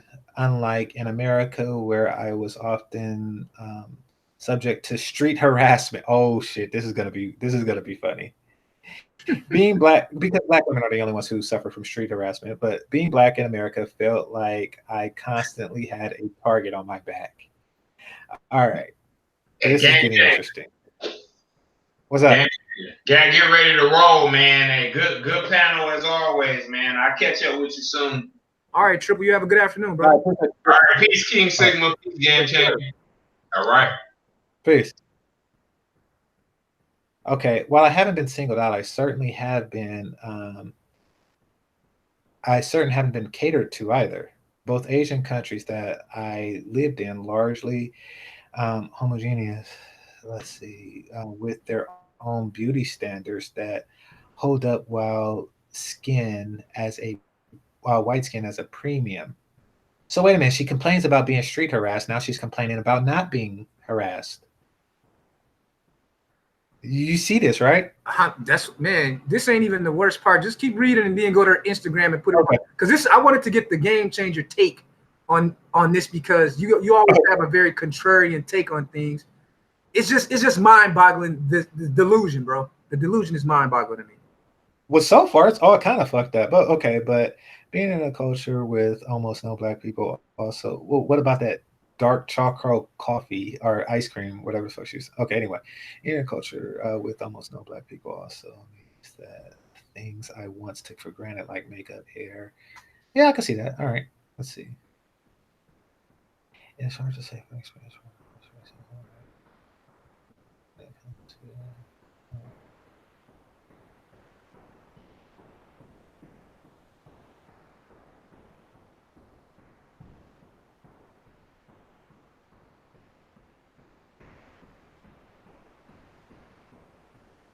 Okay, so the white teacher only. White is just their way of saying foreign.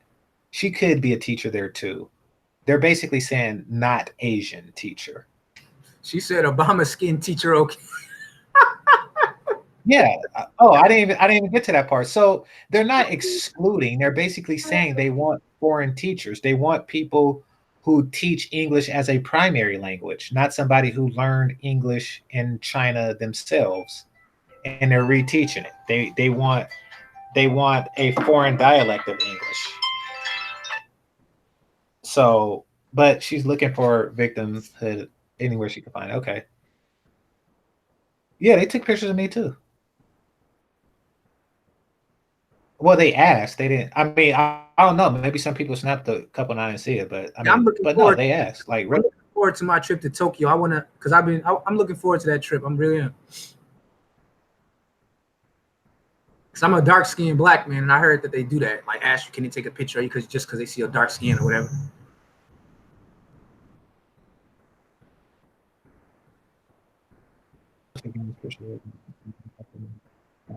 For skin bleaching cream because apparently, no, they did not do that shit. They did not do that shit. All right. Well, no, she's making shit up. All right, teaching English. So she did get the job. Right.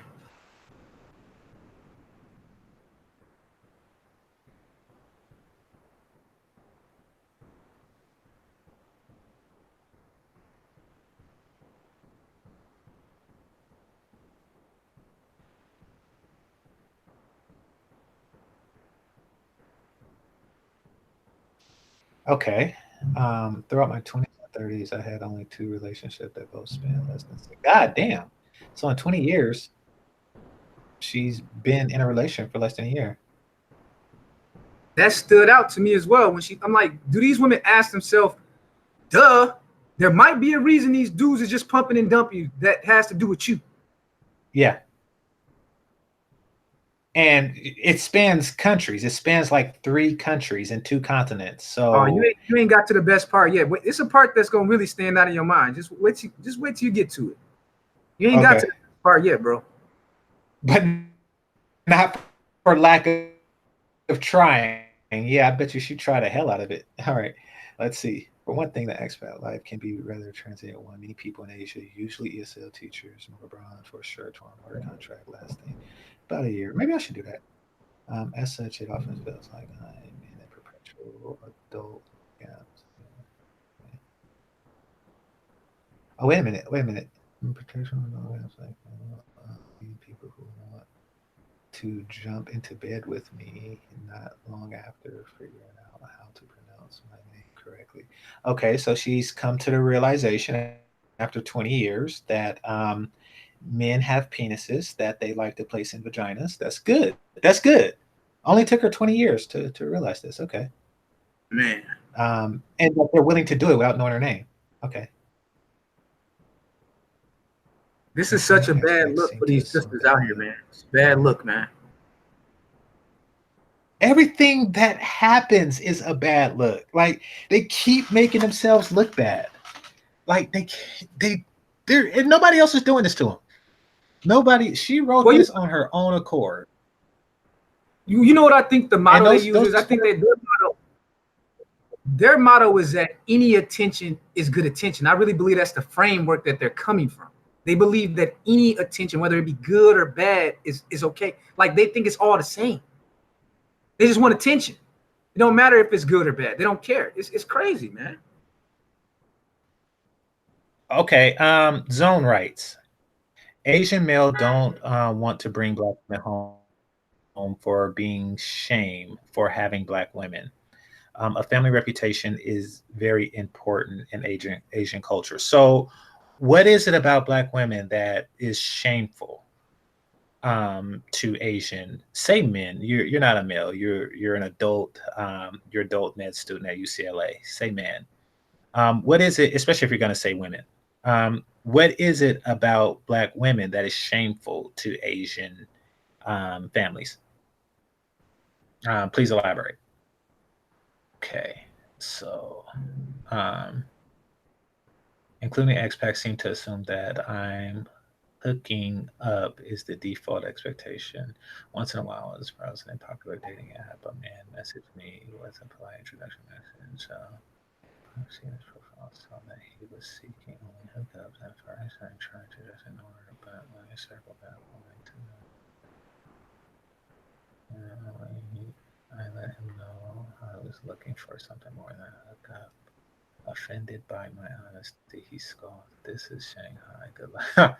Okay. I don't know about Shanghai culture, but okay, that sounds right. Well, no, another day I had some other things to say when I told her. Wait. Okay.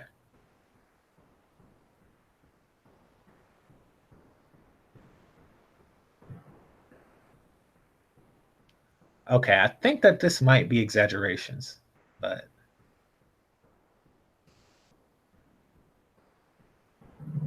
that's crazy what the Asian woman told her though, like straight up just told her. Yeah, I don't know if she's making that up, but I mean, I do know. Well, I do know that in my experience dealing in Asia, that sex is expected after every date. And a woman understands that you're not going to be able to play with your pussy there. You're not going to be able to do a 90-day rule or shit like that. Shit's not gonna fly. You can't even do a 90-day rule here. What you talking about? Yeah, well, I mean, these bitches are doing 10-year rules here. I mean, but they don't do that there. Like, you know, there's no dinner whoring or anything like that. It just doesn't happen. So men are not going to waste their time if a woman is not putting out, period. Now, I don't know if that's a hookup culture, but the whole friend zone and non-sexual relationships of any type between a man and woman, that shit's not gonna fly. And I could picture any woman telling her that. Yeah, of course they would tell her that. Did you ever see that study? You know what really like opened my eyes to a lot of what we're talking about, bro? It was when OkCupid and Tinder did that big study, right? And they were talking about racial preferences and, you know, who is the most swiped. One of the things that a lot of people missed in that study that stood out to me more than anything was the fact that it said that 80% of women think that only 20% of men are handsome, but 80% of women think that 80% of women are attractive. See, that stood out to me, bro. The mentality of how women think. Like, women find the average woman to be attractive and good looking, whereas they find only a small percentage of men to be handsome. And so when I read these articles, I always... Go ahead. Oh, no, go ahead. No, I was just saying, not only that, they find themselves more than attractive, because like it should be 50. It should be 50. In a reasonable bell curve, it would be 50. But the fact that they feel that 80% of women are attractive, then that really... Now, why do you think that is? Shows how they overvalue themselves. What is your guess on why you think that they do that? Because they're comparing it to themselves, and they think that they are attractive. Therefore, you know, whenever they come across a woman who's more attractive than them or slightly less, they're going to give her the stamp of approval because she's giving herself a stamp of approval. See, that's funny that you came to the same conclusion as me, because I've asked that question to other people. They didn't have it. See, that's what I said. I said that they do it because they think in their own mind that it raises their sexual market value. So if they see a girl at like Tarana Burke, I've had girls I've talked to show me pictures of their friends, you know, and we'll be looking at pictures of their friends, whatever. I'm like, okay. And I'm not even trying to tell, because I'm talking to you. I don't want to be telling you if I think your girlfriends are attractive. That shit is weird, but you know how girls do. No, do you think my friend is cute, right? And so you'll see these pictures or some famous woman and then you're like, oh, that woman's unattractive. Then she's like, oh, I think she's cute. And you're like, no, she's not attractive. But they always say these women are attractive. They always say that. Yeah. The ugly woman is attractive until they fall out. Then she's all these things, right? She was ugly the whole time. But yeah, man. So this woman right here, I'm quite sure that you're right, that her friends are telling her like, oh, it's not you, it's them. You're very attractive. That's why I said when you're done reading, pull up her IG and everything she's saying, you're gonna just puke, man. Because this woman is telling the world men are stalking her and harassing her on the streets. This shit is crazy, man. Ain't no black men stalking this woman, dude. Well, the bar is low, but when you're with a real attractive woman, and I'm talking about like a really, really, really attractive woman, they are not given a stamp of approval to 80% of women. I could tell you that firsthand. And it's not that it's not that I deal with them very often, but when I do, they're the ones like, you know, like years ago, I was trying to set up a threesome with this one chick, right? This one white chick. She wasn't giving any chicks the stamp of approval. I mean, any, you know. I'm like, what about? And I favor myself of having, you know, high standards.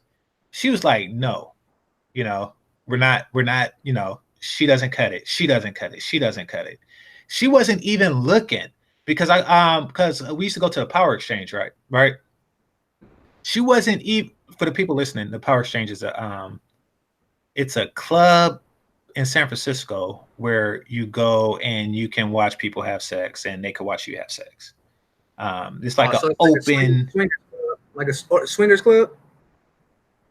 Well, swingers is when you're exchanging wives and girlfriends and shit like that. Now, I'm pretty sure that happens there. We weren't doing that, but it's just like an open sex forum. Like you never been? I thought you said you lived in San Francisco. I never told you I lived in San Francisco. I lived in San Diego. Oh, okay. Because you was making my homeless in San Francisco. I thought you was there. No. I never lived in no San Francisco, man. I never even visited San Francisco yet. But I do know that from a historical standpoint, San Francisco's culture is a reflection of the very sexually liberated Roman society, the bathhouse culture, and all of that. A lot of that was built off of Greek and Roman bathhouses. So I'm not surprised that you're saying that though at all, because that's what it was built off of, that culture of ancient Greek and Rome. Okay. But no, I haven't been to San Francisco yet, man. We would. Okay. So we were there, and I like to watch. I like to watch and be watched. And but she refused to watch certain chicks, she's like, yeah, no, that's just nasty. And it was a race thing with her, but even though she was half white and half Asian, or maybe all Asian, she was Russian, which could be considered Asian because it spans both continents, and Persian, but she was very particular about females. She was very, very picky. So the 80% is not coming from girls like her. I will say that. like not even close. Well, you know, if it's like a right. situation, usually in that situation, the woman will pick the woman and just tell you if you want to fuck. So that's usually the easiest way to get a threesome, is the woman bringing the female to you. That's usually the best way to pull that off. Yeah. Or to fuck her friend. I actually wanted her roommates. She had twin roommates, and but they both had boyfriends. And she found them attractive. Well, see, you just didn't have enough liquor, because trust me, you could pull that shit off. The roommates are easy. Sisters is a little bit harder, but they possible. I know brothers that don't even fuck their girlfriend's mother where I'm from. So it's all the way about the context, man. I've been able to bang roommates the easiest because they're not related, and they usually have like beef, but they're like frenemies, and that shit works out well. You just got to add the right ingredients to the situation. Well, but I ain't really into the whole this shit. Like, I consider that kind of kinky. So you a little bit more kinkier than me. I ain't never been like, I ain't really big into porn. Like, it doesn't turn me on. I'm more of a tactile person. Like, I get turned on by all the elements of me engaging in the shit. You know what I'm saying? Like, I don't get turned on from watching other people have sex, because even when I watch porn, it's like, that's why it doesn't really it ain't something I love doing, because it doesn't stimulate me like it stimulates someone like you. No, it does, and you don't know it until you try it. I didn't know it until I tried it. I didn't like, my first experience. I wasn't being watched or watching somebody. Try it, and it's not porn. It's different. I did it on spring break. It's different because they see you watching. Okay, so I don't. To me, it's different because they see you watching. Just the fact that they know that I'm watching and they can see the expressions on my face is part of it's not like porn. It's different. Well, I've been in that situation. Me. I like to watch it. I like to study it. Yeah, I don't know. It didn't really do nothing for me. I've been in that situation when I went with homeboys on spring break and we brought girls back and fucked them all in the same room. It wasn't something I got stimulated by watching them fuck this bitch, or I'm only stimulated by myself, bro. Like, I'm turned on by what I'm experiencing, I guess. So you have more of a sensitivity visually, is what I'm saying. You have a sensitivity to that visually. Oh yeah. I don't. Yeah, I do. Because I've been in that situation several times, where you banging a chick, your roommate's in there banging a chick, and you can switch off if you want to. And it's like, it didn't stimulate me, bro. Like watching. No, it's not the same. See, you're not experiencing it right. I'm talking about, I'm not talking about while you're engaged and y'all just happen to be on the same bed and shit, or in the same room at the same time. No, I game changer am staring at them. And I want to see how them knowing that I'm staring at them is affecting their performance. It's, I'm a kinky motherfucker. I'm not gonna lie. Yeah, you kinky. All right. You kinky, bro. You kinky. You kinky. Yeah, I am. I make no secret for that shit. Cause like I've been in that situation, bro. What you're talking about, man? Where like me, my brothers or friends or whatever was in a situation where we was running a train on a bitch or whatever, and it didn't, it didn't do nothing. I wasn't stimulated by this shit. Like, it's your turn, But you are saying that you get turned on by this shit, and I'm quite sure there's a terminology for that. Because I have been in a situation where I banged a broad, and she didn't tell me that it was her husband. Well, yeah, that's voyeurism. He wanted to, like, I told you ain't coming in here, motherfucker. I thought they were roommates. That's how she tried to play it at first. But then afterwards, she told me, oh, that's actually my husband. And I'm like, man, that whole lifestyle just trips me out, bro. Like, that shit trips me out, man. Like the cuckoldry, all of that shit is crazy. Like, it's too much for me. It don't do nothing for me, bro. I'm just being honest. Like, it don't. Like, I know a lot of white. I'm not into the cuckoldry. It's a lot of white dudes out here. I'm not into the cuckoldry. Almost every brother I know has had an experience with a white dude trying to get him to cuck his wife out here. They love that shit. Like, one of my homeboys, he told me, it happened to me, but I told the dude, like, she didn't tell me it was her husband. She said it was like a roommate or something. Like, why is this dude with you? And she's like, oh, it's just a roommate. So I'm banging her or whatever. He just out there listening because I wouldn't let him come where I'm at. But I had a homeboy tell me that he was paid by a white dude, and he tried to tell the dude to leave, but he said the white dude gave him extra money to sit in the corner in the dark and watch him fuck his wife. So it's like there's some guys that are into that shit, but I notice a lot of white dudes out here is into that cuckoldry. You know what I'm saying? Into that kinky shit out here. A lot of the white dudes into that, man. Yeah. They'll pay you to fuck their wife out here, bro. I know a lot of brothers who. Well, no, here's the thing. It's psychological, Sigma. You know, I wouldn't do what he did. You're not gonna pay me and tell me where to sit. You know, you are my performer. You are my dancing monkey. Goddamn it. No, it's psychological. It's psychological. You're my dancing monkey. You fuck for my pleasure. Damn. It's psychological. Man, pay me to sit in a corner, nigga. Please. You know? The story had me cracking up. No, told me that shit. Oh, I'm a voyeur and I'm an exhibitionist. But no, I never take money, especially from a white dude, for no shit like that.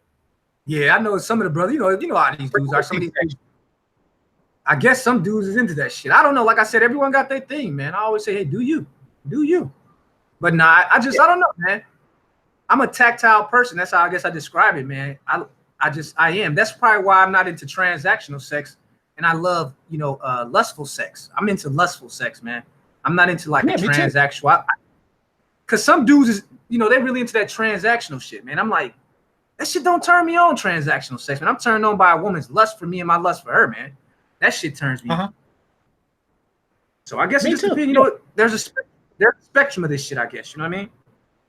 Exactly. Because some dudes tell me they don't have to have no lust. Some dudes have told me they don't have to have no lust, man. That they love the transactional shit. They love it, man. Like, do you?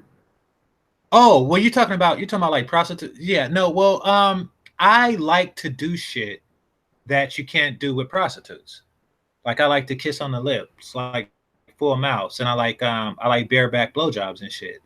There's certain things that I like that I can't really do with prostitutes. Right. So yeah, there's that. Minus that, I have no qualms with it. Well, these dudes be eating out prostitutes and shit, man. A lot of these dudes, man. Oh, well, yeah, no, I mean, I wouldn't do that. See, they do the whole experience with the prostitute as if it's their woman. It's crazy, man. Shit's crazy. But yeah, these dudes be like, eating these bitches' pussy and paying them. I've heard all kind of things from prostitutes that I know. I knew a prostitute that told me that she had a trick. He was a white dude though, and he drunk her piss every day for lunch. Well, I do know that there are piss drinkers in the world. And man, that shit was tripped out, bro. Like, she was telling me, she was like, yeah, I got a dude that he can't fuck me. I'm like, what do you mean he can't fuck you? She's like, he just can't. But he drinks my piss. He likes me. He pays me to piss in a cup that he drinks with his lunch at break. And I'm like, man. So that's why I say, it's people got their little things, man. I just say, hey, do you? Everyone got their thing, man. I mean, I remember listening to a song from Biggie Smalls. I ain't never seen it, but I have heard people tell me that it does happen, where it's like cats out there that like shitting on bitches, like they enjoy shitting on a bitch, like in these Saudi Arabia and places like that. They're into that type of stuff. So it's a whole bunch of freaky shit that goes on out here. Oh yeah. Have you ever been in a situation like that where someone was like, I'm about to shit on this broad, and she let him shit on him? No, I have pissed on a chick before. It's not my thing, but it was her thing. Wow. But I haven't shitted on anybody. I pissed on a chick in the bathtub. Wow. But wow. You said it was her thing. She was into a lot of stuff that I wasn't into, but she was into everything that I was. So it was in my best interest to keep her happy. Like it doesn't particularly harm me, to do certain things. So like it doesn't harm me to piss on somebody, and I didn't feel particularly disgusted by it. So I just said she was into getting cheated on. See, with these girls that I've always heard it from the perspective it's the men that like getting pissed on. No, I said shitted on. Oh no! I never met anyone. Yeah. that want to get shitted Okay, on. I just pissed on one girl. I've heard guys talk about how like out in Saudi Arabia, like these dudes be shitting on these bitches, and I'm like, damn, like it's, whew, that's quite a lot to take in. Because I'm thinking to myself, like, okay, you shitting on, like, you shitting on her stomach. I mean, what the fuck is going on exactly? I'm not understanding it, right? Right. And these are like some of the finest women. You know, a lot of dudes be talking about how these IG women be getting flown over to Dubai and Saudi Arabia, and I guess they're into shitting on women over there. And these women are getting paid to be shitted on, man. I'm just like, so that's why I say, man, I guess some people are just on the kinky part of the spectrum. Some people are off the spectrum completely. You're more just like in the kinky spectrum. I'm like in the middle. Like I don't know, man. I don't get stimulated by watching the shit like that. Hey, Zone, if you live in the Bay, yeah, I do. I mean, I didn't know it till I tried it. Like my first time, I was like, oh shit, you know, I like being watched too. Hey, Zone, if you live in the Bay, we should link up. I'm gonna try to meet Xanatos. He gonna have Xanatos and Zone watching them bang. Said you gonna have Xanatos and Zone watching them bang, bro. Be careful with game changers. I'm not gonna do that shit, but no, be careful with game changer, bro. He gonna have your ass up in the San Francisco Bay. It's locked in them. Nah. Joe gonna be like, man, game changer. He gonna be like, you said we was going to get sushi, and he gonna have Zone ass locked in the bath. Oh shit! I like shit. Oh man, But I'm gonna let you finish the article though, because I do want you to finish it. I want to get your take on the rest of that, man, because that shit's funny. But be careful, Zone, man. That boy game changer turn your ass out in San Francisco. All right, so let's see.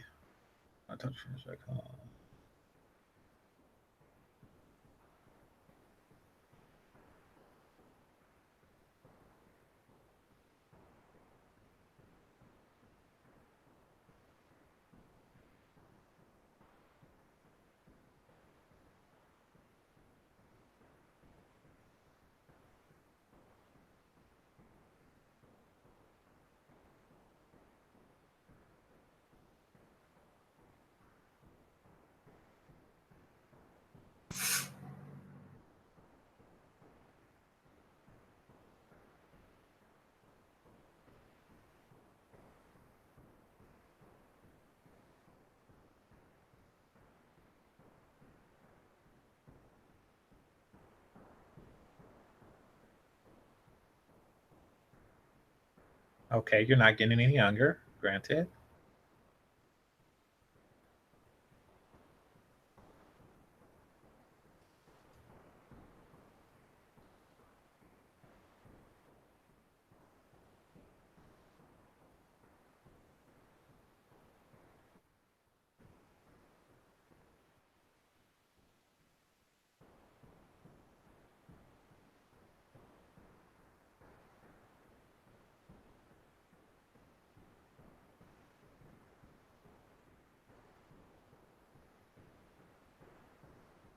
Okay, so these women, black women, really are on this whole scarcity thing.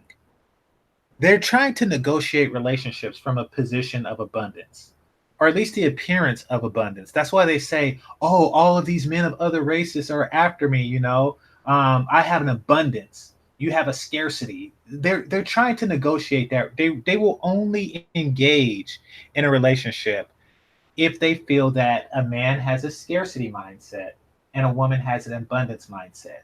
This is a woman in a situation where it's obviously scarce and she refused to accept that reality. They told her day one, this is the program. All of the women here are down with this program. But you are not going to get down with this program. You are competing with women who are online looking for threesomes with their boyfriends. And you think that you are going to use the same tactics. They know how to compete in a scarce market. You don't. You only know how to compete in a market where men catcall you and make lewd comments about your body. All right.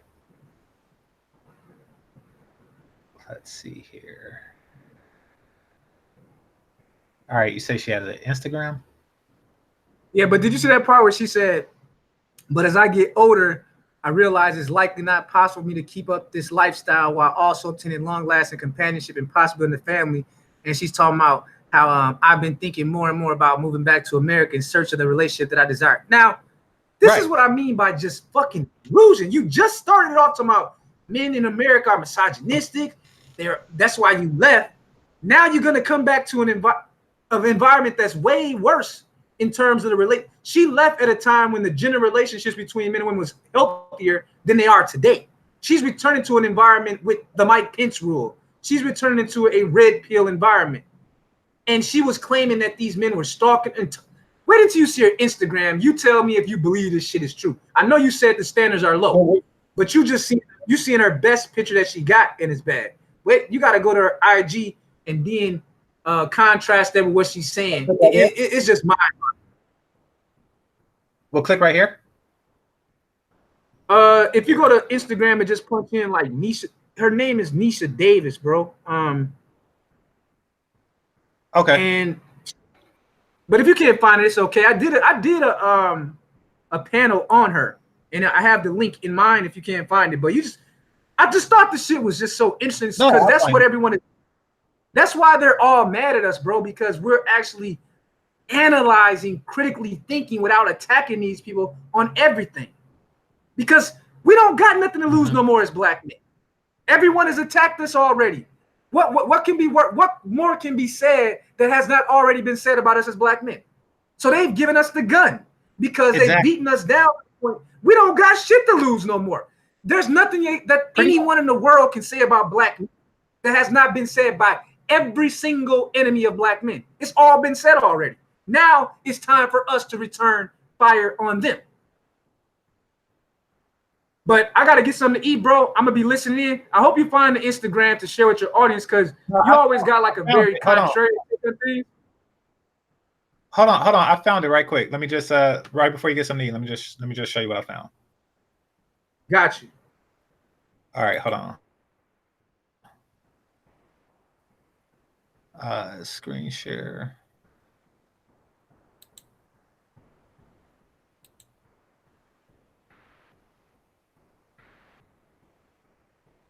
Hiring new boo wanted.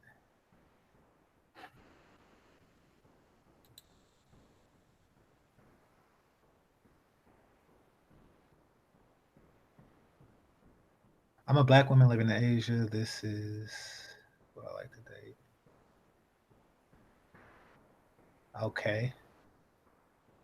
So yeah, she has some like really bad pictures, and then she has some that make her. Oh damn! What the fuck is this purple hair?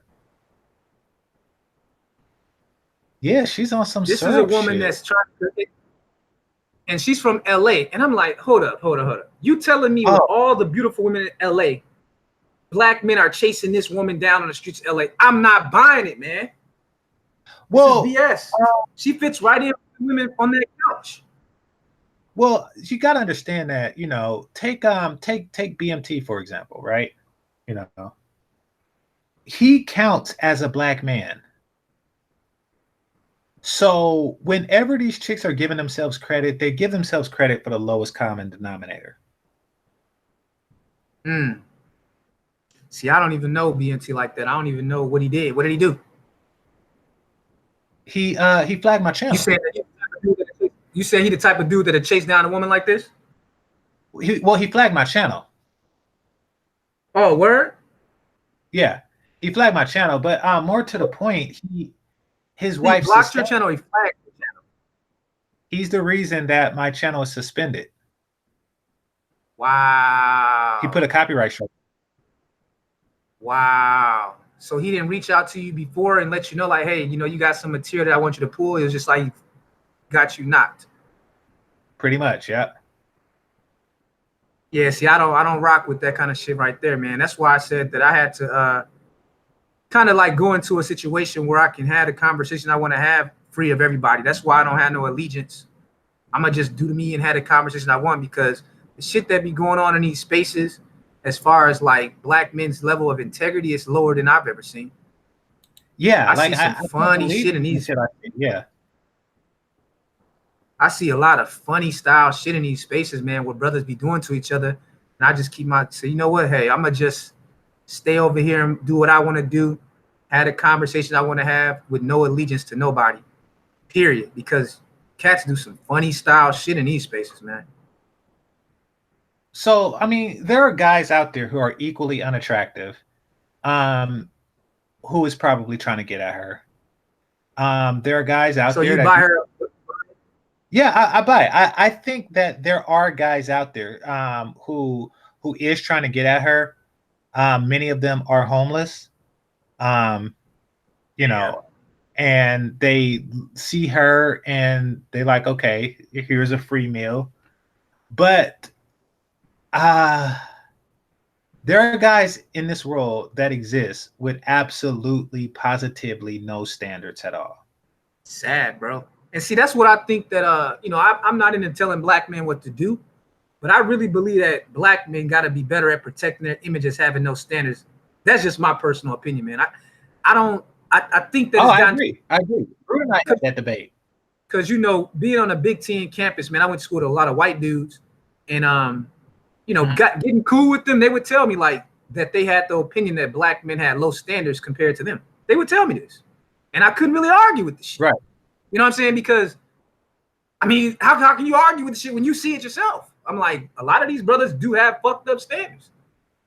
And it's like, they don't understand that the world is looking at you like, you know, what I'm trying to say, man, is that when I talk to you about this boomer stuff, when I talk to you about these Hotep comments, what I'm saying is that I really think that we might be too late in the game to even save the image for the collective group, and that we just have to go straight rogue to the point where you don't even care no more.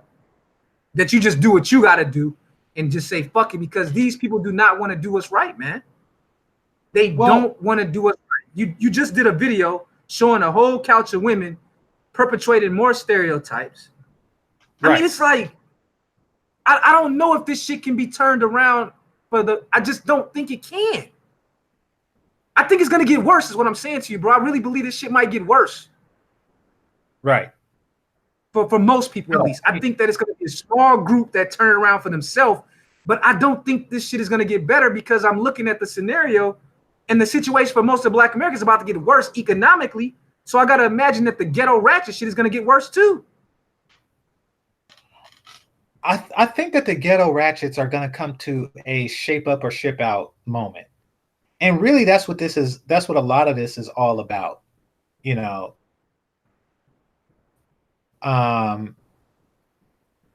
Because there was a time in recent history where a man need not be functional for a Black woman. A man didn't have to be functional. He just had to, you know, like the movie Baby Boy, right? You know, you had Taraji P. I gotta go get something to eat. Yeah. I'm gonna listen in. Thanks for having me, man. I hope that you will, if you get a chance, that you do a full, you know, just by yourself breakdown of what you thought about how that article related to those women that you had on stage and what we're dealing with out here. But thanks for having me on, man. Talk to you next time, bro. Okay, peace. All right, so with that said, yeah, it's about time for me too. So this is Game Changer 00100 and game over. Peace. Oh, by the way, subscribe if you haven't already, and go ahead and hit the like button on your way out. Peace.